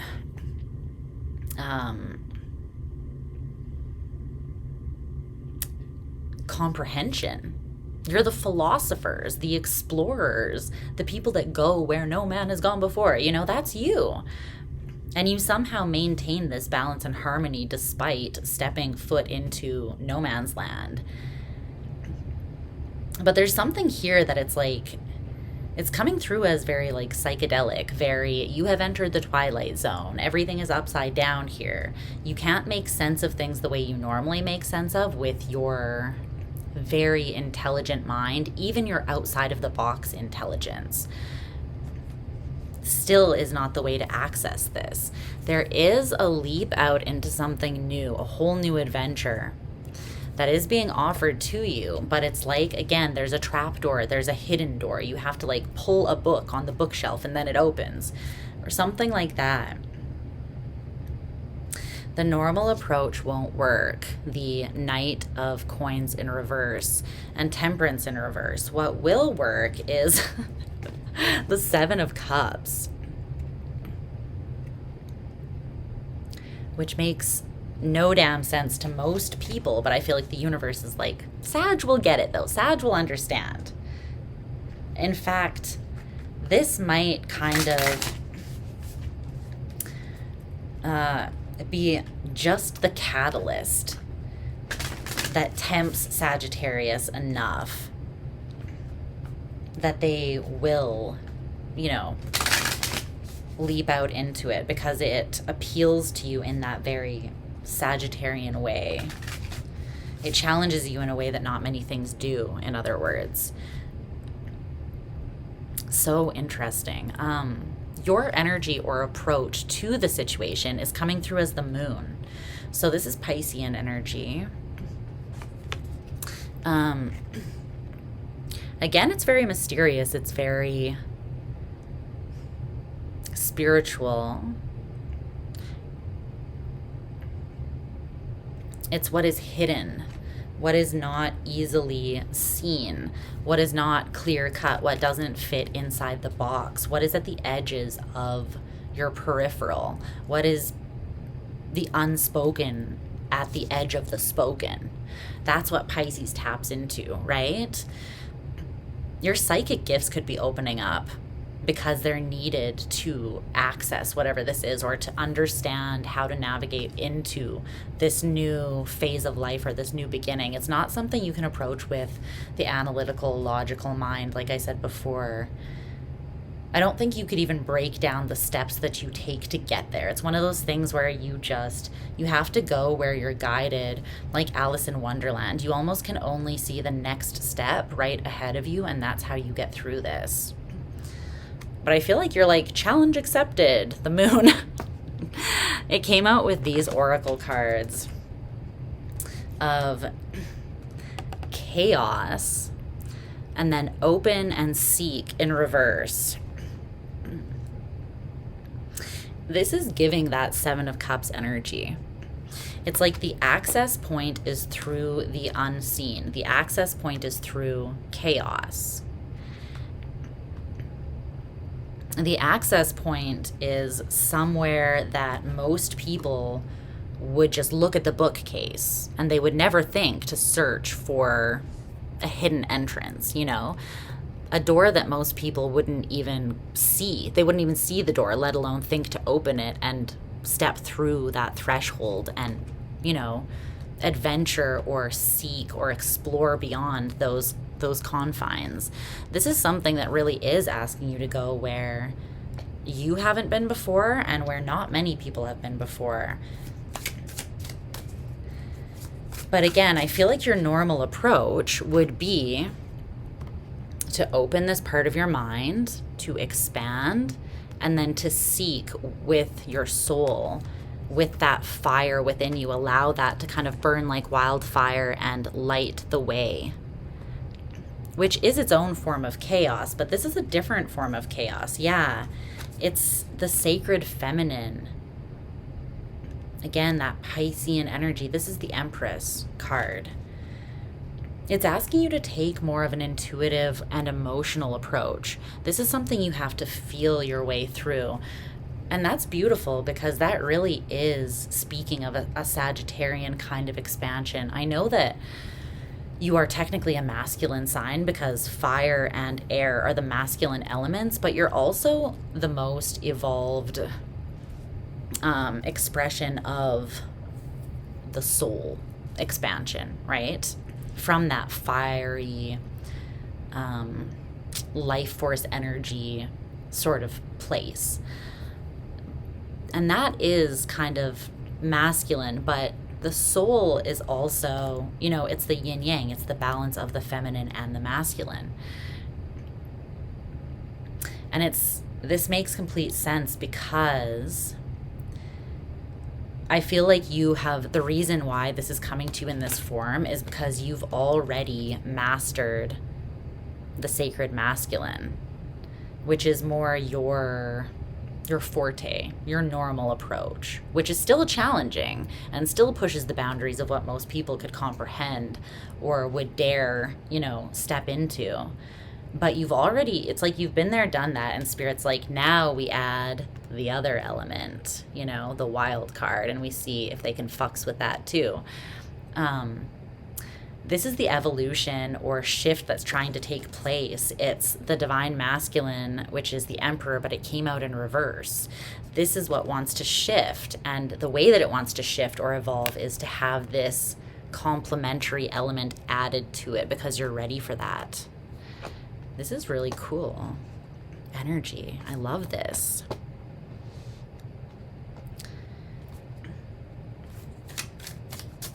Is there anything else you want to say about that evolution? The Queen of Wands. You're meant to be confident in this, even if it's not your normal approach. You're very capable. Even if it's the access point is somewhere, yeah, that you're not used to being. The Queen of Cups in reverse came out. The 10 of Cups is at the bottom of the deck. You're more, it's not like this part of yourself becomes irrelevant. It's just like you don't put this part on the back burner.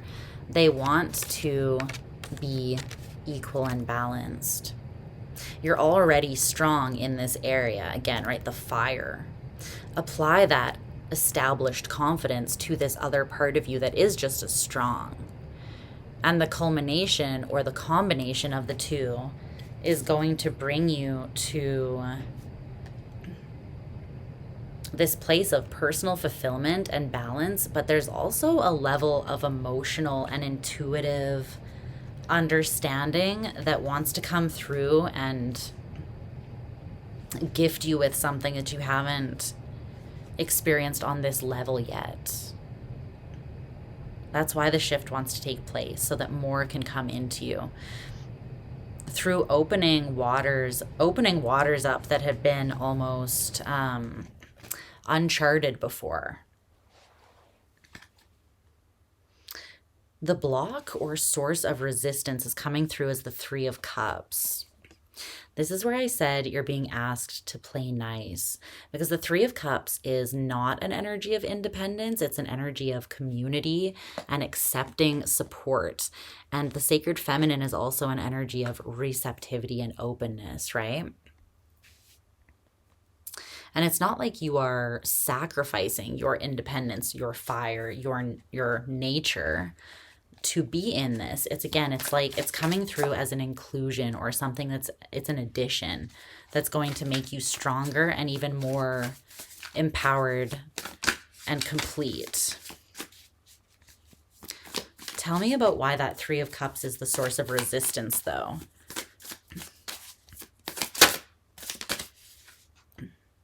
It's the 7 of Cups again. There is a foreign element to this, right? It's emotional. These cups. It includes other people and taking their emotions and feelings into consideration. This could also be your spirit team guiding you through this very Twilight Zone-y, psychedelic kind of experience that I'm seeing here. Let's get a little bit more on that. There's a lot of feminine energy that's coming up, though. This chaos, that really is the divine feminine, because the masculine is more structured and ordered, and the feminine is like what cannot be contained, what cannot be known. The moon, Pisces energy, the sacred feminine, and then you have all of these cups.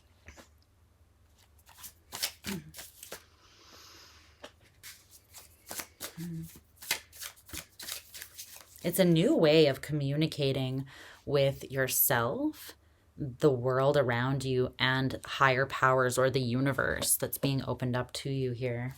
But it's kind of coming through as like learning a new language. There's a little bit of a learning curve, and you have to trust yourself.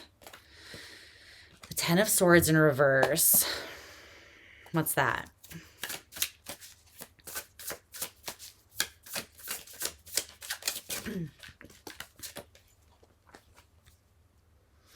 Eight of Cups in reverse, Eight of Coins. There's something you might be... Death. Justice.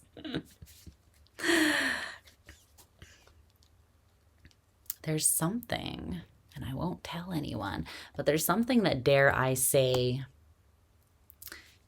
you're a little bit afraid of here. It's because it's asking you to expose a part of you that you normally don't.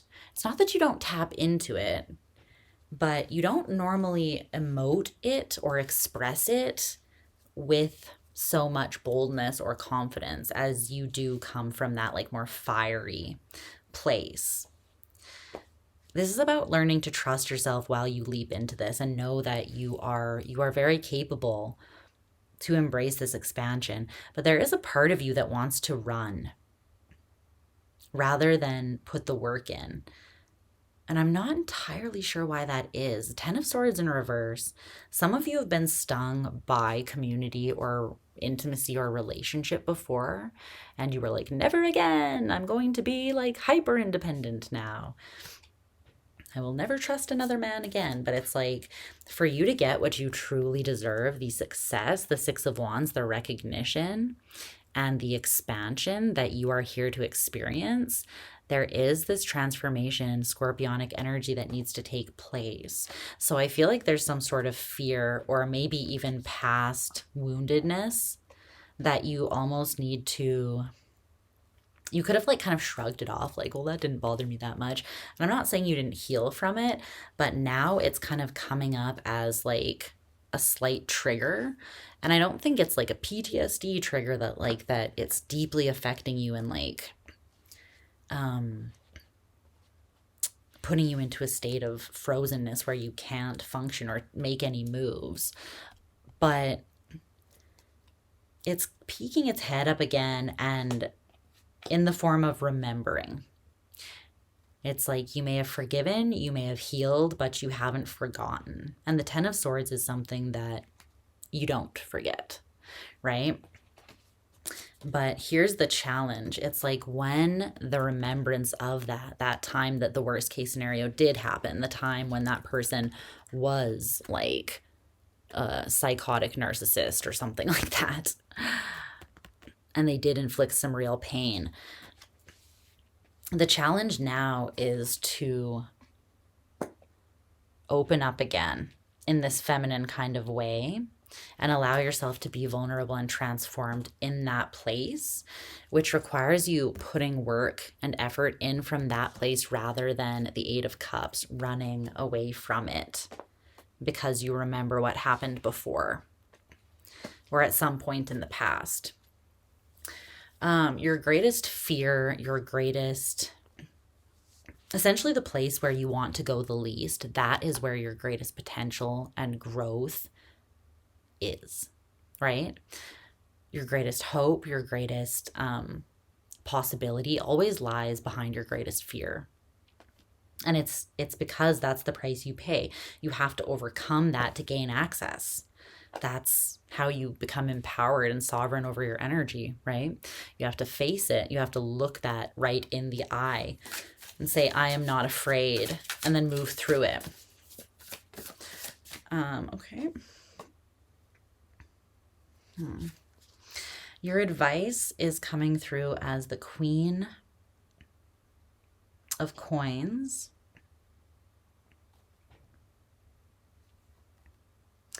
with the Knight of Coins in reverse,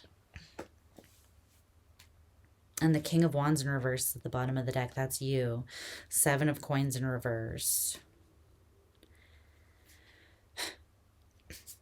Retain this hopefulness, this assuredness of spirit, that fire within your soul. You need that to move forwards. You have to carry that with you.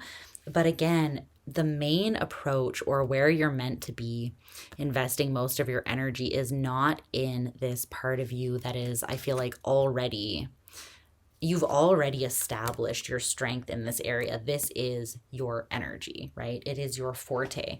Again, there's this part of you that's being asked to be nurtured right now that is a lot more feminine. The Queen of Coins. It's, again, earth and water, the feminine elements, right? And it's not a way that you're used to moving. For one, it's a little more slow. It's a little more thoughtful. Again, it's not analytical in that Virgo-esque, like refined, like let's overthink it kind of way and have a roadmap with all sorts of with backup plans on backup plans in case something happens. It's like you're not meant to overthink it and come at it from that perspective. But again, it's like I said, tumbling down the rabbit hole and finding yourself in Wonderland. When up is down and down is up, it's like you need to slow down and nurture yourself as you take each step, because the next step, like I said before, is the only one that you can see. And so it is going to require you to kind of slow down a little bit and take a little bit more of a thoughtful approach, because I feel like you have to stop, breathe, and consider what is needed after each step in order to access or unlock the next one. It's almost like you're in one of those escape rooms. You kind of have to sit, nurture yourself, ponder what is needed to get through the next part of the challenge, and then you move on to the step after that. The Magician and the 10 of Wands in reverse.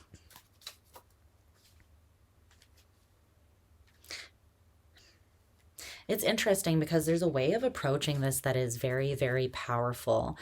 A way of approaching it's a new way of expressing yourself, and it's a more holistic way, because you're combining the head and the heart. You're combining the yin and the yang.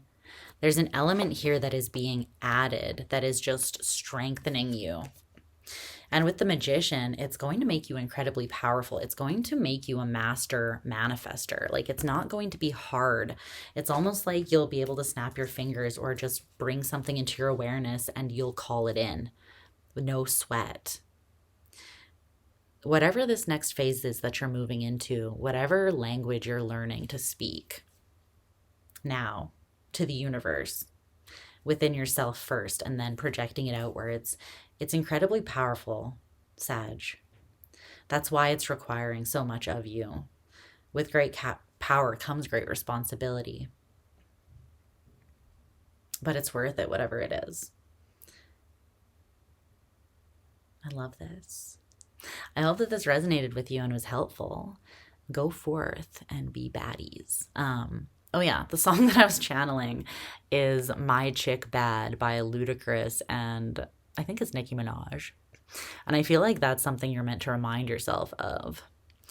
My chick bad, badder than yours. My chick do stuff you can't even put in words, But it's like, remember that the feminine within you is just as badass as the masculine. This part of yourself, just because you're not as used to utilizing it and expressing yourself from this place, it doesn't mean that it's weaker. It just means that it's different. And it's just adding to your arsenal, if anything. So, I love you. I'll talk to you again soon.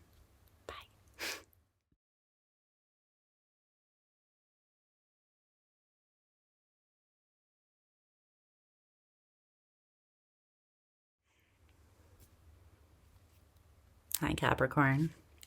My sexy devils, how are you doing? I hope that you're doing well. Every time I move, Luna's hair just flies through the air. I'm in the living room and I'm on the ground on the carpet, and this is kind of her zone. So it is what it is. Forgive that. I'm vacuuming tomorrow because of this. I feel like her hair blends in, and I didn't realize there was so much of it present in this space, but she is here in spirit and hair with us tonight. She might make an actual physical appearance as well. She's been in and out. Okay, let me get your cards down so that we can tap in and see what's going on or what wants to be highlighted for you at this time.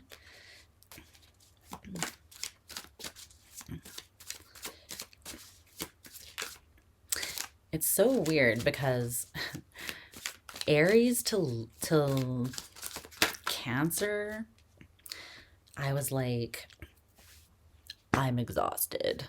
I cannot get through this. I thought I was only going to be able to do the first like 4 signs. I was like, at Leo, I was like, I cannot go on. And then I meditated. I took like a 15-minute break. I was like, I'm just not going to push through. I'm going to take a 15-minute meditation break. I'm just going to really consciously clear my energy and tap in. And my energy has just like, now I'm just in this effortless flow. It's like I keep gaining energy now, and it is 1:45 in the morning.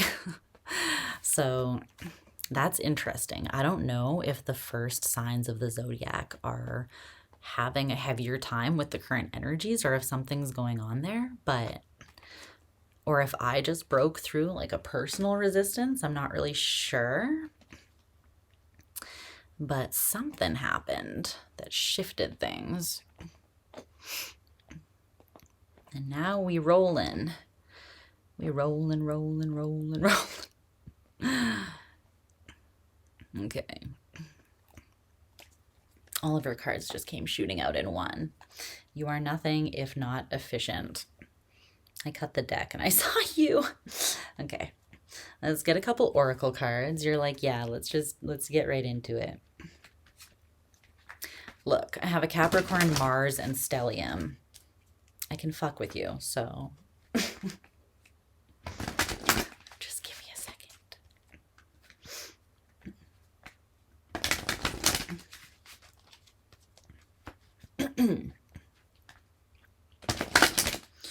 Speaking of Leo energy, the turning point, you do have the only major arcana here is strength, which is Leo energy. You also have fire, passion at the bottom of the deck, and 2 aces.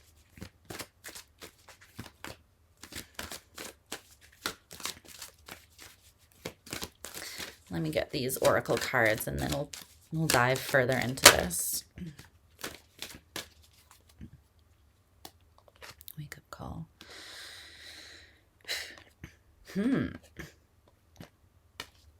Yeah.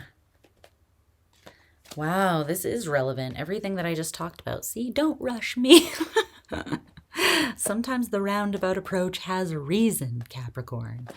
Yes, I am being my Pisces ass self right now, but there is definitely relevance to that, and we'll get into that in a second. Yeah. Okay.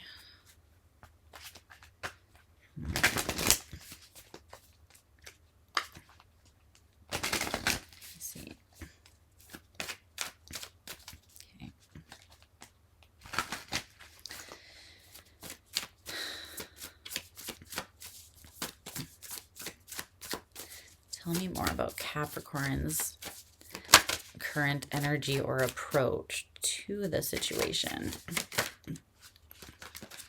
Just need 1, not 3.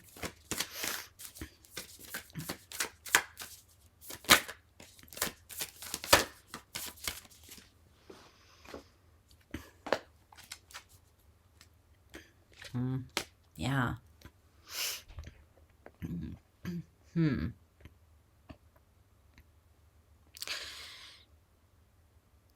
there's meat left on the bones, I heard. And it's interesting because at the bottom of the deck is the owl in reverse with the vulture. Something hasn't been picked clean yet, so to speak. There's still something left to take out of a situation that I feel like you are trying to roll on from or separate yourself from, maybe. Let's look further into this. We'll get more information. Okay. So,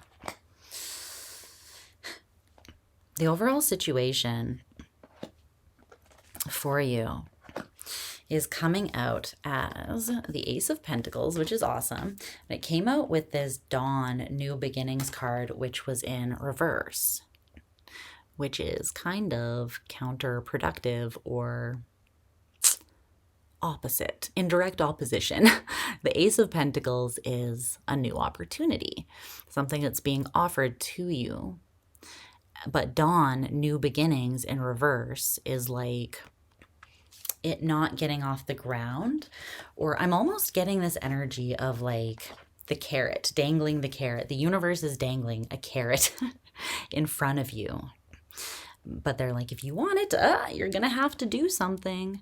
You're going to have to take an approach, or you're going to have to clean the meat off the bones. I don't know what that analogy is, but the reason that this is being offered to you with like stipulations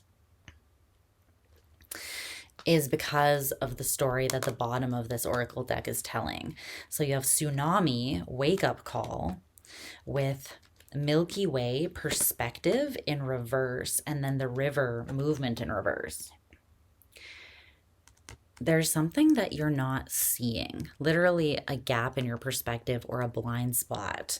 And this is actually causing a lack of movement, or at least a lack of effortless, easy movement. Something's meant to just flow.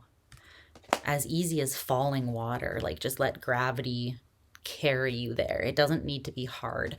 But I feel like what is causing the difficulty here, and this is very Virgo-esque, is you've built some sort of sanctuary and you've built it vigilantly. Like think of the stone people, think of the pyramids, you know, there's some sort of sacred sanctuary that you've created for yourself and you're comfortable within it. You put a lot of work into it. It's almost like your magnum opus kind of thing.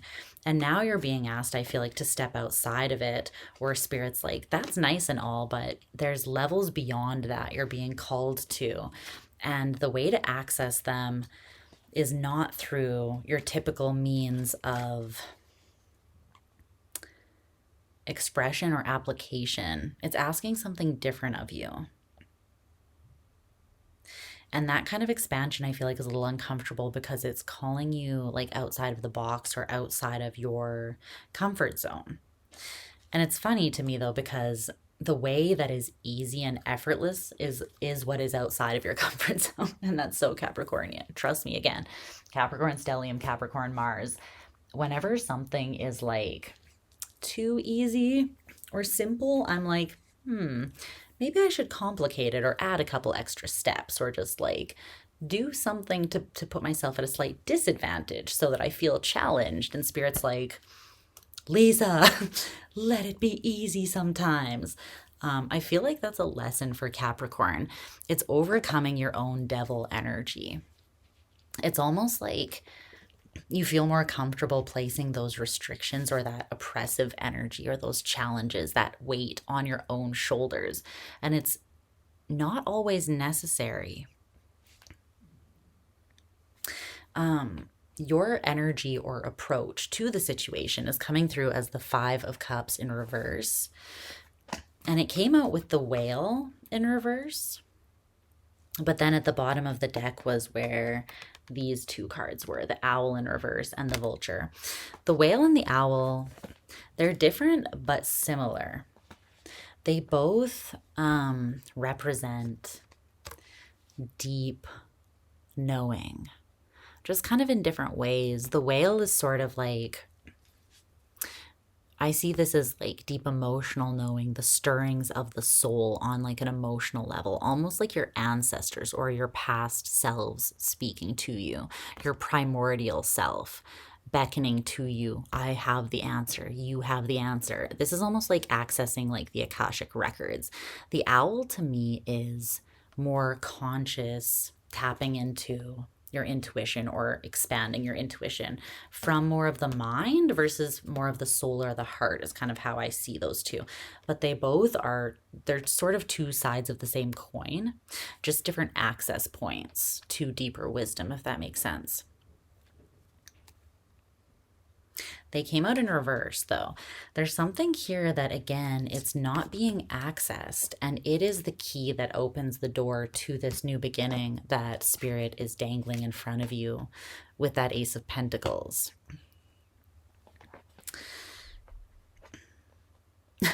I'm channeling that, what is that movie called? Oh my gosh. Back to the Future. Where he's like, where we're going, we don't need cars. It's like, you would think if you're trying to get to a destination, you grab a map, you plan out your road trip, you get in the car, and you drive there. Spirit's like, where we're going, you don't need cars. Like, there's a whole new approach. But there's something here that you're trying to crawl out of. It's like you feel as though whatever this is, there's nothing left there for you. The Five of Cups is, it's interesting. It talks normally about grief and disappointment, but it's coming through as like something having decomposed here. You already crawling through something that you feel like has come to the end of its time. It's past its expiry date.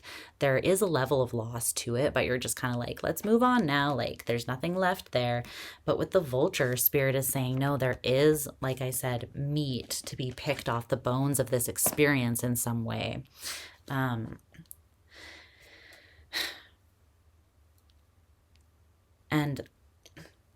whatever wisdom still wants to be integrated from that experience that you kind of moved through and missed or didn't fully comprehend the importance of, I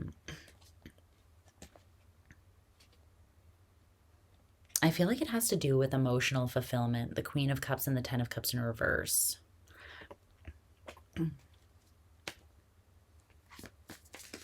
Can you tell me more about this? What's this Five of Cups that Capricorn is wanting to move on from or release? What is this that there's still more to dive into?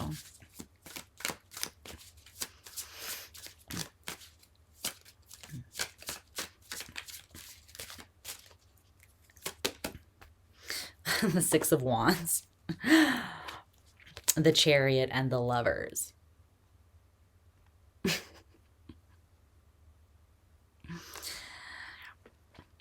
Told you. Has to do with the heart. Spirit's like, not the head, but the heart. Okay.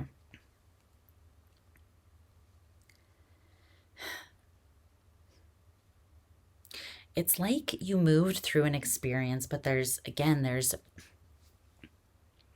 you might be even perceiving something or framing a certain experience as like, that's broken down. Again, there's nothing left for me there. That has nothing left to offer. But there is still very much a lot that this situation or experience does have to offer. So I don't know if that means that like this is an experience that is wanting to go through like a rebirth. Something wants to be transformed and resurrected. Like you're not really meant to let go of something or release something. You're meant to continue engaging with it, just in a different way, in a transformative way.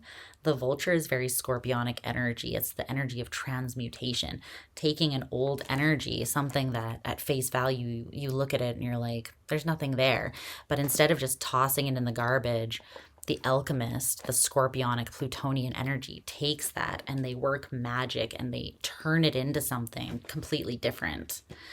And there's something...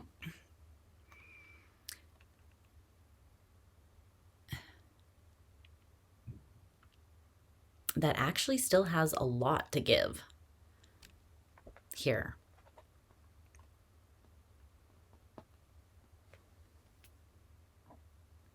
But there's something about really opening up emotionally and intuitively in order to be able to sense what that is, or trust yourself to not walk away from something, to not see something as a waste of time or impractical, but to actually turn around and reassess something and then move towards it from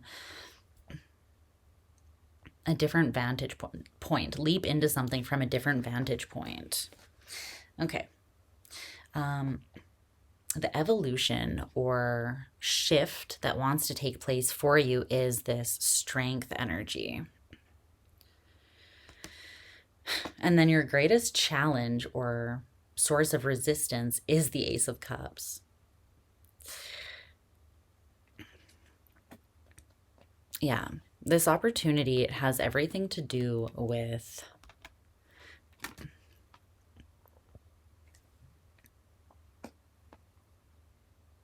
it's like your feminine energy or your heart, and seeing the strength in approaching things from that place.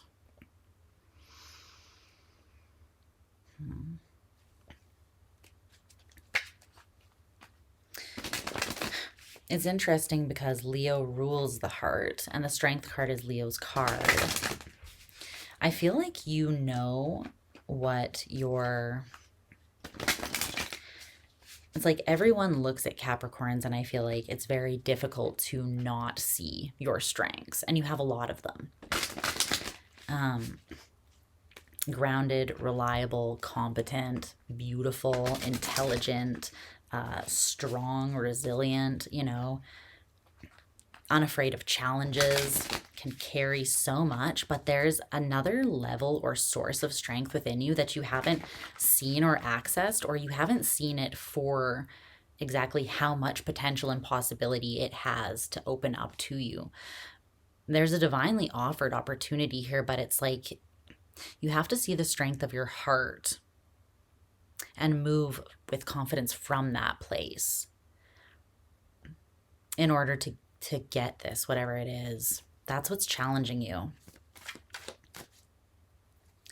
So it's like what's being challenged, or what Spirit wants you to evolve, is your idea of where your strength lies. And it's not throwing away the parts of yourself that you have already established as being strong.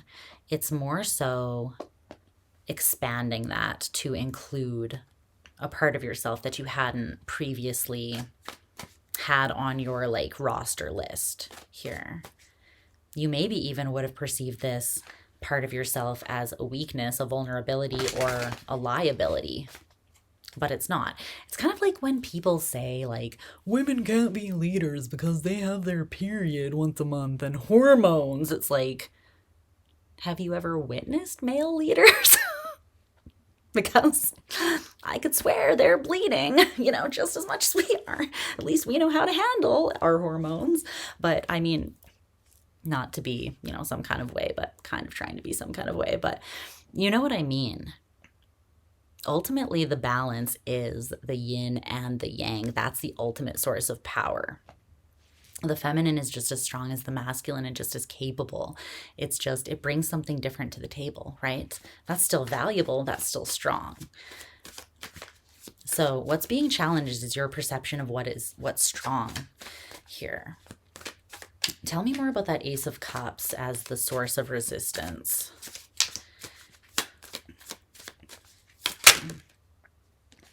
The Knight of Pentacles in reverse.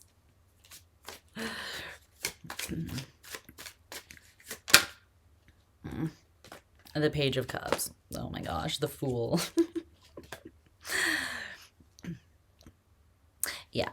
This new leap that you're being asked to take, this new beginning, this new opportunity, the Fool, right? It's Uranus energy. It's not something that you would have expected. It's something that's surprising to you, that it's asking of you. And that's why it's a challenge. it's like you, let's say you're a contestant on like a game show or something, and it's a game show that is like testing. It's like that one where there's the course that they have to run through, and it's like you show up and you've been training for like a year, and it's like you're expecting the only challenges to have to do with like physical strength and maybe like mental agility and knowing the best way to approach a challenge or something. But you get there, and in a plot twist, there's some sort of challenge that requires you to, it's like you cannot move forward any other way than to like express yourself from the heart. It's like the first challenge or the last challenge before you actually like finish the course is like you have to write a love poem and recite it to your like crush or something. I don't know. But it's funny because it's like you find this more challenging than everything else that you have prepared yourself for.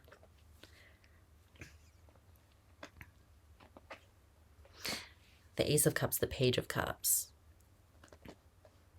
This is a new level of empowerment that will take you to places, though, that those other parts of yourself can't. And really what it is new levels of empowerment, because you're integrating parts of yourself that are maybe not your go-to, your fallback, your comfort zone, or what you consider, again, like strong. The King of Cups. It's all about the heart, baby. It's all about the intuition. That's what is being opened up. But this is also your source of greatest resistance. It's the block. So if there is an opportunity here that you're trying to take or you want to take,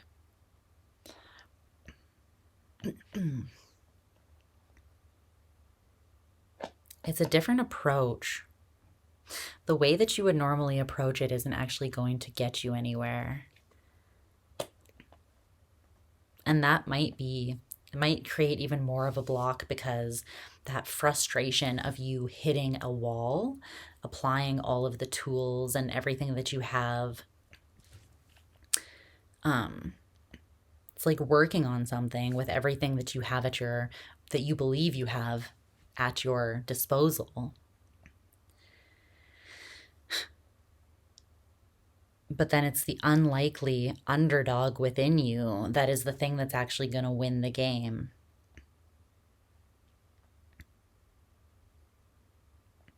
It's your heart.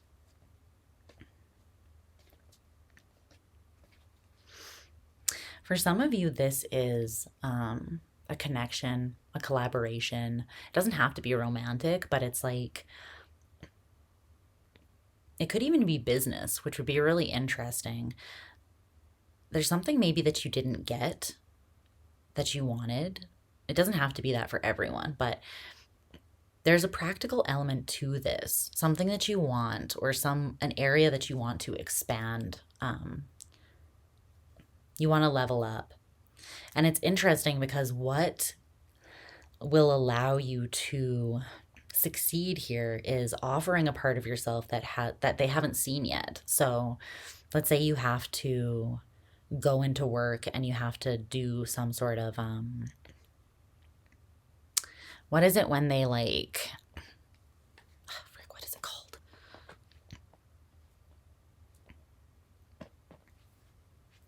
It's like you put your ideas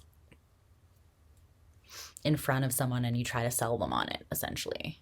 I don't know why I can't think of the actual term of it.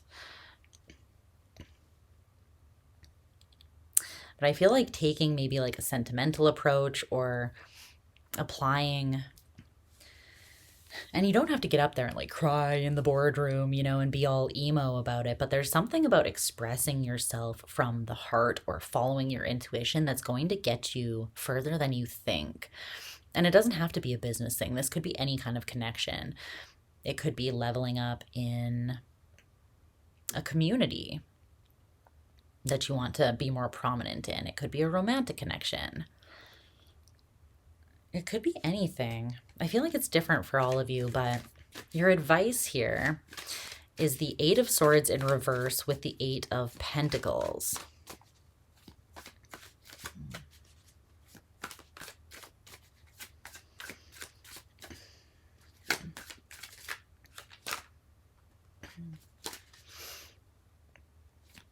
Tell me about that Eight of Pentacles.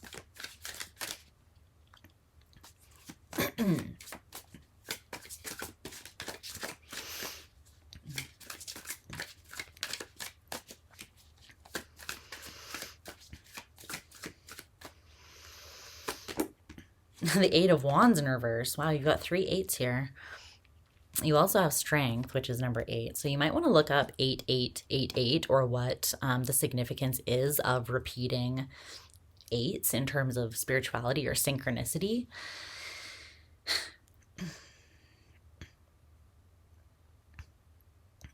I feel like there's a fear that you need to liberate yourself from. It's a web that you've inadvertently got yourself caught in, and it's like taking this same approach.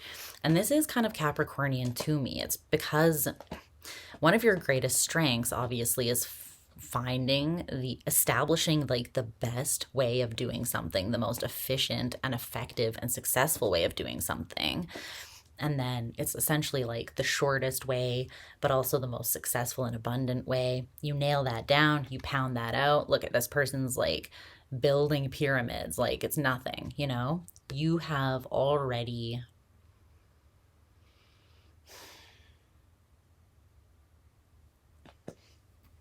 mastered that approach. But it's almost like you mastered it, and then now you rely on it. You're like, that is the best way. I'm the master. That's the way I'm going to take it. But it's almost like you painted yourself into a corner. And there's a part of you, whether you want to admit it or not, that I think is afraid to take a different approach that's a little bit more, maybe a little softer, maybe a little vulnerable. And I don't mean that as a weakness. There's a strength in vulnerability that is very powerful, that will get you places nothing else will. Again, it's an openness. It takes balls to be open. Because, again, Spirit's making it very clear there's an energy that will not budge, will not move, unless this certain approach is taken. And this is an opportunity that's divinely offered. I feel like it's karmic, and there's a lot to be gained from it. Dare I say there's everything to be gained from it. But it's requiring something of you that you're not used to giving. It's both easier and harder than than the approach you're used to taking. Harder because it's not your norm. It's challenging you in ways that make you feel uncomfortable and a little bit exposed and out of your element. But easier in the sense that you're meant to kind of just flow. It doesn't take as much force or physical effort as you're used to putting in, but it does take more emotional and intuitive effort and the courage that needs to be present to crack those deep parts of yourself open. But once you do, you're only cracking those parts open or exposing those parts to let fulfillment, abundance, expansion, and joy in. And it's going to be beautiful. It's going to be very fulfilling for you, whatever this is. But you got to go to those places where you're not super comfortable going. And that's how you're being challenged to evolve at this time. It does have something to do with returning to something, though. There's still life in something, or there's still something to be gleaned, meat to be picked off the bones of something. So take a look at whatever that is, okay? I love you, Capricorn. You've got this. You've got this. I feel like, if anything, you're going to succeed at this and prove to yourself that you're a badass in ways that you weren't even aware of before. So only good can come from this, okay? I love you so much. And yeah, I'll talk to you again soon. Bye, babes.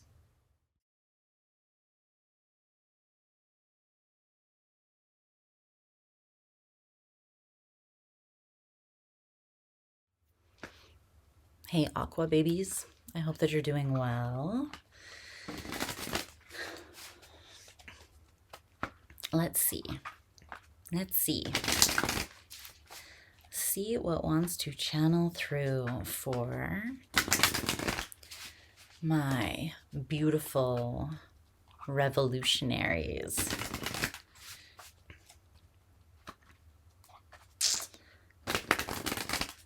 Let's see. Let me give this deck a really good shuffle.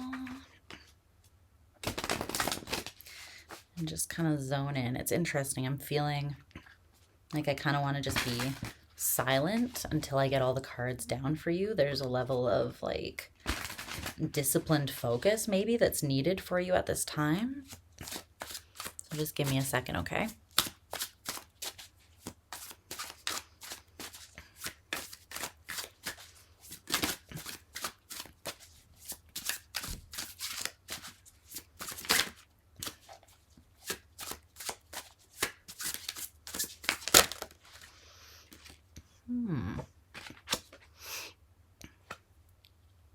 Okay.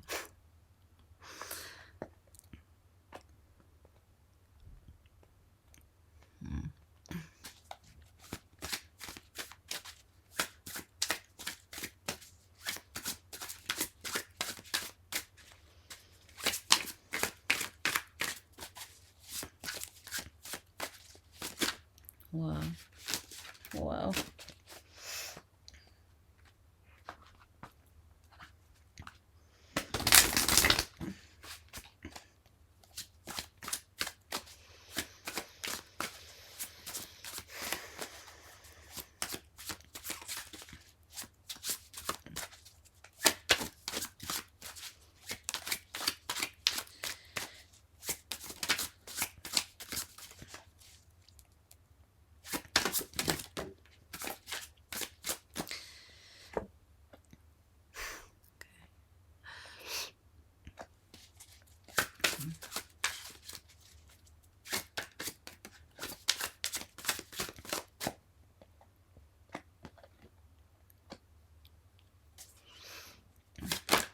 Whoa.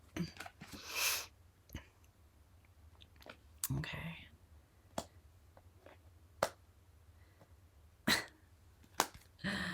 I heard we ride at dawn. We ride at dawn. There is a seriousness to the energy, and it's interesting because it's like nature and nurture is adding to the seriousness. And I mean that in the sense that part of it is the actual experience itself. There's a seriousness about it, but you yourself, in how you are handling it, embracing it, approaching it, there's also, it's like you take it seriously as well. So there's kind of, I hope that makes sense. There's like a serious nature to the situation, but it's also then, and I don't mean serious in a bad way, I just mean like it matters. There's like a weight to it. Okay. Let me grab you a couple oracle cards and then we'll dive into this.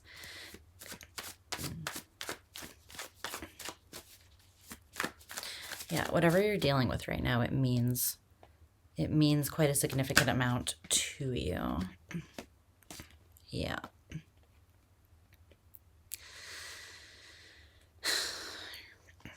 Doing some risk assessment here.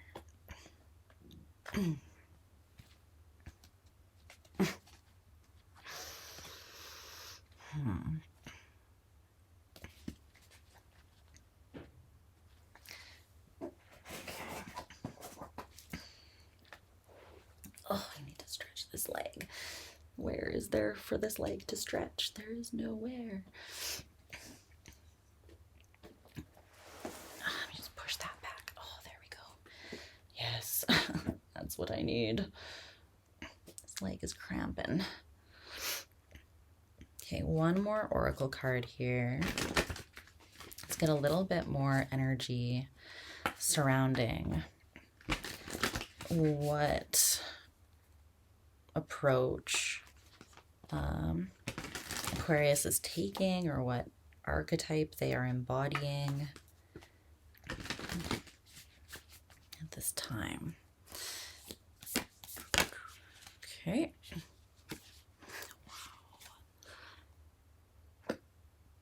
Oh my God.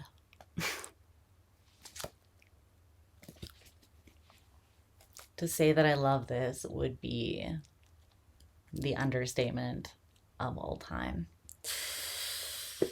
We're going to read that from the book because I feel like there's something there that's important. Okay. This is absolutely beautiful. And where do I start? Okay. All right, Aqua. So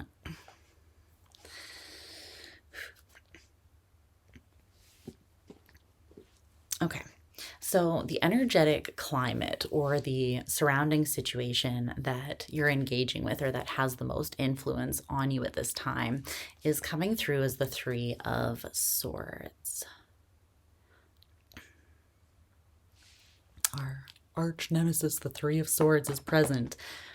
And it's interesting because it's clarified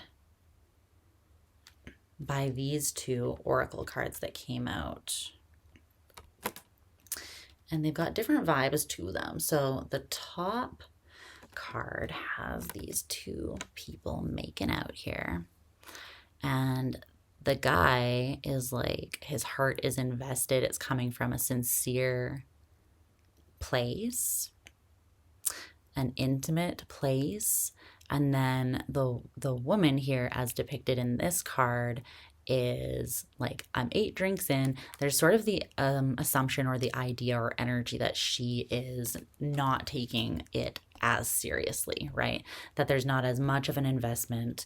And I feel like this is representing a fear for you. It's interesting because the Three of Swords talks about, a lot of people talk about it or decipher it as heartbreak, right? Like feeling heartbroken. But the Three of Swords is still part of the swords suit, which means it is the mind. It has to do with perception and your idea of something. Essentially, what the Three of Swords really is how we look at pain. And we can look at it and we can either look at it and frame it in a way that amplifies it or blows it up. Essentially, we can break our hearts even more. Or there's a balm that we can apply to this. We can look at pain with compassion. We can apply unconditional love. We can pour love on those human fires within us and use that to put them out. And the other card that came out to clarify is this lyric card that says, I come home, she lifted up her wings. I guess that this must be the place. Obviously, that is from the song by the Talking Heads, This Must Be the Place, which is an amazing song. These are two very different ways of framing the same situation.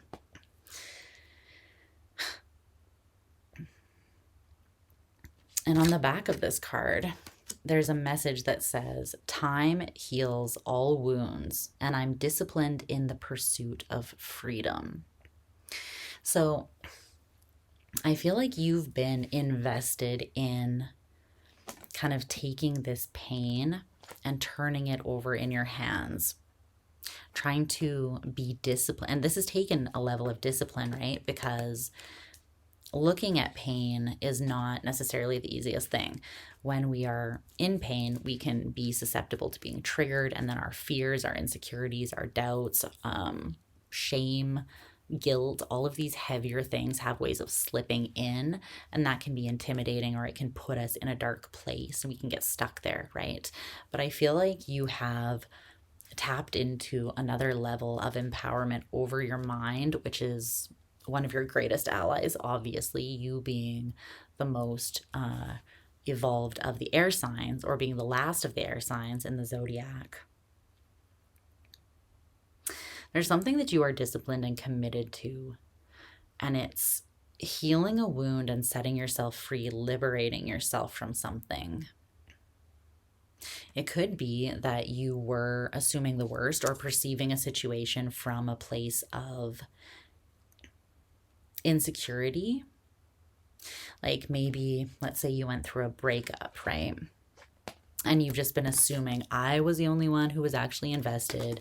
I'm hurting and they're probably not even thinking about me. They're probably out making out with some random at the bar, you know, because that's probably all that I ever was to them anyways. It's something like that. But I feel like the situation is calling you to challenge that. What if that's not the case? What if there is healing that's available in the situation? It just takes time and effort and discipline. What if there's something about this place, the location of pain that you weren't seeing before, that's relevant, that could change everything? Tell me more about this, the situation or the energetic influence surrounding Aquarius.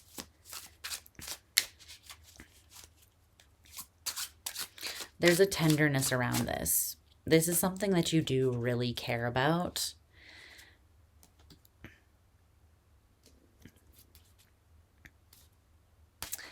Because you're choosing to not just, again, assume the worst and kind of chuck the experience in the garbage bin and just move on. Like, well, I guess that didn't matter. I guess I was wrong. I guess I'm a fool, or I guess I'm the only one, again, that was vulnerable.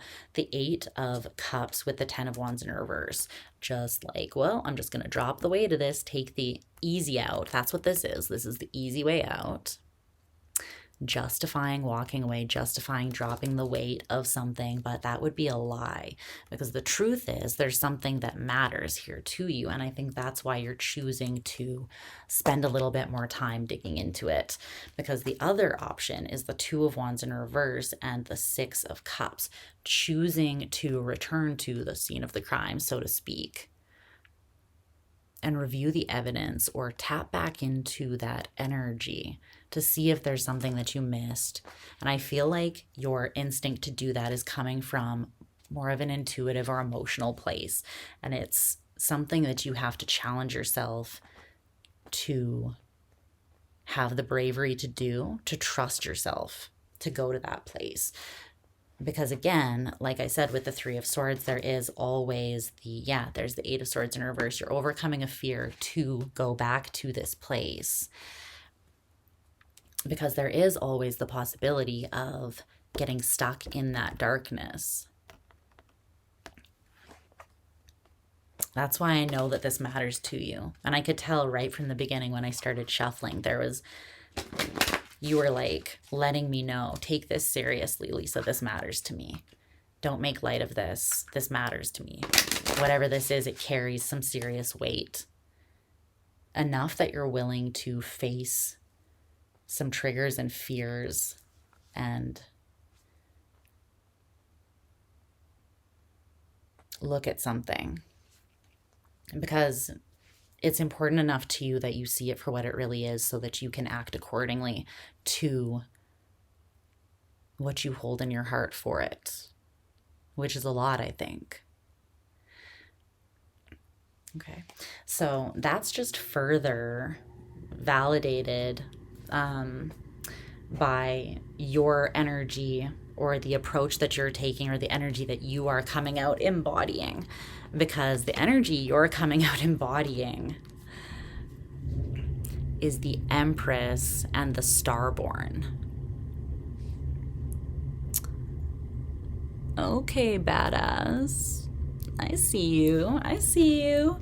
This is very you, first of all. The Star is your card in the Major Arcana, but I'm going to read this from the book. I feel very called to. I didn't do that for any sign other than yours. And this, it's not that it's not you. It's the Divine Feminine, but it's not your normal approach. It's softer. It's more exposed, it's more vulnerable, and it's more intimate. And that is not a weakness. It's just different for you. It's a different approach. And it's taking guts, I feel like, to embody this and approach this in this way. But it's worth it to you for some reason here. So let's look up the Starborn and just see what that's all about. Okay.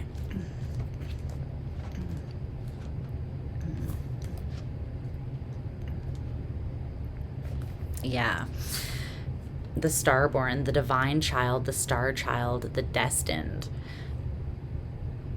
An elusive yet radiant aspect of the self, the Starborn archetype points to the cosmic spark of light that arrives with each being at birth. Okay. The moment the newborn crowns, the royal stars above are said to constellate in a unique shape that maps our path in the world. This is so Aquarian. The idea of destiny is controversial, yet the Starborn naturally feels a sense of destination and purpose, aiming itself towards a future that is beyond the mundane. When this card appears, travel back to your birth story for clues and insight. What did you desire when you were young? Practice seeing your life from a mythic point of view rather than a series of logistics. See, you're challenging your norm here. It says, read the story of the three fates and envision yourself born under the stars with a unique destiny. When light, it talks about being trusting, vibrant, and aimed. When dark, a feeling of misalignment, loss of longing. It also says, don't be surprised if you receive a surge of desire for a long-lost dream, one you haven't visited since childhood. Let this desire shake you up.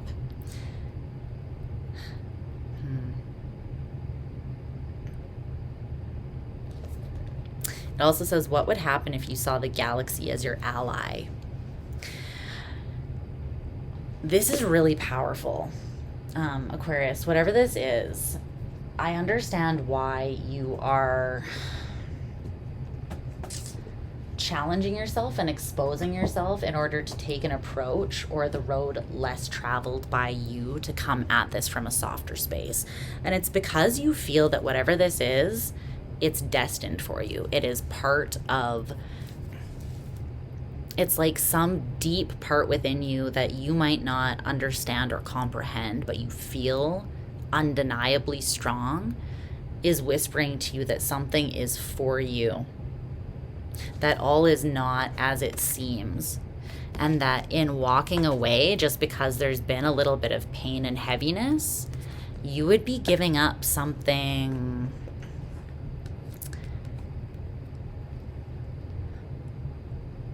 that has a lot of weight to it. There's this sense that all is not what it seems in this situation, and you're having to tap into much deeper parts of yourself,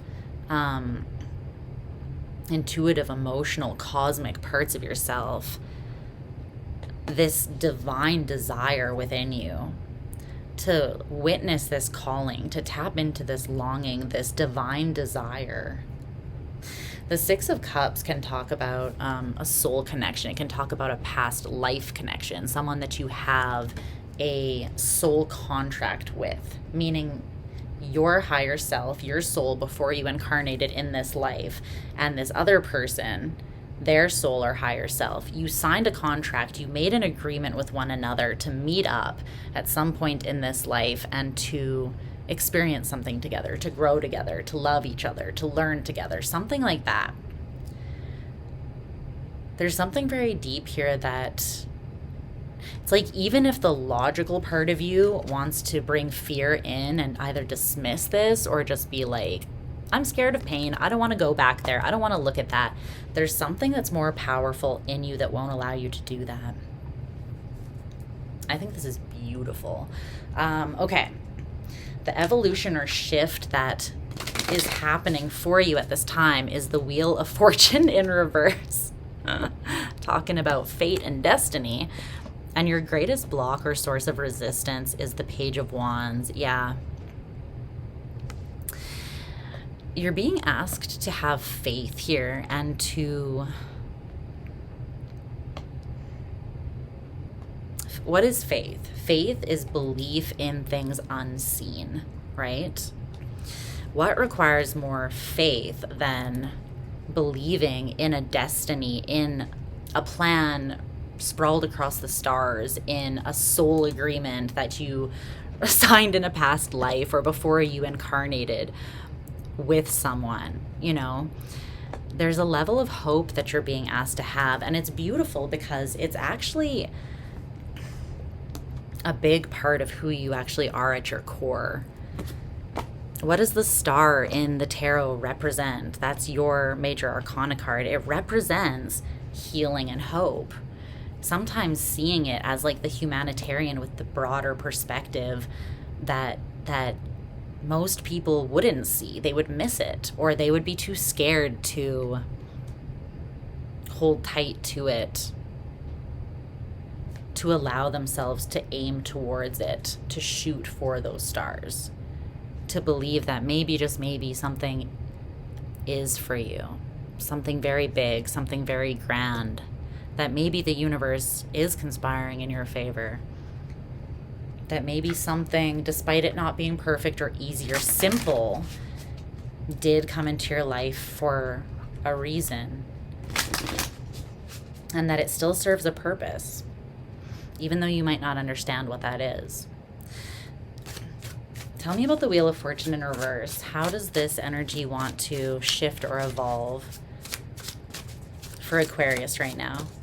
I have a feeling that this is like, you're used to being the underdog. You're used to, there's elements to this, right? Part of it is that you're used to experiencing disappointment because Saturn is one of your rulers, right? And also Uranus, being thrown curveballs. Uranus isn't always bad, but it's the element of surprise. It's a mixed bag, right? The moon, there's something very much unknown here. And you're being challenged to have confidence while leaping out into the unknown.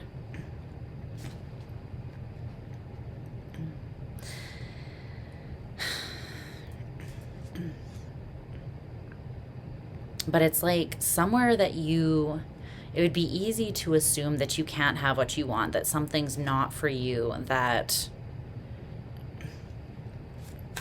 Tell me more about the Wheel of Fortune in reverse. But I feel like really there are forces grander than you.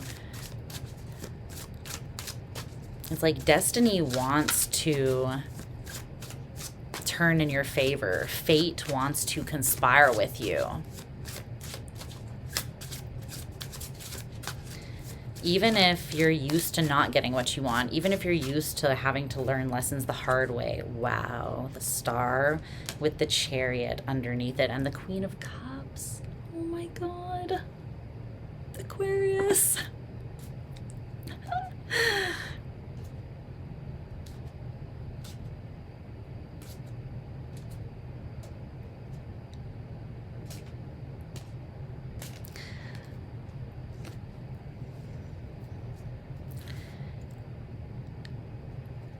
This is calling you home to yourself. What you're feeling is true. You are tapped into something that it would be so easy to just dismiss or doubt because there is no physical proof. There's no equation or receipts or like logistical explanation for what you feel, but you still keep being drawn back to it, and that's for a reason. And what's calling you back to it is your true self, your spirit, as well as this emotional will within you. It's like your heart will not let you lay something to rest. And it's because you're not meant to. It's part of, quite literally, part of your destined path. And it wants to show you that, but it's like it is really requiring you. It's like the only way you can fully step into this or beckon it towards you, the only way that you can, what it really is an alignment, right? Things come to us not because we do something right or wrong, not because we make the right decision or the wrong decision, or we take the right or wrong path, but it's an energetic alignment. And this particular thing that is very much on your path, it is so evolved on your path. It is so meant for you that it's something you can only align with or access through being in your truest nature and power, through being completely authentic to yourself. That's the way that you can align with this. You have to tap into the trueness of your intuition and your heart. You have to tap into the deepest parts of you and trust them to guide you where you are meant to go. I love this so much. But it is requiring you to have faith, to have hope, even though you can't see what's ahead of you.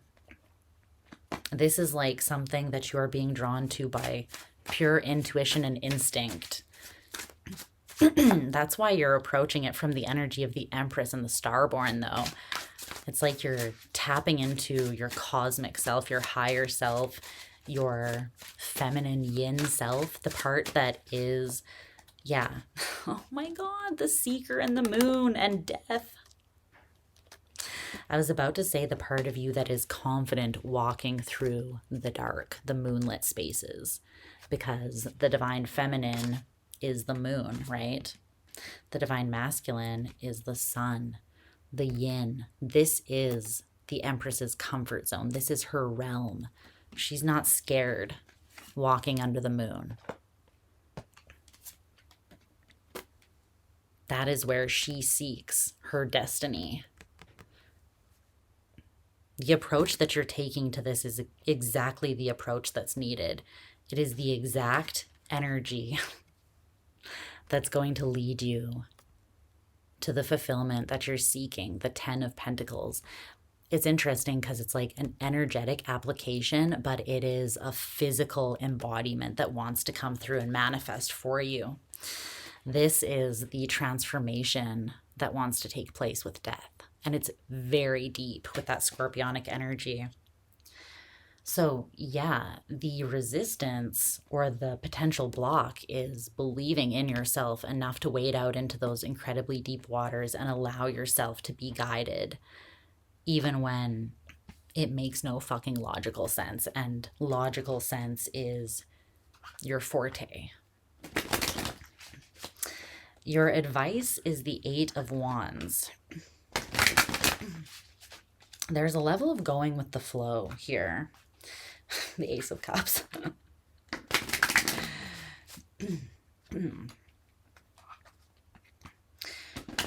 This is something that you don't have to apply force. You're not meant to apply force. You don't have to. It's like you can't force the hand of justice. You can't turn the wheel of fortune. Again, it's about an energetic alignment. It's about making empowered and informed decisions to build on what you feel internally and take steps in faith towards that, to trust yourself, to know that something is part of your path and purpose, and to allow yourself to be guided by the energy towards it. Don't get me wrong, you're meant to take your head with you, the King of Swords, but it's kind of like follow your heart, take your head with you, and allow the energy to lead. Anything else for Aquarius? I think this is my favorite reading so far of the night.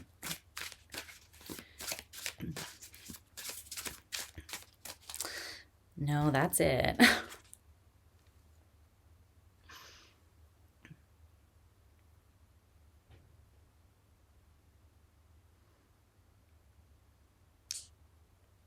What more is there to say?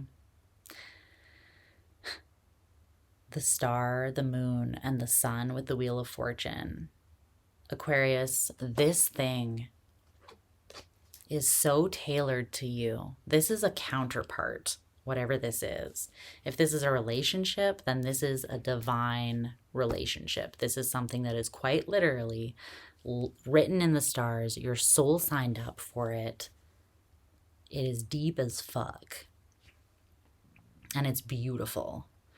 But this could also just be, you know, another sort of, I feel like for a lot of you, this is a person, a connection of some sort, but if it's just another opportunity or experience, it's something you were very invested in, that there's still the same like temptation to be pulled into fear or doubt, or to not believe that it's really for you, instead of opening up even deeper parts of yourself to apply in your pursuit of this. But really it's just, again, it's aligning yourself through flowing with the energy and letting yourself be guided by your most empowered, highest self. You're being guided into the sun. You have to walk through the moon to get there, but you're in the perfect energy to do so.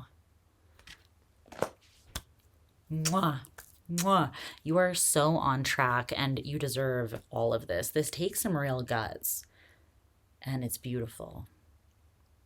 I love you so much. I'm so excited for you. Don't give up on this. Come back to this reading if you need validation, if you start to falter. This is for you.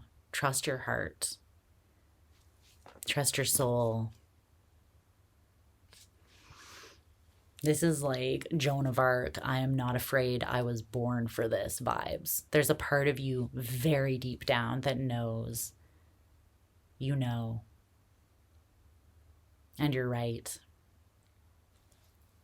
I love it. My heart grew 10 times that day. Anyways, Aquarius, it is almost 2 a.m. in the morning, and I'm gonna go and do Pisces reading. Also, Luna's in her litter box. So on that beautiful note, I bid you adieu. But yeah, mwah. I'm sending you so much love. You've got this, and I will talk to you again soon. Bye, babes.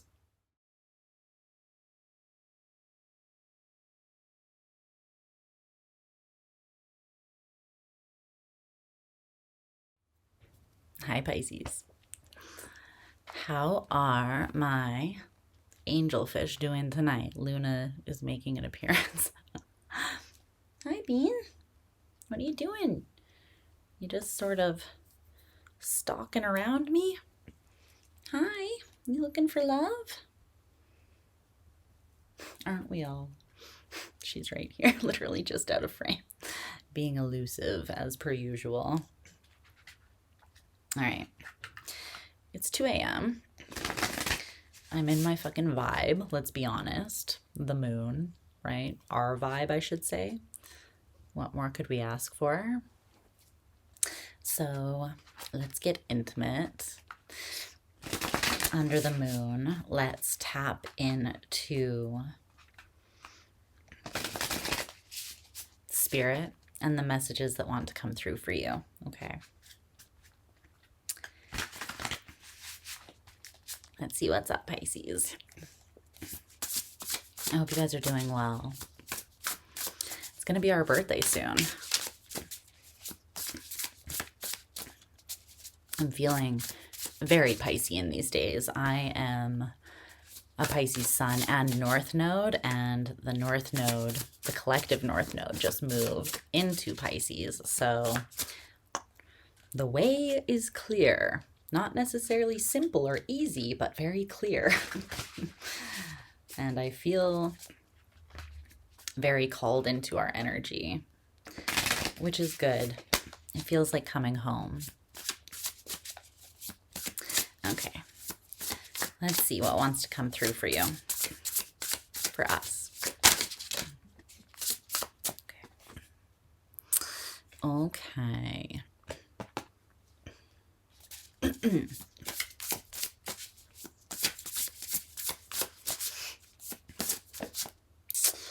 All right. Love that.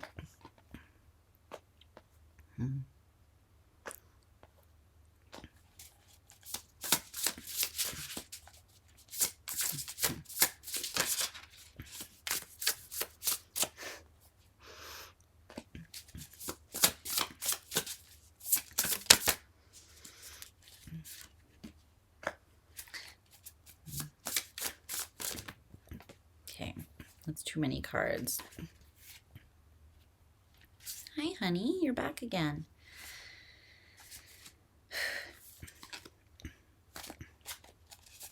It's like right here.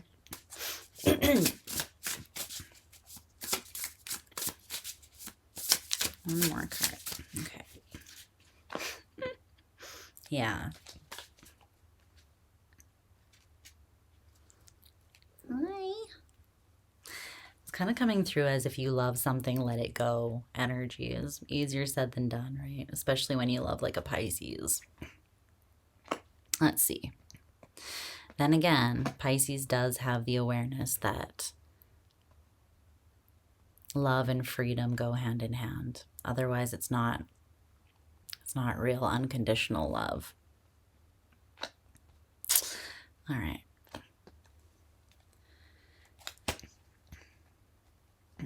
There is something about release, though. Wow.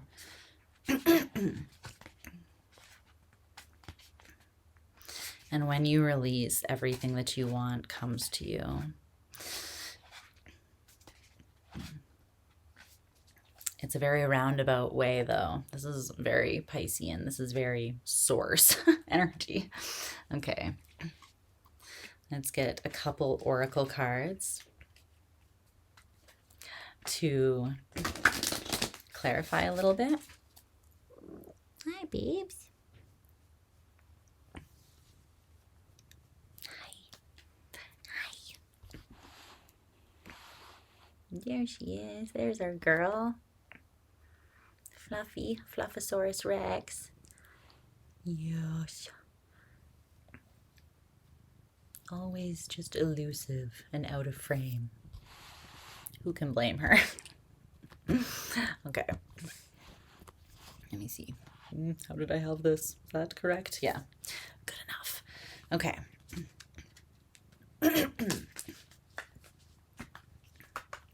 Let's see.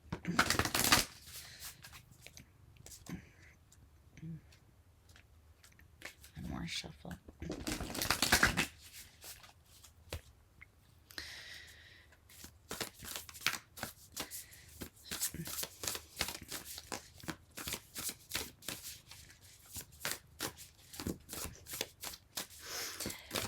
Very strong Mars energy here. I have a feeling that there's something really something incredibly powerful is happening during this Mars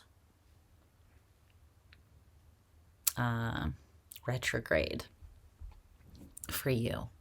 It's lasting for a little bit longer. And it just dipped in its retrograde out of Leo and back into Cancer. And it's kind of wreaking all sorts of emotional havoc there. But what it's really forcing us to do is fight our internal battles that we've been avoiding, specifically the emotional and intuitive ones. So in a way, it's right up your alley. In a way, it is the perfect environment for you to reach new levels of empowerment. Yeah, but you have both the Emperor and the Tower here, both in reverse. And the Emperor is Aries, which is Mars energy, and the Tower is Mars as well. Literally the card that signifies Mars. What's up? You just want to be very present for this reading, hey? She's literally sitting like right at the edge of the spread. Okay. Clarify that Emperor in reverse. What's up? You just want some love? She's just literally looking at me like, hello? I want you to pet me, dumbass. Like, trying to work.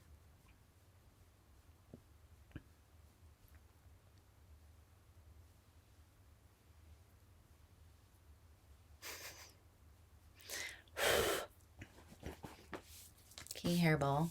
We'll snuggle shortly, I promise. I'll give you all the love. I just want to finish this reading.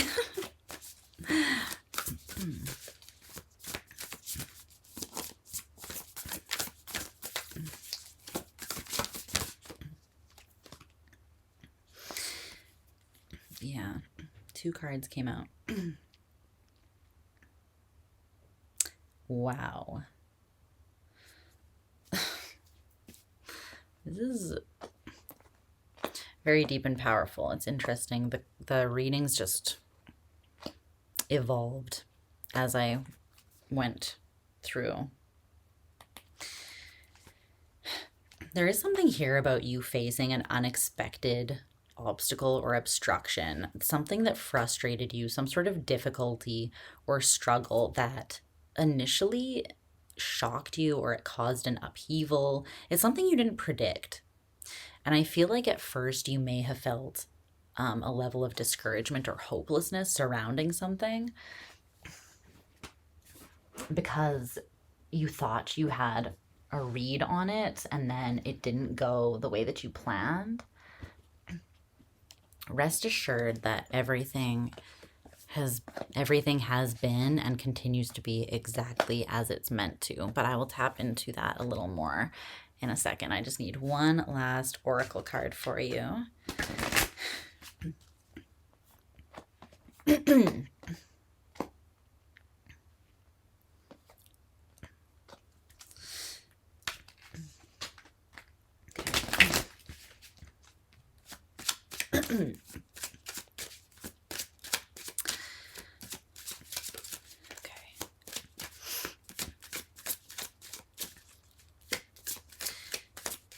There's definitely something shifting, some sort of change though.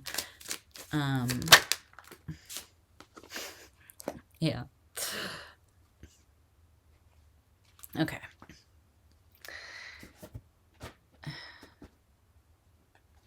Because you have 2 5s here. But they're both in reverse with the energies of Mars in reverse. So there's something that's on hold. There's something that, it's interesting. It seems like it's paused or like nothing is happening, but there's actually a lot happening. It's happening in the energetic or spiritual realm. The only card of your whole spread that's upright is the Ace of Wands, literally life force energy, source energy, and the energy of magic, of manifestation, of alchemy. And that is your advice. Everything else is in the reverse, and that's not bad. This is very much on purpose, like I said before. But let's get into this. So it's coming through that your current energetic landscape, or essentially like the situation, the most prominent or influential energy that you're dealing with at this time is, like I said, the Emperor in reverse. I'll show you what this looks like in the upright because these cards are dope. But so it's Aries energy, the divine masculine, the warrior in the reverse. And that came out with 2 cards came out to clarify, 2 oracle cards. So you have pushing upward, steady progress, gaining confidence, accepting challenges, a promotion, receiving recognition, and then the clinging, fire, illumination, inspiration, devotion, an all-consuming passion, regeneration, spirituality, virtue, and enlightenment. This is really deep energy, right? Like I said, there's progress being made through something that is challenging that may have, again, like kind of deflated you or caused you to lose hope in some sort of way.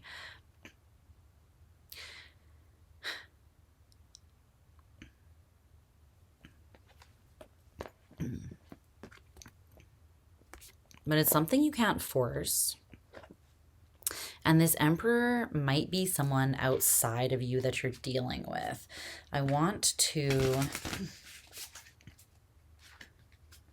I feel like it is someone outside of you, and they are going through something. It could be that you're not connected to this person or you're not aware of what's going on with them behind the scenes. It could feel like maybe you're in no contact or you have no idea, no like way of looking in on them, or you're just not tapping into the energy. You're not accessing it. You're doing that on purpose. It's because you're sitting in your power and your confidence, your own self-assuredness. You don't feel the need to control. You don't feel the need to try to force something. You don't even feel the need to try to understand or have the answers surrounding why someone is the way that they are, why they are acting the way they are. It's like there's this level of, again, surrender that tells me that you're very in your power. Holy shit. Death with the Eight of Cups and Justice.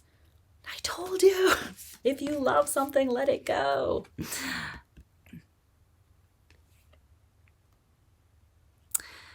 There's something that you've released your grip on, if you ever had a grip on it to begin with. It was probably just like a perceived sense of control, but really we can't actually control anything outside of us. All we have control over is, and are responsible for, is ourselves. But like I said, there's something here that is very much transforming. It is very much progressing with death. This is happening, but it's like it's a plant growing under the soil. There's something that you don't have access to, but you're aware that it's happening. It's almost as if you planted seeds, and so you know that something is growing, but you don't need to constantly like dig up the soil and make sure that like the seed is still there. You know, it's like it's happening. You have faith that this is happening, and you're not wrong. There's scorpionic energy, more Mars energy, but also the energy of Pluto. And then we have Libra, this justice, this karmic energy with the Eight of Cups. There's something that you have released. You've just loosened your grip. You've let it go, or you've let it walk away. And it's because you know what is fair. You know what is just. You know what is. It's interesting, though. I don't know how to phrase it. There's something that you know, and I wanted to say, like, you know that something is meant to be, but I feel like even that carries this connotation that of control, and that's not the approach or the energy that you're coming at it from. You've completely surrendered whatever this is. It's a faith thing. It's something that you feel. It's not something that you're like, I know that that's going to happen, and then I'm right. Like, it's not that. It's not the assertion of knowledge or like trying to project something that you think you know on the universe or onto another person. Because ultimately, everyone has free will. You can't truly... it's like to claim to know that something is going to come together that is involving someone else is false. Again, it's false assuredness to a degree, because that's assuming that you could predict or in a way control someone else's actions, when really they have free will. They have their own choice to make. And you're not doing that. This is more just like a sense, an unshakable, deep sense. And it's coming from somewhere higher. It's coming from a very spiritual, enlightened place. And I think that it's because your own inner fire is illuminating this. It's a sense of inspired devotion and all-consuming passion. And again, there's the energy of regeneration, death. There's something super powerful here, and I know that you'll understand what I'm trying to explain, even though there aren't really words for this. Okay, so the energy you're embodying, or the approach that you're taking, is the Five of Pentacles in reverse with this oracle card that says, love your dark side too.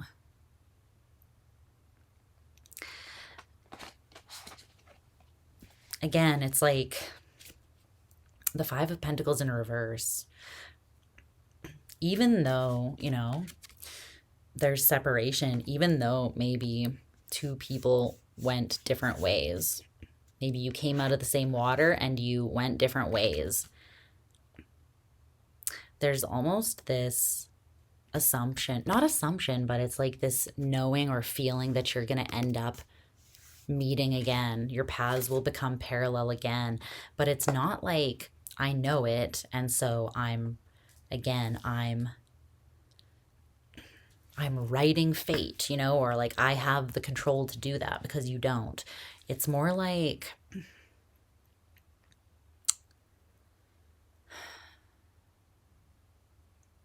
It's just something that you know. It's not even something you're seeking to know so that you can like use that knowledge, like weaponize that knowledge against someone as a means to control them or to be like self-righteous about knowing, like I know that person's going to come back to me. It's like you don't, right? But that is usually coming from a place of insecurity or the need to control. It's like usually people that cling to a specific narrative like that, they're doing that because really they're afraid that that is not going to be the outcome. There's no fear here. You're not grasping onto this. You're just letting it go because you're trusting something that your soul has illuminated to you. You're not trying to use it as a means of control or hold it over someone. You're literally letting someone go through their own process. Completely separating and disconnecting from something. Again, it's if you love someone or something, let it go. If it comes back to you, then it's meant to be. You just have this unshakable sense that something is meant to be. And in faith, that has allowed you to let it walk away and to release it and to go your own way as well. It's beautiful because there's not even a sense of loss or lack here. It's not this sense of I'm on the outside and I'm longing, and it's like you might very well miss whatever this is, I'm not saying that your heart doesn't sometimes ache or that you don't.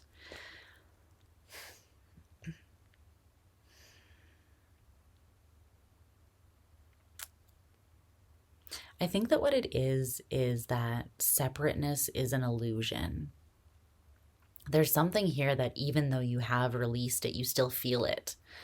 And I think that's why you have the faith that it will return to you. And it's one of those things that it's kind of like in this lifetime or another lifetime, one way or another, I feel that our paths will cross again. And I can't explain why I know that, but I feel it, And you're not denying or trying to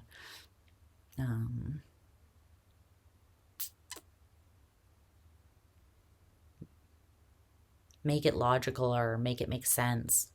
You're just accepting what you feel. And you're doing your own processing at this time. Tell me more about this dark side. I feel like there's some integration that's happening for you. With the dark side, I'm not feeling shadow. What I'm feeling is the divine feminine, the yin energy. And this is giving that too. It's kind of like the yin yang here. Love your dark side too.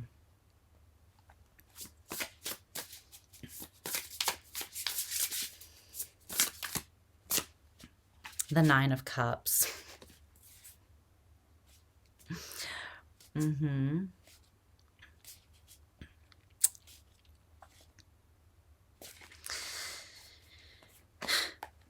There is no lack. There is no feeling of like, well, I'm in a state of scarcity. I'm in a lack-based mindset. I'm on the outside looking in. I need this thing to come back to complete me. Otherwise, I've suffered this unbearable loss. That's not the case because you are completely fulfilled within yourself. The Nine of Cups is complete individual emotional fulfillment. There is nothing that there's not like this gaping hole inside of you that someone needs to come and fill to complete you. That perspective, even of like finding someone in love that is like your other half, or that you're not whole on your own, is super codependent and toxic, right? That's like the biggest problem I have with the whole twin flame narrative, at least the mainstream twin flame narrative. I'm like, go to therapy and study attachment styles because that ain't it, bitch. Spirit's like, yeah, preach. The lover's in reverse. That's not it. And it's like literally a sickness and a delusion that like a lot of the spiritual community is under, and it's coming from a place of woundedness. But real counterparts come to one another complete and whole in themselves, completely autonomous with their own free will to take whatever path they want. They're not like bound by fate or bound by destiny, like we will be together. It's like, no, you might not, because every single human has free will and they get to choose. Nothing, no force can trump your free will. Even the Lover's card, right? It represents a choice. Both people have to choose it. You can have the Lover's connection with someone, but if that person chooses to reject that, not like rise to the occasion, then it is what it is, you know? There's nothing you can do about that. You cannot force something like that.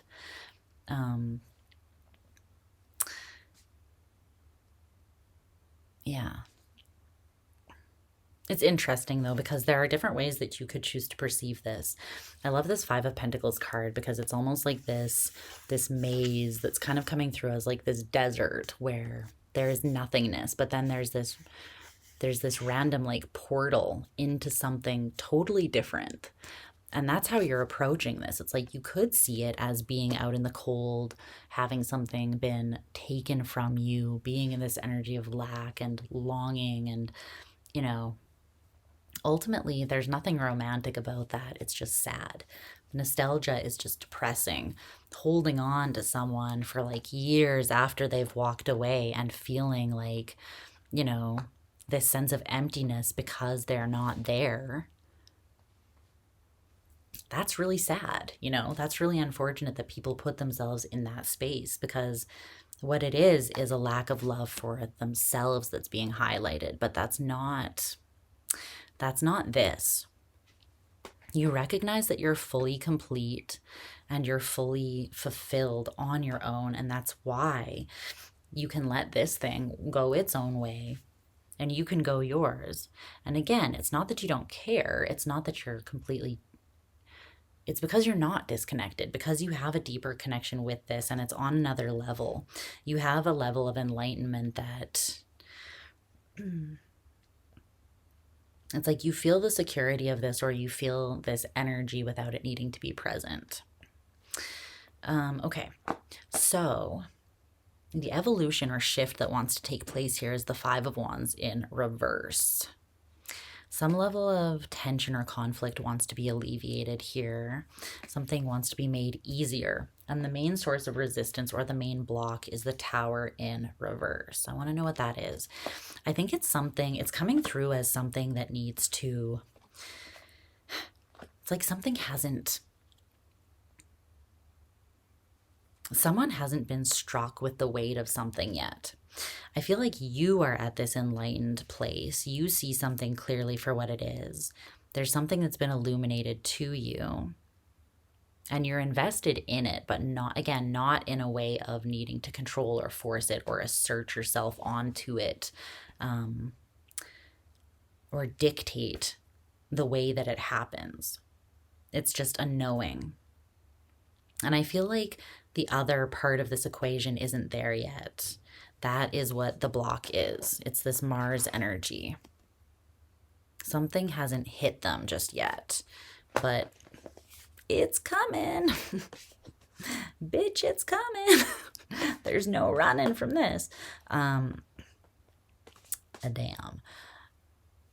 And again, it's like this might strike them and they still choose how to respond to it, but like you don't get to choose whether it hits you or not. It's going to hit you. Death and justice, that is karma.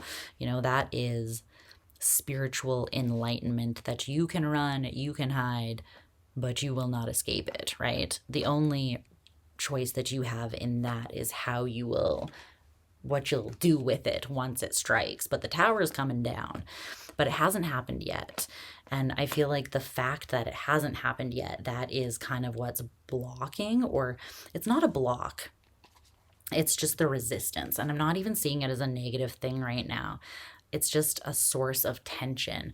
But it's interesting because these two are playing off of each other. This is very much like something is happening that is out of your control. And I think you have that awareness, which is why you did just release it, because all of these forces are like karmic, cosmic forces.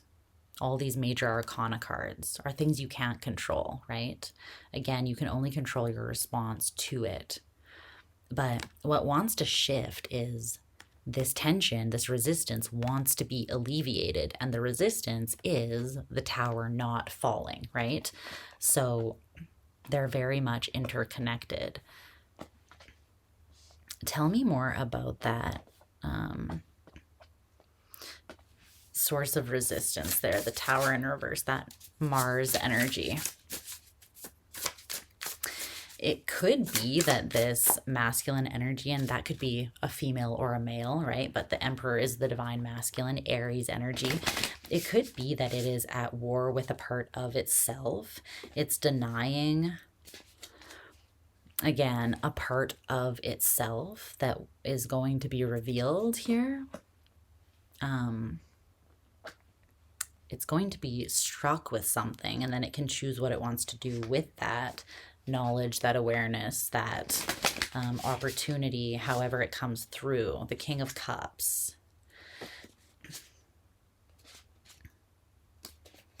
The Lovers in reverse, the Two of Pentacles in reverse, the King of Wands in reverse, the Chariot in reverse, and then, wow, and then the Wheel of Fortune. Oh my. There is a chance that this person or this other part of the equation will go against what it feels. I feel like what's going to strike here is like an emotional clarity. It's this all-consuming passion, this desire, the illumination of desire that is very spiritual. It's a level of devotion of the heart and soul, something known on a heart level and an intuitive level. That's what's going to strike. But again, they might still choose to deny it. They might still choose, make the conscious choice to not be empowered, to not move forwards, to not allow their emotional will, their heart, to guide them forwards. That could be the decision that they make.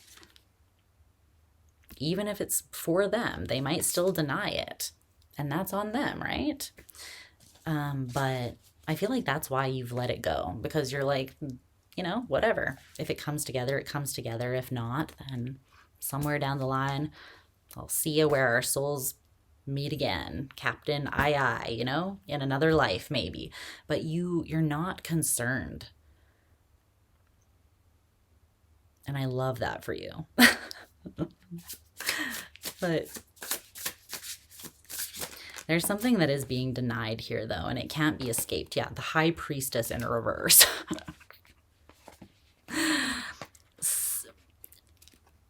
The denial of a deep intuitive knowing, where you are embracing this, like you've allowed this to strike you at the very core and you've accepted it. You know it, but you also realize you can't control it, right? And so you've let it go. This person is denying the knowledge of it, or they're not allowing it to hit them. Yeah, it's because they're in a disempowered place still. The King of Wands in reverse keeps coming up. Very much an ego energy. The Emperor in reverse, very much an ego energy. There's the Empress. But yeah, you don't have control over this. This is a source of tension and resistance that's working itself out. This is an evolution and a transmutation that the universe, that karma is taking care of for you. And that's why I think you're just like, well, I'm going to go over here and do my thing and let this play out. Let the chips fall as they may, you know? The Ace of Wands is your advice. Let's see what that's all about before I let you go. Whoa. The Page of Cups. The Hierophant. And the Hanged Man in reverse. You're not meant to wait for this, and you already know that. Yeah. You're not meant to stagnate. Just because you know something, that you have a deep connection to something, again, is no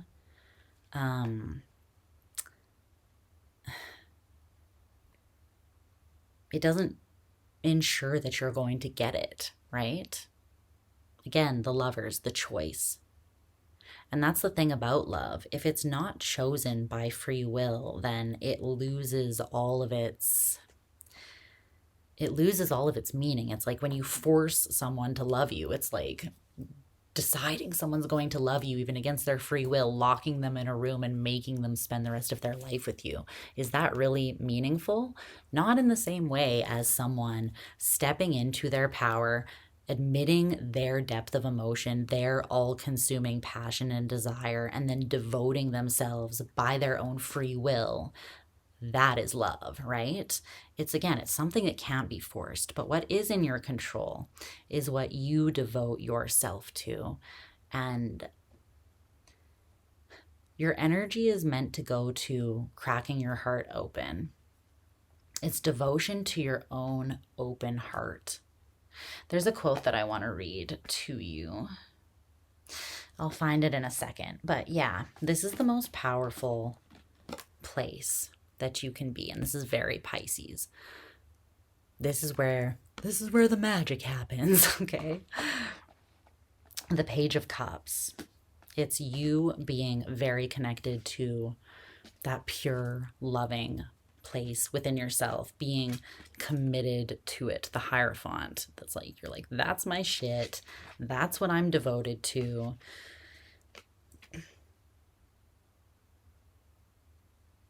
Because the thing is, this kind of love, it transcends beyond just like the physical union between two people. The Lover's connection, it's so much bigger than just like being with your person. Like, yes, that's nice, but the Lover's connection is ultimately about soul growth. It's about the way that it pushes you to evolve, and whether the other person decides to follow you on that journey, in which case your energies can align and you can come into union, that's cool. But if they don't, it doesn't actually diminish the love or the intensity or impact of the connection at all. And I think you have that understanding, this enlightened perspective. And that's why you're like, it's not like whatever, because I feel like that's a little too like, I don't give a fuck. You know, you do care deeply, but you also know you have no control and you're not going to wait around. You're not going to put your life on hold waiting for someone who may or may not choose you, because that's no. You have self-respect. You love yourself. You're not sitting around waiting again for some big gaping hole that can only be filled by this person to... it's just, that's not it. The Hanged Man in reverse. You're not putting yourself on hold at all. You're very much establishing your own security. You're very much moving forwards. And the thing is, you're moving forwards passionately with an open heart too. You may not even be, you may even be dating, or you may be like open to other opportunities coming towards you. And you should be, because again, you should not put yourself on hold for this energy. This energy needs to step up to make itself worthy of this kind of love. And if it doesn't, then it deserves to not experience that union in this life. And that will have its own set of karmic consequences, and that will just be a part of this person's path, right? And there's nothing wrong with that. But you are being asked to be committed to your own magic, your own unconditional love, your own devotion to the open heart and the power and the impact that that has on the world. Not just your life, but the world around you. So you're working on that integration. You're working on that personal fulfillment and being in this state of enlightenment and illumination, and what you can do with that. There might be a teaching element too, or some sort of guidance that you're sharing this way of being, or this approach with other people as well. But that's what I see for you, Pisces. It's beautiful. Your reading has been long. Yeah, see, you're not shutting down your heart. It's not about hardening yourself. You're still hopeful towards a divine opportunity. But it's almost like because you are embodying this love and this energy, you know that it will come back towards you, whether it is in the form of this particular person in this life or not. If they miss the boat, well, you're embodying this energy, so it will come to you in another form, and you'll take it. And then maybe you'll connect with this person again somewhere down the line in another life, when they're ready to be empowered, when they're ready to be devoted to the lover's connection and what that requires of you, because it requires a lot, and not everyone is strong enough or willing to align with that, and that just is what it is. But I feel like you know this. I love you so much, Pisces. Okay, it's been 40 minutes on your reading. I need to let you go. I'm tired. It's 2:30 in the morning, and that's why I took my time. Forgive me, okay? But I did my best. I love you so much. I will see you again soon. Stay safe and well until then. This is badass and incredibly powerful, and just perfect, honestly. I will see you later, babes. Okay, until next time. Bye, babe.